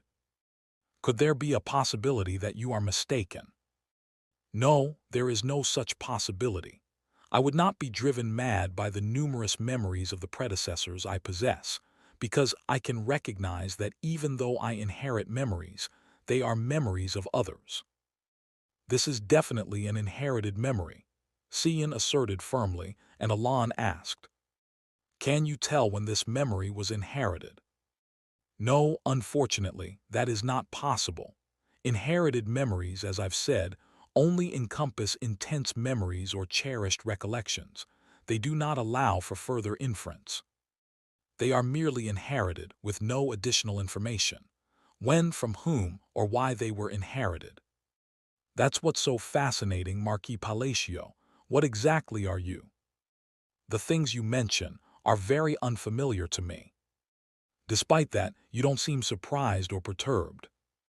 My facial expressions aren't usually very expressive. Cian hummed and shrugged, seemingly disappointed. I thought perhaps talking to you might provide some clue, but it seems not. May I inquire about those inherited memories? Cian paused, recalling the memories. So far, two memories have surfaced. One is of a person resembling you having a private audience with a king who possessed the inherited memories, mentioning that something very important was in the ruins of Malacca. The reason she sent Alan to the ruins of Malacca. And another is of you in full ceremonial garb saving the kingdom from a crisis and receiving praise.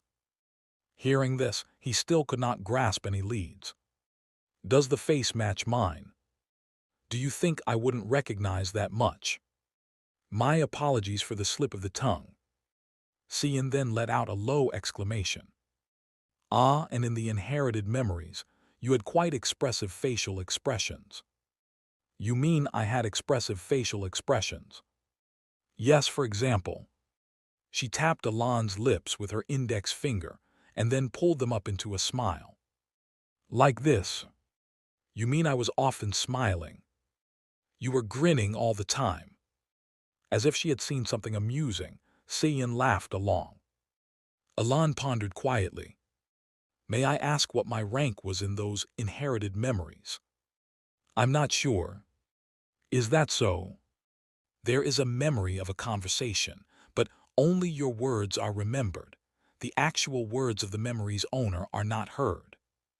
Afterward, Alan posed several more questions to her, but he could not determine which generation the inherited memory belonged to. After some conversation, anyway, the reason I sent you to the ruins of Malacca was because of that inherited memory. Thank you for your kindness. Kindness, it's all an investment. An investment. Yes, the you and the inherited memories saved the kingdom, so I thought you could be of help this time too. That may not be me. Is that so? Cian rested her chin on her hand and smirked slightly. In the end, we haven't learned anything new about these peculiarly inherited memories. I apologize. No need. It was quite interesting. I'll call you again if something else comes to mind. Do the memories surface gradually? Mostly yes.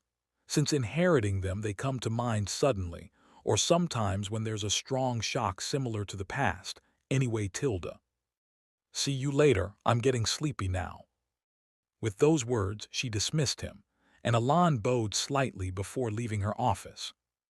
A few days later. Marquis. What is it? You've been deep in thought ever since you returned from the castle. What happened? Evan asked while driving the carriage, and Alan shook his head. It's nothing serious. If it's not serious, why have you been pondering for days? Strictly speaking, I'm not pondering. It's more like spacing out over a few days. Evan's languid voice trailed off, as Alan once again looked out at the passing forest. What filled his mind was the memory inherited through the golden historian's eye that he had heard from the Queen a few days ago. It doesn't make sense, no matter how much I think about it. As he had thought several times, the golden historian's eye is a power that inherits the past. It doesn't have the power to predict the future. If such a power existed, Cian wouldn't have died protecting a crumbling kingdom, and Alan should have known about that setup. Thus, the memories inherited through the golden historian's eye are likely from the past. What he couldn't understand was someone with exactly the same face and voice as me. Except for the expressive face, the man in the memories looked exactly like him. An ancestor. The thought that he could be a descendant of the Palacio family occurred to him, but even so, it was strange. The ruins of Malacca haven't been discovered for long. As far as he knew, the ruins of Malacca were still relatively newly revealed at this point, with only a year left before the original story starts. Meaning it wasn't a memory from a distant past. 100 years ago, a jungle was destroyed, and the documents being studied were all lost. It's possible that the ruins of Malacca were discovered before that time, and the memories from then were inherited. But it still doesn't add up. Despite such thoughts, there were too many unresolved issues, and Alon pondered. Huh. With a light sigh, he ended his contemplation. The memories provided by the golden historian's eye were too limited, making speculation essentially pointless. Instead, Alon brought up his last question, a question that remained unanswered since his meeting with Cretinia Cian. Why is she so kind to me? Logically, the memories of the golden historian's eye should reflect the past. That means the man in the ceremonial garb in the memory of succession is not Alon, but someone who looks like him, which would have been a logical deduction for her too. Yet she showed kindness to him because he looked like the man who saved the nation. That means she must be convinced that the man in the inherited memories is Alon. And there was no reason to tell me to go to the ruins of Malacca. Therefore, what could it be? Alon was left to continue pondering that the queen might be hiding something. Meanwhile, in the office at the Asteria Castle, you seem very pensive lately, Your Majesty. Cian, who had been staring blankly out the window, turned at her secretary's comment. Does it appear so? Yes, especially since you met Marquis Palacio, it seems even more so. May I dare ask why? Don't worry about it. It's not a serious concern at all. Rather, it's an interesting one. Interesting, you say? Cian nodded slightly. Yes, very interesting, in many ways. A small smile played on her lips as she murmured cryptically. Chapter 114. Have we lost contact with the subjects? Yes. In the office of Duke Comelin. Upon the report from the Dark Elf, he calmly asked, what was the last report before the communication was cut off? The last was about locating the whereabouts of Marquis Palacio. Couldn't even make a proper assessment. I apologize. The Dark Elf bowed deeply. Though Duke Comelin was aware that the current situation was not the fault of the one before him, he suddenly remembered what a man dressed in a black sanctified robe had said. To be wary of Marquis Palacio, that warning. Duke Comelin kept looking at the bowed Dark Elf in silence for a while before breaking the quiet. Well, it's all right. It was only meant to gauge the forces using those whose lifespans aren't long anyway. Is that all right? Our goal is not to deal with Marquis Palacio. We only intended to handle him because he has been continuously obstructing our cause. However, the cost shouldn't exceed the benefit. Losing the dragon's egg delayed our cause, but it doesn't mean our plans have fallen apart. I will bear that in mind. Unable to delay further due to the bothersome thorn, how much longer until the masquerade? Only 2 weeks left. Start preparing the organizations for externalization. Time for the masquerade in 2 weeks. I will obey.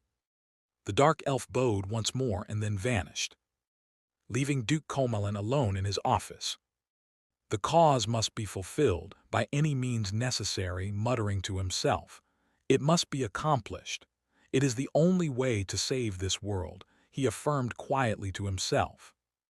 With a breath held tight, a clear madness shone in his eyes once again raised. Alon returned to Palacio's residence about a week later. After his arrival, his most important task was to rest. Despite not neglecting his magical studies even then, the break at the mansion was genuinely sweet relief after months of hectic travel. However, he couldn't purely enjoy leisure throughout that week. This seems tougher than expected. Indeed. Evan, who had started assisting in his tasks, remarked. What they were looking at was a document about the current state of Marquis Palacio's fief. The financial situation isn't bad, but it's not good either. That's true. The financial state of the fief was mediocre. In fact, strictly speaking, It was more on the poor side. But maybe that's to be expected. Our fief hardly has a source of income, except when it thrived on underworld money even at its best. It's still the same now, isn't it? What do you mean? It's essentially being covered by money coming in from the faction. Evan pointed to a part of the document. That's true. Alon inwardly felt extremely troubled, because he was just about managing to balance the entire fief with the finances of the ducal estate. On the contrary, if limited to the ducal estate's financial status, it was quite affluent.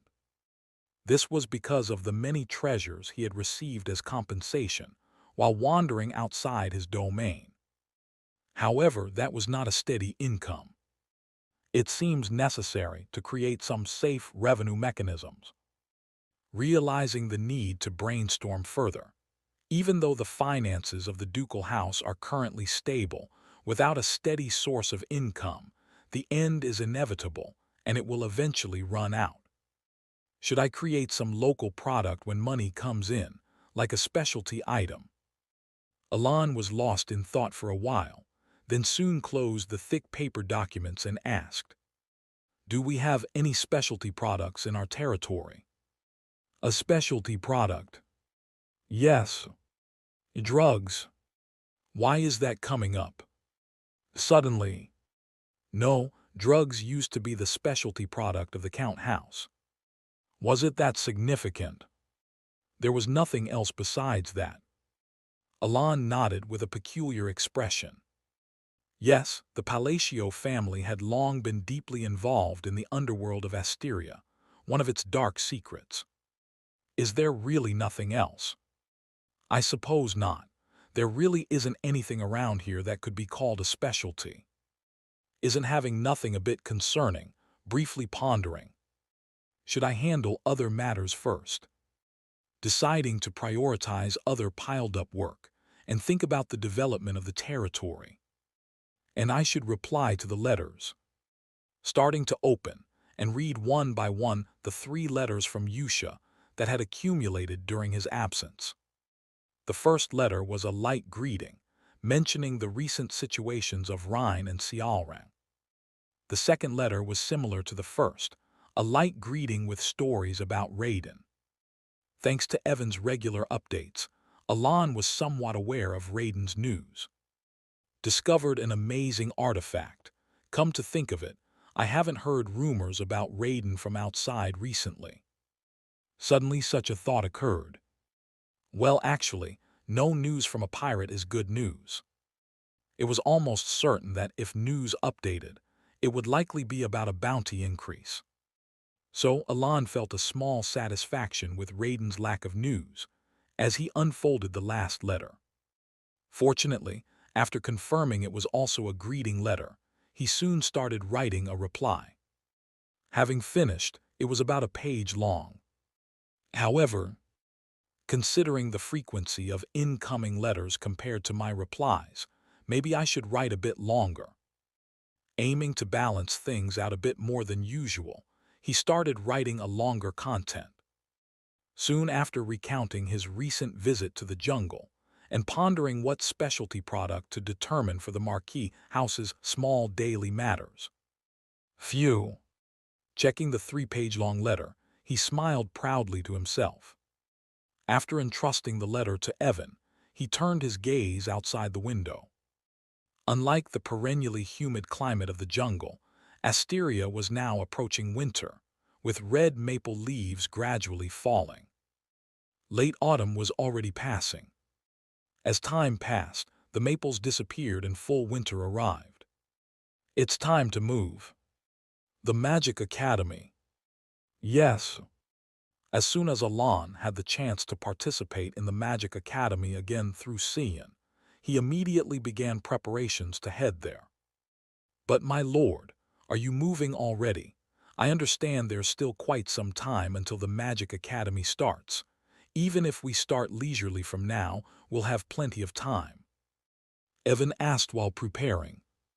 Of course, he was right. However, Alon's purpose in attending this academy was actually to meet Heinkel. There's no problem in going early, right? Well, that's true. Evan agreed, and naturally turned his gaze to one side and asked, "Are you taking this black egg?" The black egg placed on one side of the office. There had been no particular change, but it had grown a bit bigger than before. Alon pondered for a moment and then nodded. "Let's take it." They immediately started heading to the Magic Academy.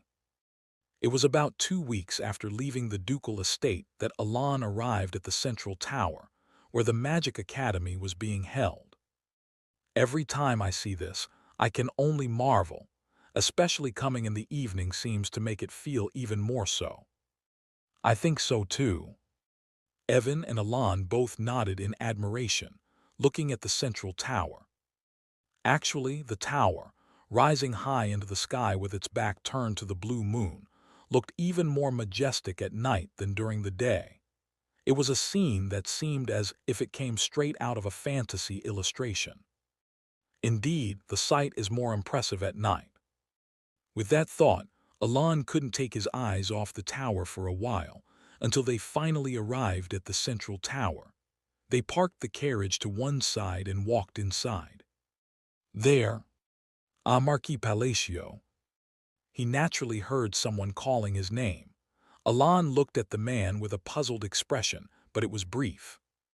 You might not remember, but we met once before at a conference." He nodded slightly, recalling the memory. "Milan, was it? It's an honor that you remember my name." "An honor? Well, anyway, it's been a while." "Yes, it has been." While Milan greeted him, Alon looked around. Despite it being before the start of the magic conference, quite a few magicians were already there.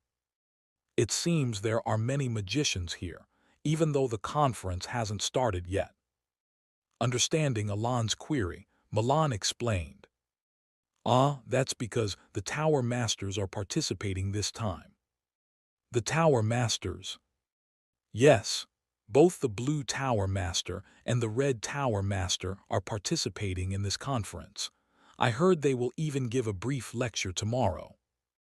It made sense now why so many magicians had gathered already. If the Tower Masters were participating, their lectures would be immensely beneficial for the magicians. "Actually, I came to attend the lecture too." Alon also had the intention not only to ask Heinkel about the ring, but also to gain some knowledge from him. Although he was dealing with challenges using the Babylonian syntax, self-imposed restrictions and feats of great strength, he was, frankly speaking, only a fourth-tier magician by now. By the way, congratulations." Suddenly, Milan offered his congratulations. "Congratulations?" "Yes." "What are you congratulating me for?" Alon asked with a puzzled expression, but Milan smiled knowingly. "There's no need to pretend. Most of the magicians here already know." "There." "No, really, what are you talking about?" Alon looked at him blankly, but Milan kept smiling. "I've already heard the rumor that the Blue Tower Master has officially approved your engagement with the Deputy Tower Master. Congratulations, Marquis." "And with that?" "What?" For a brief moment, the usually unchanging face of Alon showed a flicker of surprise, his eyes widening in disbelief. Chapter 115. I think there's a misunderstanding. "What about?" At Milan's puzzled question, Alon's head began to spin. To be honest, he had no clue where to start addressing the ridiculous rumor. That Pina admires Marquis Palacio, or that the Tower Lord Selim Micardo has allowed his subordinate Pina to date him. No, isn't it strange in the first place that the Tower Lord is even granting permission for dating? Suddenly he thought this, but soon convinced himself alone. Selim Micardo wasn't related by blood, but was no different from a parent to Pina and her sibling, Philin. After all, it was Selim Micardo who taught them magic as orphans. That is, Selim has a reason to interfere in Pina's dating. No, that's not important right now. Alon opened his mouth to set the record straight. First of all, everything is a misunderstanding. A misunderstanding. Yes, Peña Chryson does not like me, and I have never received permission to date from the Blue Tower Lord. Oh, really? Yes. Milan expressed doubt at Alon's firm nod. But I heard that the Blue Tower Lord definitely said so. Wasn't it none other than the Blue Tower Lord who had given permission? Must be some misunderstanding that made such a rumor spread. Is that so? Yes, I've seen the Blue Tower Lord recently, but we didn't discuss anything like that. There was definitely a misunderstanding. Okay, I understand. With repeated denials, Milan stepped back. Well then, I have to get going. I have things to do. Yes, I'll see you next time. Sure. They parted after a light farewell. What? I clearly heard such rumors. The words floated in the breeze, but Alon let them pass. It seems the magic industry still spreads that rumor. Evan also asked, surprised. Does it seem so? Baseless rumors usually fade quickly, don't they? Usually, yes. I wonder why this rumor is strangely resurfacing. But the Marquis has clarified it as a misunderstanding, so it should slowly subside, right? Despite that, I already clarified it as a misunderstanding among the nobles quite some time ago. Didn't Peña clarify it? Alon was puzzled. Given Peña Chryson's nature, she would have immediately attacked the source of the rumor upon hearing it. After a moment's thought, Alon shook his head inwardly. It's slightly uncomfortable, but after all, a rumor is just a rumor. It won't be long before Peña is freed from the gossip. It's just annoying to go around clearing up misunderstandings. It's not like I can gather magicians to clarify such a trivial rumor.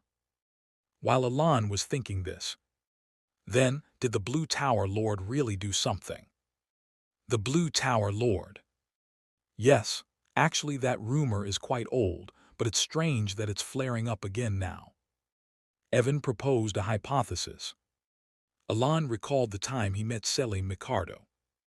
I don't think we discussed anything related to that, but I did feel as if he was up to something. He definitely had an unusually bright smile.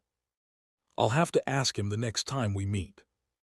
As Alon reflected on their conversation, he shrugged lightly. Honestly, meeting Heinkel was much more important to Alon right now. Therefore, let's figure this out later. For now, let's head up. He quickly moved towards the room he had been assigned. The library on the 38th floor of the central tower was originally a place with few people. Or to put it more precisely, it was a place that magicians hardly visited. Despite being a library, a place that magicians, who enjoy researching and studying, would love, the reason they did not come was simple: because of the alternative space. All the books here could be viewed as clean copies in the reading room on the 20th floor, instead of as old tomes.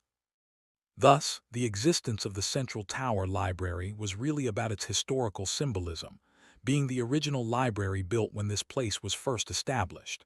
And in such a place, a woman who had been there for an unimaginably long time. Heinkel, called the chalice of the beginning by magicians and also regarded as their idol, quite liked this situation. Whether before or after becoming a spirit, she didn't particularly like noisy environments. Of course, that didn't mean she shied away from people altogether. Being a sentient being with a perfectly intact mind, there were days she wanted to see others. On such days, she would roam around the tower, watching magicians and having fun. If she found a magician she liked, she would subtly lure them to the library to engage in various conversations and offer help. In fact, more than feeling satisfied with helping, she enjoyed the sense of superiority when magicians looked at her with admiring eyes after she imparted knowledge. Anyway, nevertheless, she quite enjoyed living alone in the empty library, leisurely reading books. I am here to see Heinkel, the chalice of the beginning. Yes. Clearly just moments ago. Why has this guy come again? Heinkel almost screamed involuntarily at the sight of the man with his head bowed low, but she swallowed it back. Because the man in front of her was someone she really did not want to meet. What brings you to me? Heinkel smiled awkwardly. If those who knew her temperamental nature saw this scene, they would all either be shocked or burst into laughter. But the reason Heinkel had to be nice to the man in front of her was because of that behind Duke Palacio. Something tremendously sinister, absolutely not to be acknowledged, yet also not to be ignored. It was only now, during their second meeting, and after having calmly assessed the situation, that Heinkel realized that the entity behind him was not attached to the man by his own volition. Nevertheless, the fact that Heinkel had to be nice to Alon remained unchanged. The entity behind could erase Heinkel's existence at any moment, even now. And she was aware that the entity had some kind of interest in the man in front of her. Regrettably, I have a favor to ask and have come for that. A favor to ask? Yes, actually, I'm having trouble using an item you gave me. It was more like he had snatched it, not that he had received it willingly, but she still responded kindly with a smile. Shall we take a look at it? Understood. Anything else you'd like to ask for? Well, if possible, I would like to receive some teachings on magic if that's feasible. Of course, I will pay. Even though Heinkel was inclined to be kind, she could not agree to his request. For Heinkel, who prioritizes her life above all else, it was very uncomfortable to continue staying in the same place with an entity that could take her life. Therefore, that might be a bit difficult. May I ask why? That's because Heinkel, who was about to explain without hesitation, suddenly stopped speaking. Only someone like Heinkel, who had been staring at Alon, could properly perceive the eyes hidden within the hidden space behind him, suddenly bulging.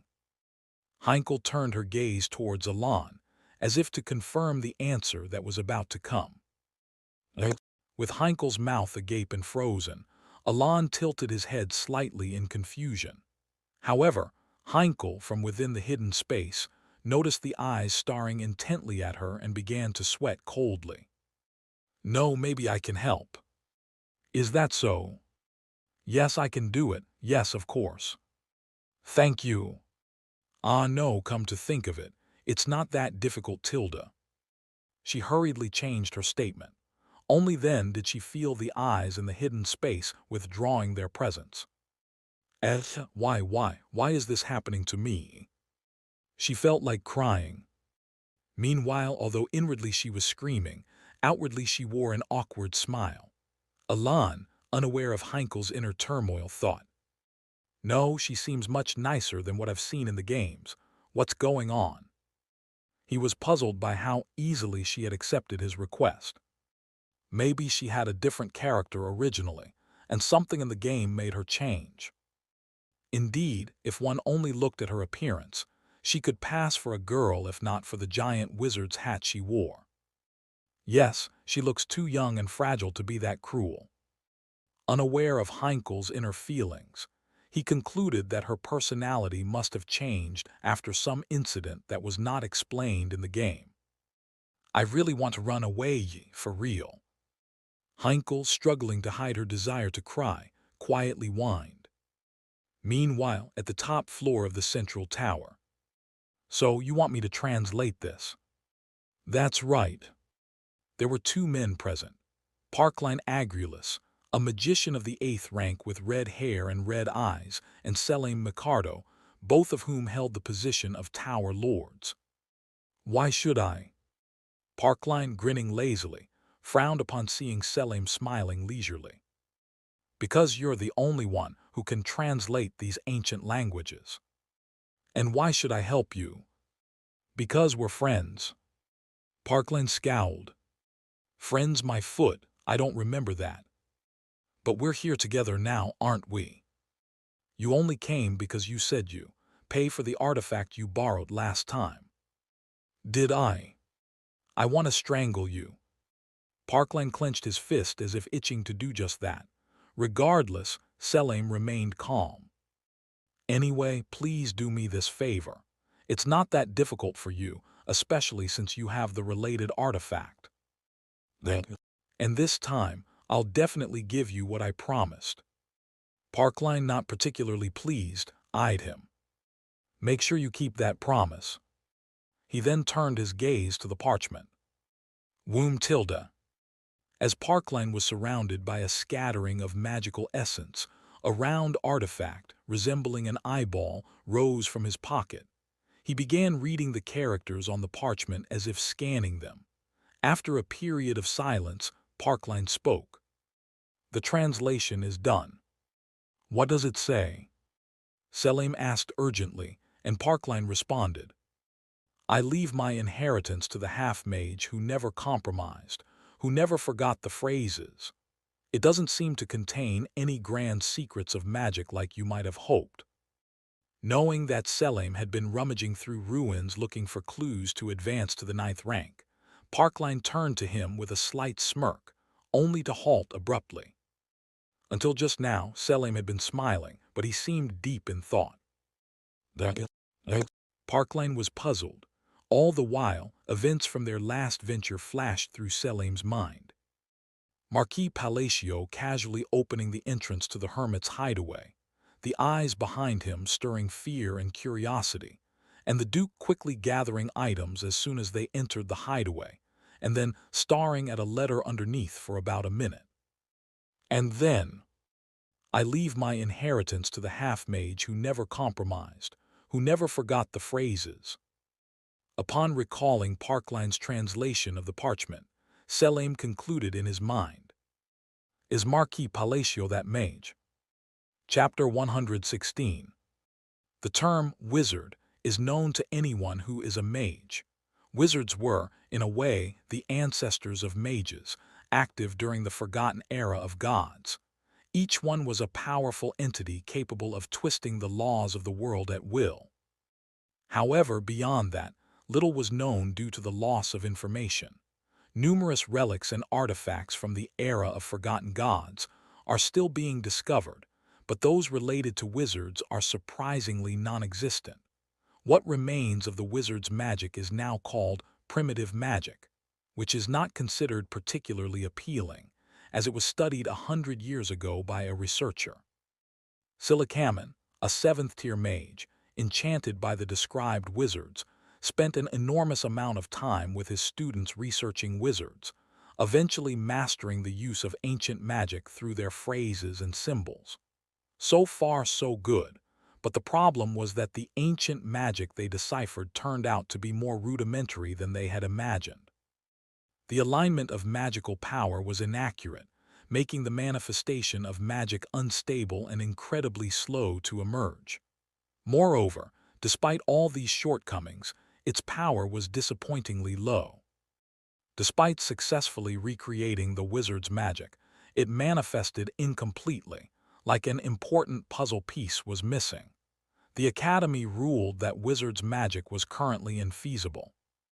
Thus, among mages, it gradually became forgotten under the term primitive magic, and only a few of Silicamen's disciples, unable to let go of the illusion of wizards, continued to use one or two of the phrases they inherited.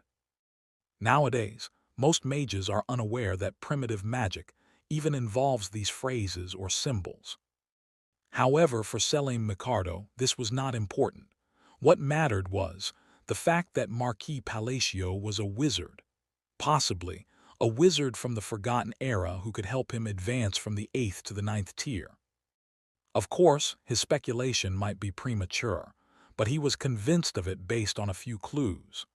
Marquis Palacio had effortlessly passed through a gate that no one else could solve, and seemed to easily interpret phrases that even he could not read. More than anything, it was that thing attached to his back, an entity that could entirely ignore the laws of this world which he was with. Moreover, he had already used more than 5 phrases perfectly and delicately, like the magic of this era, something even the 7th-tier mage Silicaman could not perfectly replicate. It would be impossible for the Marquis, just over his 20s, unless he was indeed a mage from the ancient times. Looking at it this way, things I didn't understand when investigating him now make sense, Selim thought as he recalled an incident filled with questions when he was investigating the Marquis. In just a few years, both the former count and the second and first sons died under mysterious circumstances, and the massive underworld organization under his command was wiped out in one day. Although rumors were rife at the time that Marquis Palacio Alan was behind it, there were also many questions about him due to his young age and the fact that the huge organization, Avalon, which he commanded, was cleared in a day without any noticeable shape or movement. Selim felt there was something odd about that. But if the assumption that Marquis Palacio was a wizard holds true, the underworld thugs would be mere bugs to a wizard who can freely twist and overturn the world's laws. So did he steal a body, or is it possession or an artifact, or perhaps a reincarnation magic practiced in ancient times? Why is he hiding his identity? Is there something? No matter, it doesn't matter. Selim Micardo, with eyes showing a hint of madness, resolved, I will befriend him without annoying him too much. I'll become friends and learn the magic. That's how I'll reach the 9th tier. He let out a creepy, inexplicable chuckle. This guy, why is he suddenly like this? Parkline, watching him, felt uneasy but showed a tiny bit of concern. Just as Selim was engrossed in this peculiar conclusion, Alan was showing Heinkel the Calgunia's packed ring. It looks like it's just outright refusing to be summoned, doesn't it? What should I do in this case? The method to make it come out of the ring is simple. Instead of just pouring magical power into it, distribute it lightly and try inserting it only into the symbol. Following Heinkel's advice and channeling the magic only into the symbol, the ring began to tremble. For the first time, the summoning was successful, albeit very small. Alan looked puzzled at the snake on his arm, which clearly seemed to be the receiver Basilira. But it was only a fraction of its usual size, perhaps 1/10,000th. When you want to conserve magical power and summon a familiar for conversation, this is how you do it. Such a call cannot be refused, Heinkel explained, resolving the question. However, that was only momentary. This damn human, locking me in this ring, release me right now. I don't know how to release you. How do you think I'll move according to your wishes? Never. There will never be a day when I respond to your summons or follow your words. Basilira, tiny on the arm, appeared to foam at the mouth in rage. I didn't expect it, but the rebellion is stronger than I thought. Release me now. Basilira continued to rant despite the situation. Anyone could see that he was determined not to listen. Honestly, he wanted to smack him, but since spirits can't be touched, Alan thought calmly. What options should I give him? He had prepared a great deal, just in case of this situation with Basilira. May I ask you one thing? Heinkel suddenly asked. Yes. Is the reason you came looking for me because of that ring, not just for guidance? I wanted guidance, but the immediate reason for my visit is indeed that. Could you leave it with me for a moment? This ring. Yes, I'll fix it for you. Her voice carried a thick hint of laughter. Would that be okay? Of course, it's not difficult for me. Then I would appreciate your help. Alan respectfully handed over the ring. Release me. I'm telling you to let me out, you primitive human. Come back for it tomorrow. She smiled and waved her hand. I'll see you tomorrow then. Alan bowed and left the ring with her. Filled with hatred from Alan's trickery, Basilira, trapped in the Calgunia's pact ring, was seething not only with hatred toward Alan, but also realized that the Thunder Serpent tribe had also played a role in capturing him, and vowed to kill them all once he escaped. Release me, you empty shell of a soul. If you do, I. Even now, his resolve hadn't changed, and he tried to confront the spirit in front of him just after Alon had left, but... Alon. At that moment, Heinkel suddenly screamed out loud, freezing Basilira's movements. Basilira witnessed books filling the space drop like rain, due to the vibrations emitted by the spirit. Then, suddenly catching a wooden puppet that had popped up somewhere in Heinkel's hand. What is this suddenly appearing out of nowhere? Confused only briefly, Heinkel gripped what she held and lifted it. Why must I endure this? Crack! She slammed it down on the ground. The wooden puppet bent in half. However, it seemed not to be the end, as she picked up a thick ancient tome from the fallen books. Ikalia. She began to smash the wooden puppet with the corner of the book. Bang, bang, crunch, thud. With each swing of the book, the wooden puppet caved in a bit more. Crack! Soon the head of the wooden puppet shattered, scattering fragments everywhere. However, Heinkel, apparently not satisfied, placed the puppet on the shelf and swung her fist at it. Thud! The wooden puppet made a creaking noise.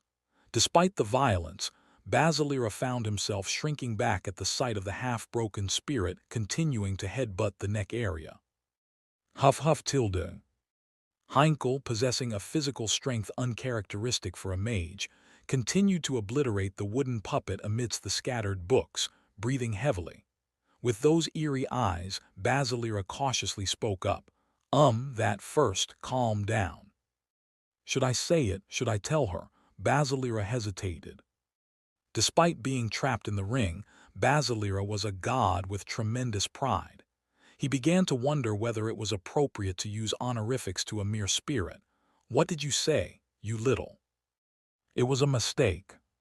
Crunch. Heinkel grabbed him at the speed of light before he could even finish his sentence. Now, who do you think caused all this? With a chilling gaze, before he could even be shocked by the fact that his sealed body was grabbed, Basilira cringed under the fierce, murderous intent.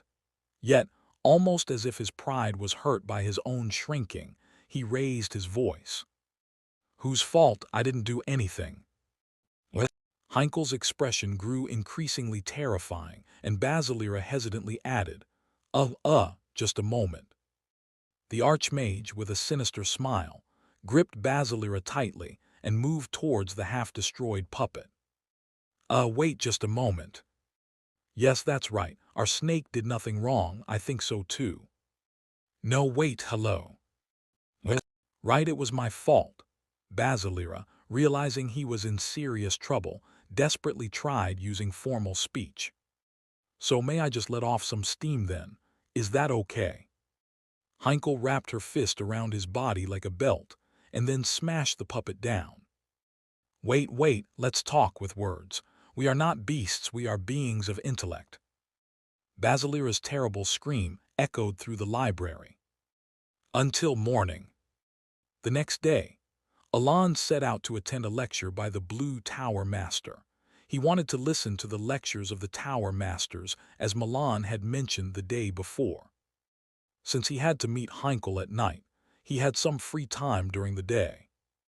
Unfortunately, I'm sorry, but the reservation is already closed, and there are no more seats available, so entry is impossible. He couldn't attend the lecture due to all seats being taken. I didn't know there was a reservation. He briefly sighed as he watched other mages hand in their papers and enter. Perhaps could I stand at the back and listen?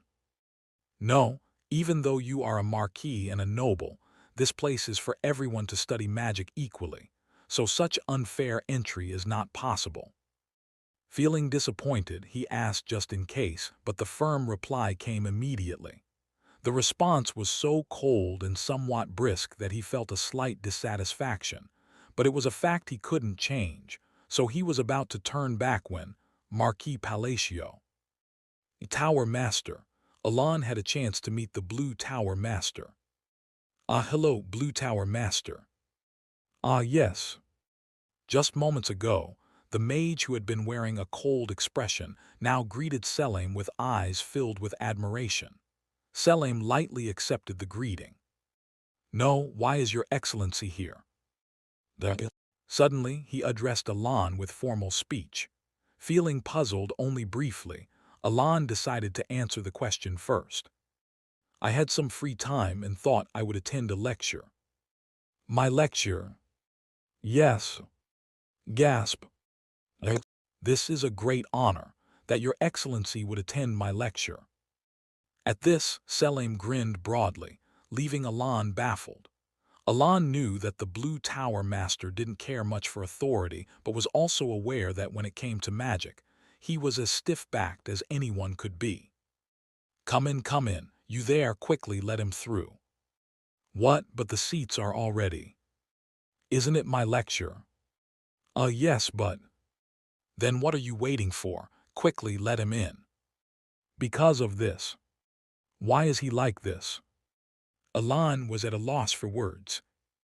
The other mages queuing to attend the Tower Master's lecture also looked on with bewildered expressions. Chapter 117.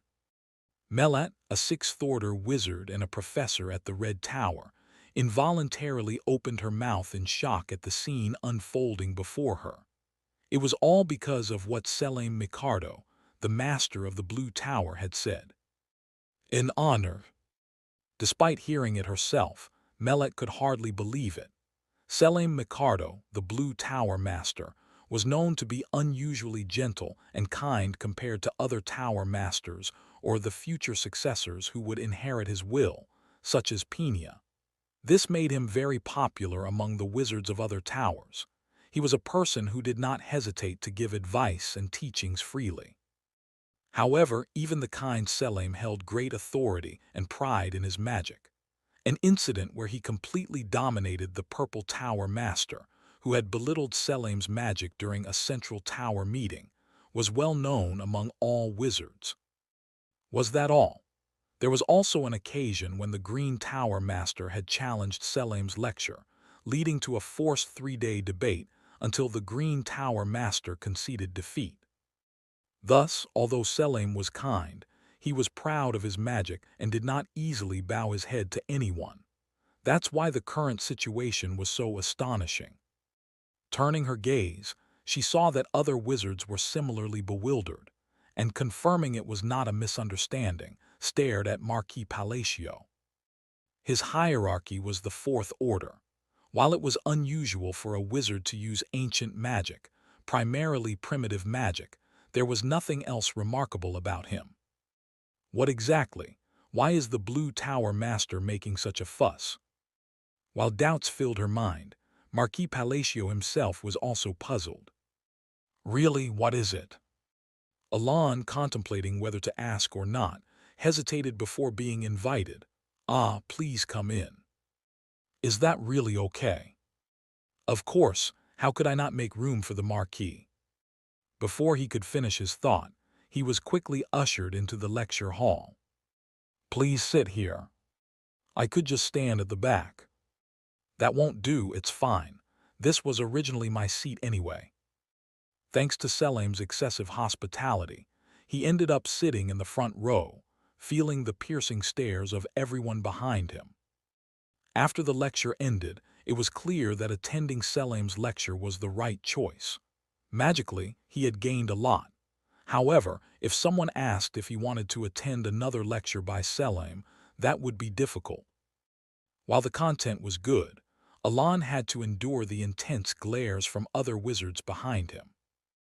Even conceding to the glares, what about the laughter? Alan recalled earlier, specifically the burdening smile Selim had given him, which seemed to have a hidden agenda, making him leave the classroom with a troubled expression. How was the lecture? Suddenly, the source of his discomfort appeared. Alan was taken aback, but quickly regained his composure. "It was enlightening." "I'm glad you liked it," Selim nodded, seeming genuinely pleased, to which Alan asked, "But may I ask you one thing?" "Yes, go ahead." "I remember last time you didn't use formal speech, so why suddenly?" It was as perplexing as it was uncomfortable. Selim smiled warmly. Just suddenly felt a sense of respect. A sense of respect. Yes. Suddenly why? Once again lost, Alan was about to receive an answer when a voice from behind interrupted. Selim, what the heck did you do to make everyone lose their screws like that? Turning around, Alan saw a figure he had never met in person but knew well. Parkline Agulus was standing there. Hurry up, didn't you say you'd help with the magic this time? Aren't you already too busy? What are you doing here? As Parkline approached, visibly annoyed, he soon noticed Alan. You are definitely. It's nice to finally meet you, Lord of the Red Tower. I am Alan Palacio. Alan bowed his head slightly in greeting. Parkline let out an exclamation, and then said with a slightly uncomfortable expression. I've heard a lot about you. You use primitive magic. Yes, that's correct. Alan was puzzled by his reaction. However, I've heard good things indeed. You also saved my daughter in the jungle recently, didn't you? Yes, but... Thank you. My daughter spoke very highly of you. Quite a lot, actually, for over a week straight after returning. Through these words, Alan realized why he was behaving this way. This man, he's a doting father. Just as Parkline was about to add a few more words, suddenly. Stop. Damn it, you scared me. Selim shouted from the side. How dare you speak to Marquis Palacio like that? Apologize. Following this, Parkline was at a loss for words, with a look that seemed to ask if Selim had finally gone mad. Have you lost your mind roaming around the country because of your wanderlust for magic? Before he could continue, Tower Master, may I know how long should we wait? A wizard opened the door to the classroom and asked casually, then sighed heavily. Stop talking nonsense and come along. Keep your promises. Parkline turned to leave. Wait, shouldn't we finish our conversation first? Marquis, is there anything else you would like to ask? Indeed, Alan had something to ask. Speaking of which, I recently heard a rumor about the tower, and I'd like to inquire about it. What rumor? I heard a rumor that you, Tower Master, have approved a relationship between me and Lady Pena. Ah, that rumor. Selim nodded seemingly nonchalantly. If it's something the Marquis wishes, I see no harm in it. It's the right age for that after all. In truth, Selim's thoughts were not so simple. A union between the Marquis and Pena, it wouldn't just be no harm, it would be perfect. But revealing such personal bias seemed inappropriate, so he said as much. Come on, follow me, we're just getting started. Without a chance for Alan to respond, Parkline pulled Selim away. And then, see you next time, Marquis. Alan, watching Selim being dragged away with an unusually bright smile, couldn't help but hold his aching head. Blue Moon's regular meeting. The Moons, who had been chattering until just moments ago, suddenly fell silent. The face of Yusha projected on the screen was unusually serious. We found those who tried to defame the Great Moon. The air rippled momentarily. Everyone quieted down as Hidden began his report. I will now explain. We have been consistently tracking an organization in our area, and we've located several places that were sending orders to lower-tier organizations. How many places? A total of 21, and we've confirmed that all of them are directly connected to the real brains behind the defamation of the Great Moon. However, we have yet to identify the head. After a brief silence, so we just need to raid these organizations to find the bastard who tried to defame the Great Moon. The previously innocently smiling Xiaoring flashed a fierce smile, lighting up her golden eyes. Where are they? Continuing the discussion, Rhine asked. The locations vary. Based on the regions where the moons reside, there are 5 near Caliban, 5 near Laxus, 3 near Ashtalon and 3 near Lartania. As Hidden finished his report, Yusha's voice echoed sharply. Did everyone hear that? Pass the information and start moving now. Same here. I'll do the same. There seem to be none in Colonia, so I'll head to Ashtalon. We just need to kill them, right?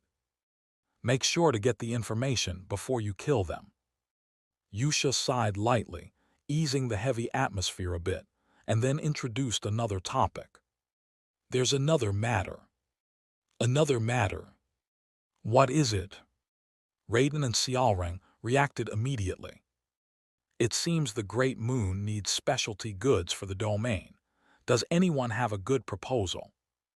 Is he looking for something characteristic of the domain? It seems so. Me.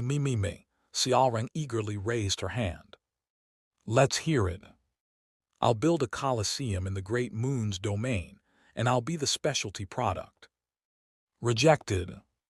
OH. Xiaoreng made a sulky face, but she did not argue further.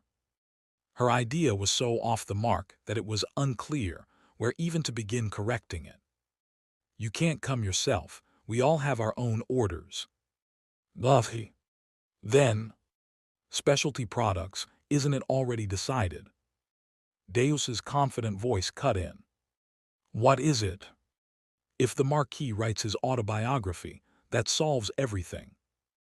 Another unusual suggestion sprang up. Yes. Despite other moons making faces that suggested this was a bit too much, Deus seemed lost in thought, oblivious to the reactions around him. A self-written autobiography by him that would be interesting. Like a classic novel, maybe I could even co-author to make sure it's. By now, Deus was deep in his own considerations, and the other moons, accustomed to his behavior, let him be and moved on with the agenda.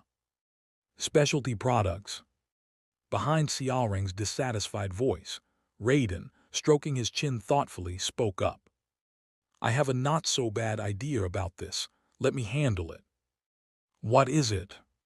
Since none of us are particularly good at that kind of thing, how about we bring in someone who is? Is there such a person? Yes, I've recently met someone. Raiden smiled slyly. Meanwhile, in the alleys of Laxus. Brother, why are you shivering all of a sudden? It's like a sudden chill came over me.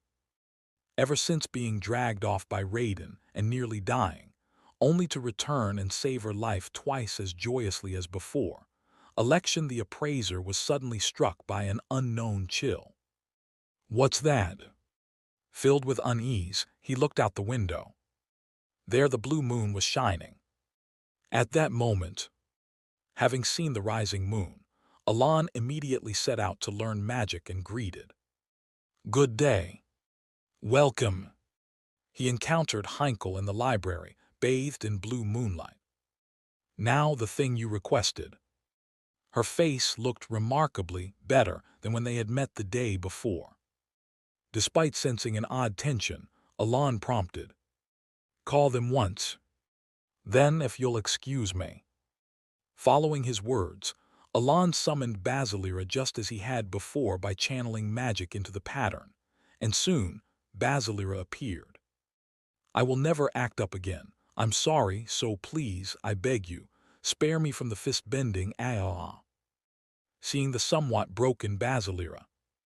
I'm alive. I'm alive, I'm alive, I'm alive, I'm alive. I'll do as you say. I'll do anything you want, just subjugation or whatever, just please save me, Tilda. Hearing the desperate cries of the little snake, Alon was momentarily shocked. How about that, it worked out right? Yes, it seems so. Smiling, Heinkel made a comment, and Alon broke out in a cold sweat. Somehow he felt a little scared. Chapter 118. Alon, though unsure of exactly how she did it, successfully subjugated Basilira with Heinkel's questionable help. He then received magical instruction from Heinkel. It was 5 days. Although it might seem a long or short time, it proved to be immensely beneficial for Alon. Heinkel wasn't handling words or sentences, but her magical knowledge matured Alon's magical abilities from a newly advanced 4th tier to a fully seasoned 4th tier level. Moreover, thanks to the issue of magic's cost-effectiveness, Alon was now able to use magic that he hadn't even thought of using before because he had learned a slightly more efficient way to utilize mana at this point. Of course, Alon wasn't a genius who could apply what he learned perfectly right away, and it took some time to properly implement it. However, even the minor teaching greatly reduced the consumption rate compared to the original magic, which was a significant gain. Most importantly, the biggest help he received was this. It was right in front of him. Alon saw the magic manifested before his eyes. Or more precisely, it was a visualization of the arrangement of mana. Like the DNA of genes, the mana was arranged in a spiral pattern forming a pentagram. Though it wasn't perfect yet, it was undoubtedly what he had wanted, and he smiled deeply within himself. This was precisely why he sought magical instruction from Heinkel and its result. I didn't expect to be able to implement it this quickly. The array broke down into tiny pieces the moment he lost focus. Still, Alon exhaled a satisfied breath. What he had created was one of the traits that magicians could use in psychedelia. A trait, Chinese letter. In the game, when magicians reach the 4th tier, they can obtain unique traits for their magic using knowledge from the labyrinths, though these traits are limited to about 10 in the game. Nevertheless, Alon had managed to implement this trait without even visiting a labyrinth. It wasn't because he was special. In fact, anyone who knew how to incorporate the overall shape, order, and position of mana into magic could use it. Of course, unless someone discovered the trait by entering the labyrinth themselves, Alon would be the only user of this undiscovered trait. The labyrinth that gives the trait hadn't even appeared at this point. It had only emerged due to a fracture after one of the sins descended. With a little more practice, I might be able to handle it perfectly.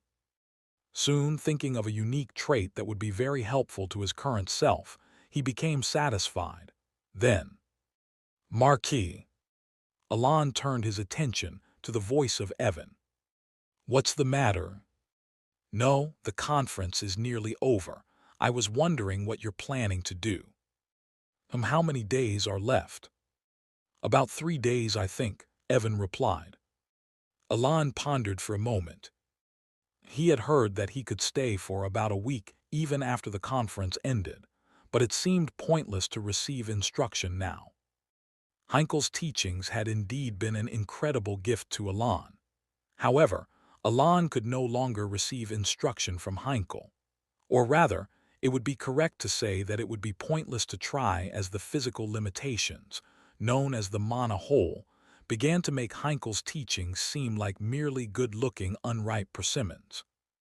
So he had gotten what he could, and now it might be time to try to increase his mana a bit more. Just as Alon was thinking of an artifact that might be near the central tower to slightly increase his mana. By the way, Marquis, there's a commotion outside. Evan suddenly changed the subject. A commotion outside? What happened? Well, not exactly an event, but just a lot of stuff happening. So what's the event? Evan dragged out his words before continuing. Recently, in the entire Allied Kingdom, mountains have suddenly started splitting open, or natural massacres are occurring in the territories of the Marquisdom.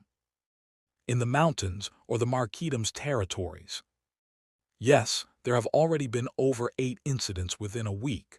Particularly, Mount Temax near the Kingdom of Rosario has become a barren wasteland. The reason? The reason is still unclear. That's just the rumor going around. Is there any commonality among the places where these incidents occurred? From what I've heard, the locations are sporadic. A quiet sense of crisis was felt. Meanwhile, doubts arose.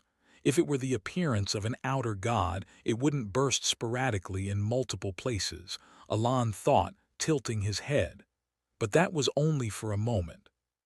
Still, I should probably look into it first. After delegating some tasks to Evan with the intention of moving himself, it seems I'll have to go out soon. He decided it was time to leave the magic conference. That night, as always, Alon was alone, practicing magic after receiving his instruction. Heinkel, watching him, had a strange expression. Initially, she had detested just his presence, but lately, Heinkel had grown quite interested in him. Partly because he followed her teachings well, but more so because the magic he used was very peculiar. Alon was using primitive magic that had nearly become extinct even in Heinkel's era. Even more, its use was so natural that it naturally aroused curiosity. No, to be precise, it was curiosity about the magic he used. I wish I could ask him to teach me once. Unfortunately, the master and disciple relationship had not been established between her and Alon. Given her personality, asking Alon to teach her something now would be a bit difficult. However, Heinkel's magical curiosity easily overcame her personality. Being a magician known as the Cup of the Origins, her curiosity was immense. In fact, she had mentioned something about phrases to Alon a few days ago. As soon as the word phrase slipped out, she had shut her mouth, and the conversation hadn't progressed. It couldn't be helped. It was because of the entity behind Alon. Whenever she tried to discuss something related to phrases, she immediately looked up and couldn't ask about it. While teaching him magic, Heinkel had already figured out to some extent the eyes that Alon and others shouldn't be aware of. Alon was unaware of the presence of the eyes behind him. Or rather, it would have been strange if he had noticed. After all, that entity was invisible to anyone who had not opened their eyes, and one would need enlightenment and strength similar to hers to even glimpse what was hidden behind the scenes. And most importantly, the eyes themselves seemed to avoid being recognized by Alon when utilizing magic. Despite being a spirit, Heinkel felt the hairs on her body stand on end. For some reason, the eyes that refused Alon's recognition showed a clear reaction to phrases, if not entirely. Of course, it couldn't be definitively concluded that it was avoiding them, but her survival instincts violently warned her. Don't just casually bring up that topic. I think I'll leave for today. Oh, all right, see you tomorrow. Yes, thank you as always. She knew it wasn't particularly beneficial to touch on that subject, yet her curiosity stimulated her wildly day by day. Isn't there a good way? After Alon left, she soon came up with an idea. Now that I think about it, the eyes don't react when he recites the phrase. If I don't ask directly, and he offers to teach first, maybe I could listen. She was aware of the low likelihood of that scenario actually happening, but by now, her brain had been overtaken by curiosity. How can I start the conversation first? She began to ponder. Suddenly, you damn old coot, I know you're hiding here, come out. A loud shout echoed throughout the library, furrowing brows. Who dares so recklessly? Ahem. However, shortly after, she recognized the owner of the voice, Peenia Chryson. For Heinkel, who wandered around the central tower whenever she felt bored, Peenia was a well-known figure among the magicians, her name frequently mentioned. Moreover, there had recently been rumors involving her and Marquis Palacio. Wait. It seems like a path is opening up. Peenia, if Peenia truly had that kind of relationship with Marquis Palacio. A small plan began to form in her mind. Peenia Chryson was in a very angry state. That was because she originally had no intention of attending this magic conference. It was only recently that the magical supplies had started arriving properly, allowing her to resume the experiments that had been on hold. But the reason she came to the central tower was exactly because of damn old coot. A rumor started by the Blue Tower's master. Wow, I didn't know you'd already finished greeting. So the vice master of the tower is getting married. You really can't predict life. Peenia gritted her teeth as she recalled the professors who barged in during her magical experiments and spouted such words. And the source of those rumors was none other than Selim Micardo, who usually shirked his duties onto her and wandered around carelessly without a care in the world. She couldn't just stand by. She had to punish that old coot immediately. Peenia rushed to the conference and, finding him already hidden, she scoured every corner of the building, eventually arriving at the library. And here, who is there? Though she encountered a spectral girl, or more precisely, the Cup of the Origins Heinkel. The Cup of the Origins Heinkel. Who tilde it's curious that you know my name. At the affirming voice, Peenia was so startled that she froze, forgetting her original purpose. Peenia had long been aware of one of the rumors related to the Central Tower's library, about the Cup of the Origins Heinkel. The content was simple. If you visited the library at night, Heinkel would appear and impart magical knowledge. However, hardly any magician believed it, as it made no sense for Heinkel, who should have died hundreds of years ago, to suddenly appear in the library. Nevertheless, Peenia had once visited the library at night after hearing the rumor. Because her childhood dream was to become a great magician like Heinkel, it was natural for Peenia to recognize Heinkel immediately. She had seen countless portraits of Heinkel in statues and books.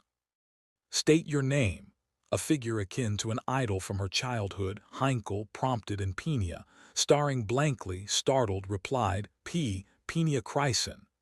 Her heart fluttered at meeting someone she had long admired. However, Peenia Chryson. Ah, so you're the one rumored to have that kind of relationship with Marquis Palacio.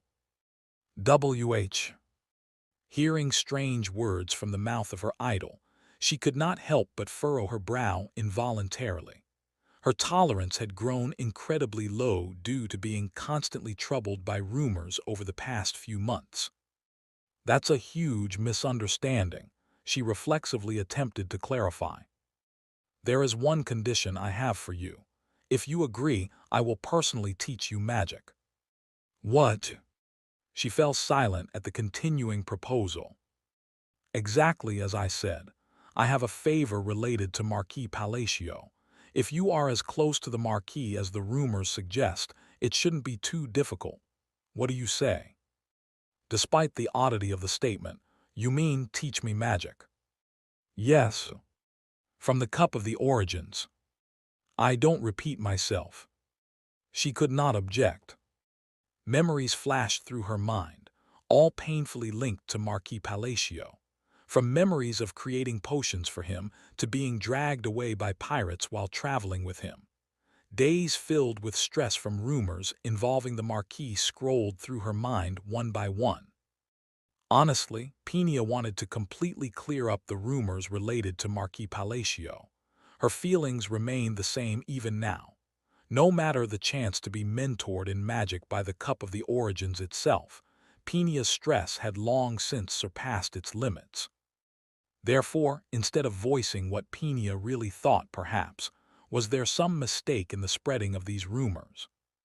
She just curled the corners of her mouth into an awkward smile. The stress that had gnawed at her very being, tormenting her to the point of pulling her hair out for months, still could not overpower her magical curiosity. Chapter 119. The labyrinthine city of Lartania is divided into 8 sections, 4 inside and 4 outside. Among these, the eastern district on the outskirts of Lartania, colloquially known as the slums, is referred to by mercenaries and adventurers as the Street of Scum. Initially, it was merely a nesting ground for scavengers, but now it has become an area so treacherous that even the Lord of Lartania treads carefully. This district, adjacent to the city walls, might as well be outside the law due to the formidable figures hidden in its streets. Consequently, most mercenaries strictly avoid it unless necessary. The Street of Scum is dominated by three organizations. The first is led by Sue Road, head of the Jihadjik Dan. The second, under the leadership of Kakin, is called Punkal, located in the northeastern district, a gathering place for Lartania's refuse. The third, Salamandra, leads the Dark Mud, which, despite officially being one of three powers, effectively rules over the Street of Scum. Previously, these three factions had equally divided the district, but at some point, Dark Mud seized control, overpowering the others due to the unforeseen and immense strength of their boss, Salamandra. The other organizations do not understand how Salamandra rapidly ascended to a completely different level. They only witnessed Salamandra, exuding dark magic, tearing apart a Swordmaster-level adversary from laxes with bare hands. Since that day, no one in the Street of Scum dares defy Dark Mud. Inside their headquarters, a scene resembling a mountain of corpses and a sea of blood unfolds. Everywhere you look, inside buildings, outside on the streets, the ground, the sky, the exterior walls, the main gate, corpses are all that can be seen. A unique aspect is the massive golden pipes piercing through the bodies, creating chaos like a jungle gym, gleaming under the blue moonlight. Salamandra, the leader of Dark Mud, looked nervously at the being before her under the clear blue moon. Her green eyes sparkled behind her as a woman, or rather, a high-ranking member of Lartania named Rhine, issued a command. Restore it. The moment the command was given, the golden pipes moved at incredible speed, seemingly melting into nothingness and erasing the macabre jungle gym. As a rain of corpses began to fall, creating a blood flower, Rhine, seemingly pleased with the power bestowed upon her, nodded repeatedly, saying, "Well, it seems all the nuisances are gone now. Shall we have a talk?" She smiled at Salamandra, who furrowed her brow unknowingly, glanced at Rhine, and suddenly turned to flee, certain that he could not overcome her presence, at least not yet. Upon deciding, Salamandra entered the building without hesitation and rushed to the basement to use that against the formidable opponent. Upon reaching the basement, she quickly opened a box prepared for this day, her only hope, her lifeline. Unfortunately, as soon as she opened the box, she could no longer reach out her hands. All she could do was watch as a golden pipe, which had killed all her subordinates, burst through her heart from behind. "Oh, this is troublesome, I shouldn't kill her." As Rhine's voice, dripping with regret, became a funeral march, Salamandra instantly died. Licking her lips as if disappointed, Rhine approached and noticed something. "What's this?" Her voice echoed faintly in the dark basement, spotting a vast amount of abyssal entities soaked in Salamandra's blood. Lately, Evan had nothing particular to do. What could there possibly be to do at the central tower where the magic conference was ongoing? While Alon didn't particularly restrict Evan's movements, allowing him to wander around if he felt bored, he had chosen not to do so recently. The reason was simple. Since a week ago, the number of magicians clinging to Evan had increased exponentially. If this attention had been purely due to his looks, he would have been ready to enjoy it. Concern, what's that? Evan enjoyed being in the spotlight. Unfortunately, the reason was different. It was due to the head and deputy head of the Blue Magic Tower being associated with Alon. Evan only had to think of stepping out of his room to recall the magicians swarming him, each offering enticing artifacts or relaying messages to the Marquis, hoping to establish a connection through these offers. It seemed as though their lack of social skills, developed from being cooped up in the tower focusing solely on magic research, made them oblivious to his rejections or ignorance. They clung to him even more, chattering like penguins. Honestly, Evan had no clue what Alon was up to that caused such a stir. No, it doesn't seem like he's doing anything. Of course, he knew that Alon wasn't particularly active. Essentially, Evan was just accompanying Alon, who didn't engage in anything unusual during their travels, except maybe eating sweet potatoes for over 2 weeks without getting tired of them. But given the circumstances, Evan couldn't help but suspect Alon might be up to something secretly. Alon, being who he was, would only sincerely feel wronged if asked about it. Although it was hard to tell with his expressionless face, having served him for almost 10 years, Evan had learned to read some emotions through his impassiveness. So after days of staying indoors, Evan finally went out, walking inside the magic tower. He figured enough time had passed for the rumors to have died down. Shortly after, he felt satisfied, realizing his judgment was correct. As he walked around, the magicians only glanced at him instead of crowding around, leading him to believe the gossip had been quelled. Just as he was starting to enjoy his leisurely tour of the tower, he encountered someone. "It's been a while." "Oh, Felon." "Yes." Evan ran into Felon Chryson, whom he had met in Lax's. Initially aloof, they had developed some friendship while traveling together in Lax's. "What brings you here?" "A magician attending a magic conference. I'd like to say there's nothing unusual, but that's not why I came."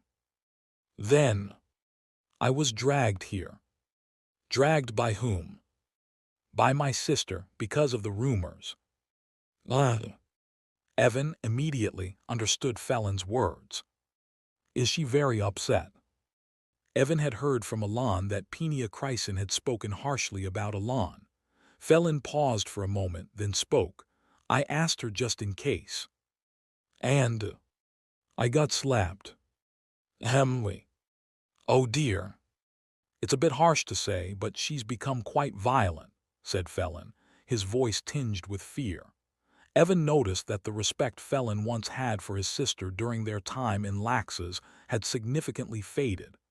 This indirect evidence of the hardships Felon had endured at Peenia's hands stirred a sense of sympathy in Evan. "So she came here because of that rumor?" "Exactly. She said she'd come to find the head of the tower who'd been spreading those rumors, and have a word with him, or rather, give him a piece of her mind." It sounded like a misunderstanding. "Ahem, so could the deputy have come alone?" "She decided to bring me along, thinking the head of the tower might hide." "Oh." Realizing he had been drafted into a search party, Felon felt momentarily relieved that his sister wasn't around.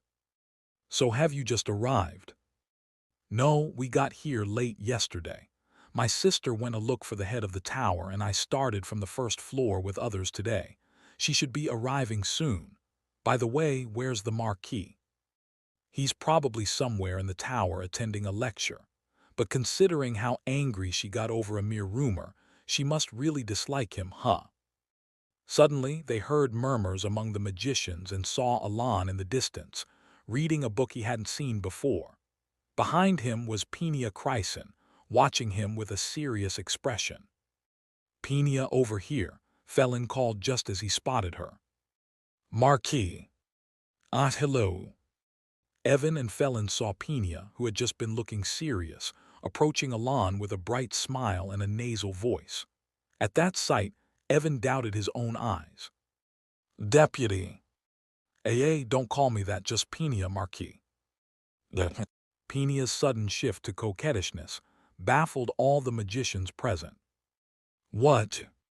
Felon, who had just been about to call his sister, was at a loss for words, his mouth agape. Thud. In such an absurd situation, a droplet of saliva dripped from Felon's mouth. "Has my sister gone mad?"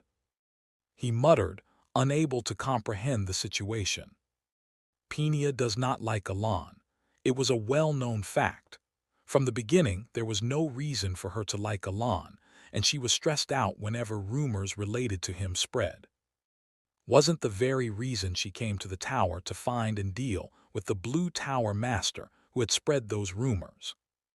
However, the reason she was now showing a bright smile to Alon was, naturally, because of Heinkel. She turned her gaze to the sky. Although invisible to other magicians, Peenia could clearly see Heinkel, in spirit form, looking down at the situation, as if to confirm that Alon and Peenia were indeed involved. This realization prompted Peenia to throw herself at Alon and act nonsensically. Despite the immense stress it caused her, she was eager to receive teachings from Heinkel, who was treated like a hero among the magicians.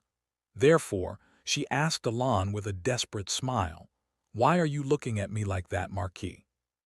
The recipient of her nasal voice speech, Alon, was internally bewildered by Penia's sudden approach, as the Penia he knew would never act like this. So he wondered, did she eat something wrong, and looked at her seriously. "Why are you acting like this all of a sudden?" "Ahaha, what do you mean all of a sudden? We've always been like this, haven't we?" Penia replied. "Haven't we?" What a strange syllable that was. While Alon was shocked behind his expressionless facade, the rumor that the Marquis Palacio and Penia Chryson had been involved, which had been violently squashed in the Blue Tower, began to resurface. Was it true that they were involved after all? She must be too embarrassed to speak. If the Blue Tower master himself acknowledged it, there must be no mistake in the rumor. Thanks to Penia twisting herself in flattery, to learn Heinkel's magic, the rumors reignited. "Cardinal, there's a new rumor about the Marquis." "Yes, what is it, Cardinal Sergius?" "A rumor has started that the deputy of the Blue Tower and the Marquis Palacio are really involved." "Oh, that rumor, wasn't it debunked last time?" "Well, this time it seems not to be just a rumor. In fact, several witnesses have come forward at the magic conference." "What?" Just 3 days later, the rumor about the Marquis Palacio reached the ears of the Cardinal of the Holy Kingdom, who was paying attention to such matters. As Yusha's fingers brushed against the texture of the paper, she felt the familiar touch of the stationery used for sending letters. Chapter 120. Parkline, the master of the Red Magic Tower, was fundamentally indifferent to rumors. He found exploring antiquity far more enjoyable than indulging in gossip. However, it wasn't that rumors didn't reach his ears. Specifically, the rumor that Marquis Palacio and Penia Chryson are involved in a very intimate relationship recognized by the Blue Magic Tower master was consistently heard by him. In fact, given Parkline Argulus's personality, no matter how often he heard or verified the rumor, he remained uninterested. Recently, however, Parkline had been paying attention to the rumor about Marquis Palacio and Penia Chryson, which he would usually ignore. The reason was, Selim Micardo. "Seems like you're having fun." "Is that so? Well, if you say so, it must appear so." Selim, who seemed overjoyed, expressed his exhilaration with his entire body. He knew when this excitement had started. It was after the rumor about Marquis Palacio broke out. Indeed, since then, Selim, just before entering lectures, always wore a smile and hummed a tune with a bounce in his step. Sometimes, it seemed like he had sold the authority of a magic tower master so casually that even his hips swayed. The exact reason for his behavior was unclear, but a guess was possible. Selim Micardo might seem difficult to approach at first glance, but he was an easy person to understand. There was only one factor that determined his mood: magic. He was always happy when he solved a magical problem, and unhappy when magic didn't go as planned. Other events. Selim didn't express much emotion about anything other than magic. Whether the magic tower was destroyed overnight, or if the deputy of the Blue Magic Tower was so frustrated that she came running to kill him, Selim rarely showed any emotional response, unless it was about magic. Anyway, Selim's recent activities in seeking clues to ascend from the 8th to the 9th tier were well known to Parkline, so guessing why he was excited was easy. He must have found a clue to move from the 8th to the 9th tier. And the clue likely involved Marquis Palacio. There were several reasons for this assumption. First, Selim, fundamentally indifferent and devoid of political or power hunger, focused solely on magic. He wouldn't be thrilled merely by Penia's relationship with the Count. Second, it was due to Selim's recent behavior towards Marquis Palacio. He's been treating him like royalty. Lastly, combining the content of the letter he had interpreted and the use of primitive magic by Marquis Palacio made it easy to deduce. The guess that Marquis Palacio held the key for Selim Mercado to ascend to the 9th tier was easy to reach. From there, it was even possible to speculate whether Marquis Palacio was a magician, as noted on the parchment. Since the moment Selim began trying to cover up any discussion of the Count, Parkline had been more than guessing. He was certain. There was definitely something about Marquis Palacio. This was precisely why Parkline had been listening to the rumors recently. Naturally, he was also very interested in reaching the 9th tier. Not just interested, but profoundly so. Not only him, but all the Magic Tower masters harbored a desire to reach the 9th tier. After all, the masters of each tower had ascended to their positions through a blend of curiosity, desire, and genius. Therefore, master of the Red Magic Tower. It's been a while. To secure his gains, Parkline was quicker than anyone to meet Alon, regardless of what might be hidden. If he openly asked, there was surely something to be gained. That coat looks warm. This coat. Yes, but it's quite chilly now. When it's hot, and when it's cold, it's cold. Anyway, I'd like to give you a gift. Would you accept it? A gift? Parkline naturally pulled a dark blue coat from within his robes. It was similar to what Alon usually wore, but had black fur trimmings at the edges. It's an artifact coat I made myself. It's enchanted with subspace magic, and the coat itself adjusts the surrounding array to facilitate magic use. It's a very fine coat. Yes, moreover, it has a built-in artifact that, although mild, maintains a constant temperature inside. What do you think? It's a very nice coat, but why are you suddenly giving this to me? Parkline laughed heartily, in response to the Marquis's emotionless inquiry. Well, my daughter has often received help from you, so it's a token of gratitude. Then I will gratefully accept it. Good, let me know if you need anything else. Thank you for your consideration. Yes, Leon also sends her regards. Although the coat was expensive, for a Magic Tower master like him, making several was not an issue. His labor could easily produce as many as needed. Essentially, Parkline had given Alon a cost-effective gift. At that moment. Wait, what are you doing? Selim Mercado, who had disappeared right after the lecture, suddenly reappeared with a clearly anxious expression. And then, Marquis, did he perhaps mention anything about introducing you to his daughter? What? If so, it's definitely Pena. He blurted out immediately, without taking the time to think properly. At this, Parkline burst into incredulous laughter, unintentionally gaining a bit more firm conviction. So the Marquis really does have something. Clearly, he didn't think the Marquis had said that out of concern for Pena. While Parkline felt a strange pleasure from his newfound certainty, be careful with your words, Selim. There's a limit to my patience. He warned. The clue to the 9th tier was insanely precious to him, but that didn't mean he intended to send his precious daughter to some grim fellow, even if it meant plunging into the depths of a fiery magma pit. However, separately from that, Marquis, I will offer you something even better. This is the potion I've obtained to give you this time. Count, I just realized there's something I haven't given you yet. With these words from Selim, a strange battle had unwittingly begun. In recent days, Alon had been incredibly busy. More precisely, his evenings were particularly hectic because of a need to meet with Heinkel.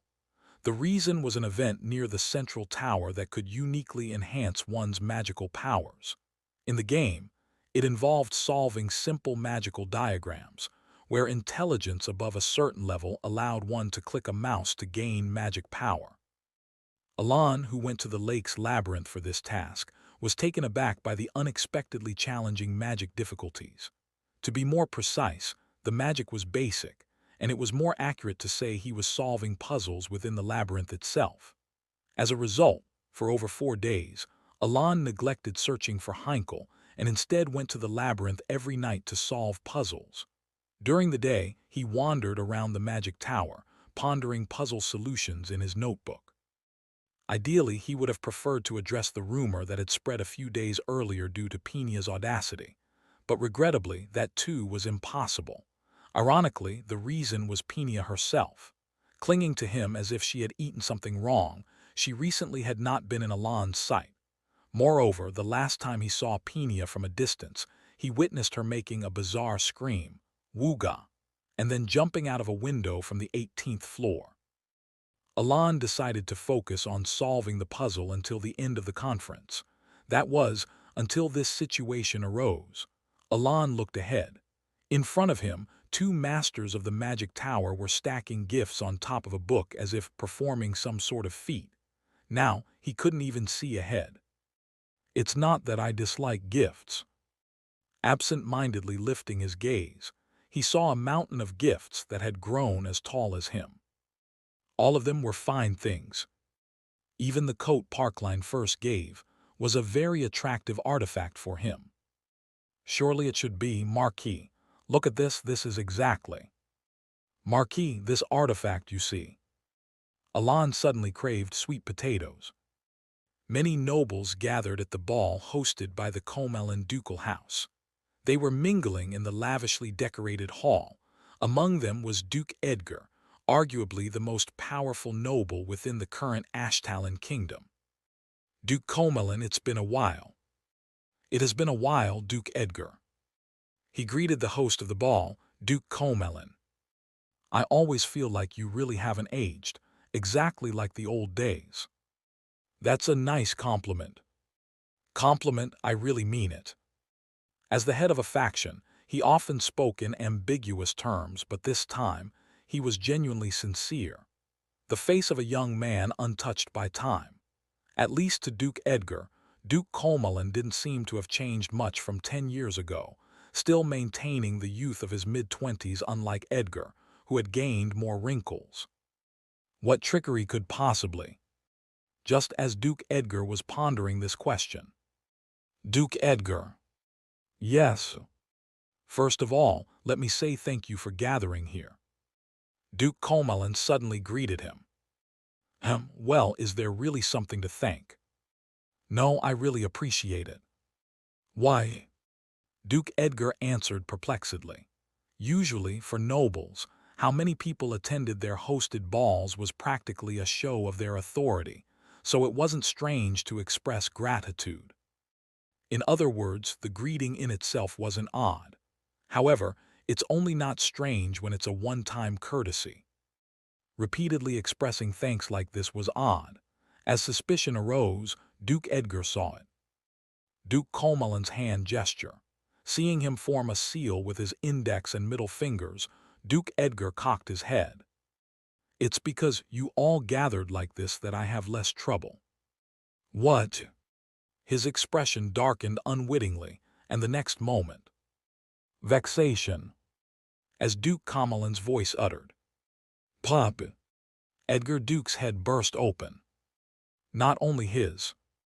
The head of a young lady who had been smiling just a moment ago. A knight guarding other nobles. A noble enjoying tea time at one side of the ball. The heads of all living beings present at the ball exploded. Then, in the middle of the ballroom now, adorned with red blood. Thump. Duke Comelin, brushing off the blood stuck to his hair, walked towards the door of the ballroom with an unruffled expression. Let's begin. He signaled to start to a dark elf in the darkness. Yes. The beginning of a great cause. A salvation awaited for hundreds of years. 2 days later, after completely solving the puzzle in the labyrinth, an outer god has descended. Alon heard such news from Deus.